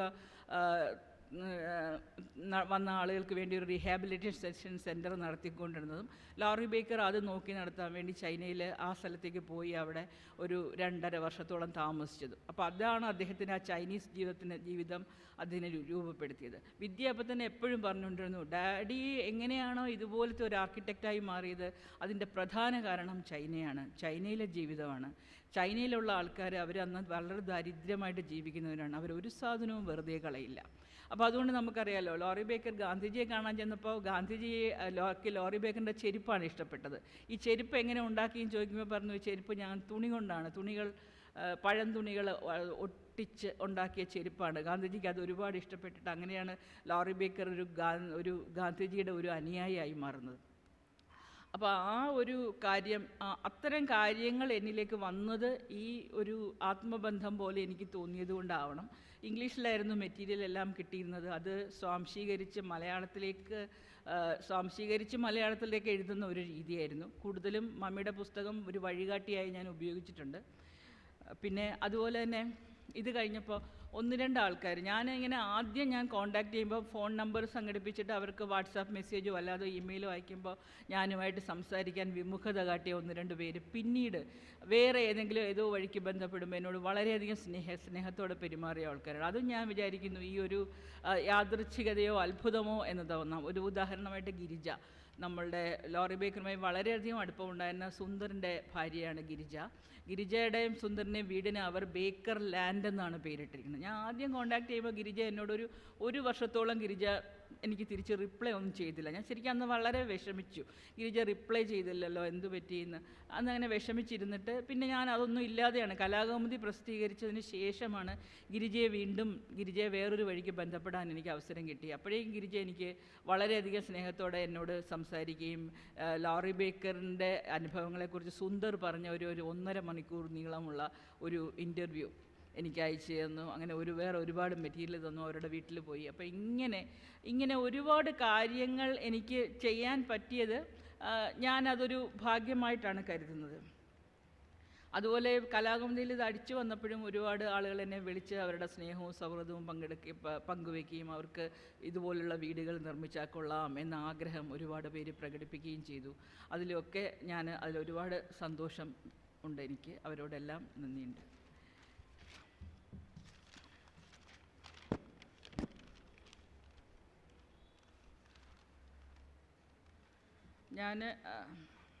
ഞാനൊന്ന് പറഞ്ഞോട്ട്, ഞാനൊരു IT മേഖലയിൽ ജോലി ചെയ്യുന്ന ഒരാളാണ്. സിവിൽ എഞ്ചിനീയറിങ്ങോ ആർക്കിടെക്ചറോ പഠിച്ചിട്ടില്ല. പക്ഷേ എന്നാലും ഇതിലുള്ള താല്പര്യം കൊണ്ടാണ് ഈ പുസ്തകം ഇങ്ങനെ എനിക്ക് എഴുതാൻ പറ്റിയത്. അപ്പോൾ കൺക്ലൂഡ് ചെയ്യാൻ പറ്റുന്നു. ഞാൻ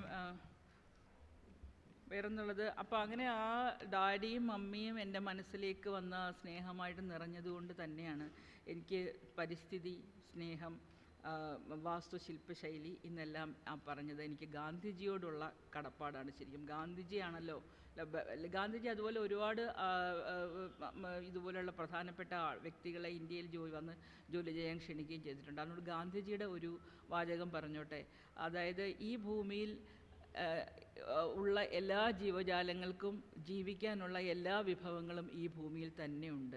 പക്ഷേ ആരുടെയും അത്യാർത്തിക്കുള്ള ഒന്നും തന്നെ ഈ ഭൂമിയിലില്ല. ഈ ഒരു ഫിലോസഫി തന്നെയാണ് ലോറി ബേക്കറും പിന്തുടർന്നത്. അപ്പോൾ അദ്ദേഹത്തിൻ്റെ ആ മഹത്തായ ജീവിതം നിങ്ങളോട് പറയാൻ സാധിച്ചത് എൻ്റെ മഹാഭാഗ്യമായി ഞാൻ കരുതുന്നു.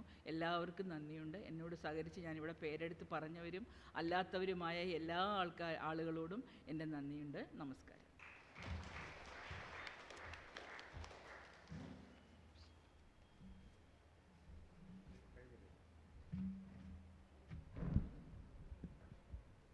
നമ്മൾ ഇന്നത്തെ ഫംഗ്ഷൻ്റെ അവസാനത്തിലേക്ക് എത്തുകയാണ്.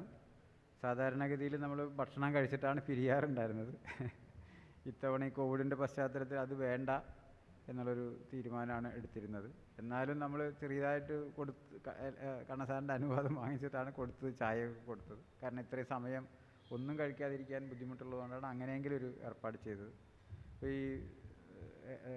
ഈ ഭക്ഷണമില്ലായ്മ ആദ്യമായിട്ടാണ് സംഭവിക്കുന്നത് നമ്മുടെ പ്രോഗ്രാമിൽ. എല്ലാവരും അതിൽ മനസ്സിലാക്കുമെന്ന് വിചാരിക്കുന്നു. നമ്മളിപ്പോൾ ഇന്നത്തെ പരിപാടി കഴിഞ്ഞു. എല്ലാവർക്കും ഒരു നന്ദി പ്രകാശിപ്പിക്കാനായിട്ട് എന്നെ തന്നെയാണ് ചുമതലപ്പെടുത്തിയിരുന്നത്. അങ്ങനെ ഒരു വിശദമായ നന്ദി പ്രകടനത്തിനില്ല.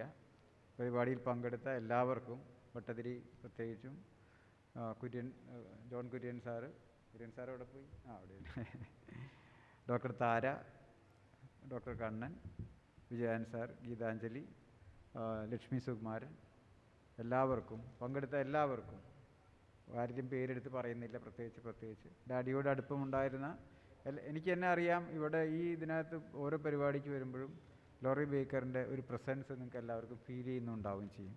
എപ്പോഴും അങ്ങനെയാണ് ഒരു സ്പിരിറ്റ്. കാരണം അദ്ദേഹത്തിനോട് അടുപ്പമുള്ള ആൾക്കാരെല്ലാവരും ഒത്തുകൂടുമ്പോൾ തന്നെ ആ ഒരു അറ്റ്മോസ്ഫിയർ ഇവിടെ ഉണ്ടാവും. എല്ലാവർക്കും നന്ദി, നമസ്കാരം.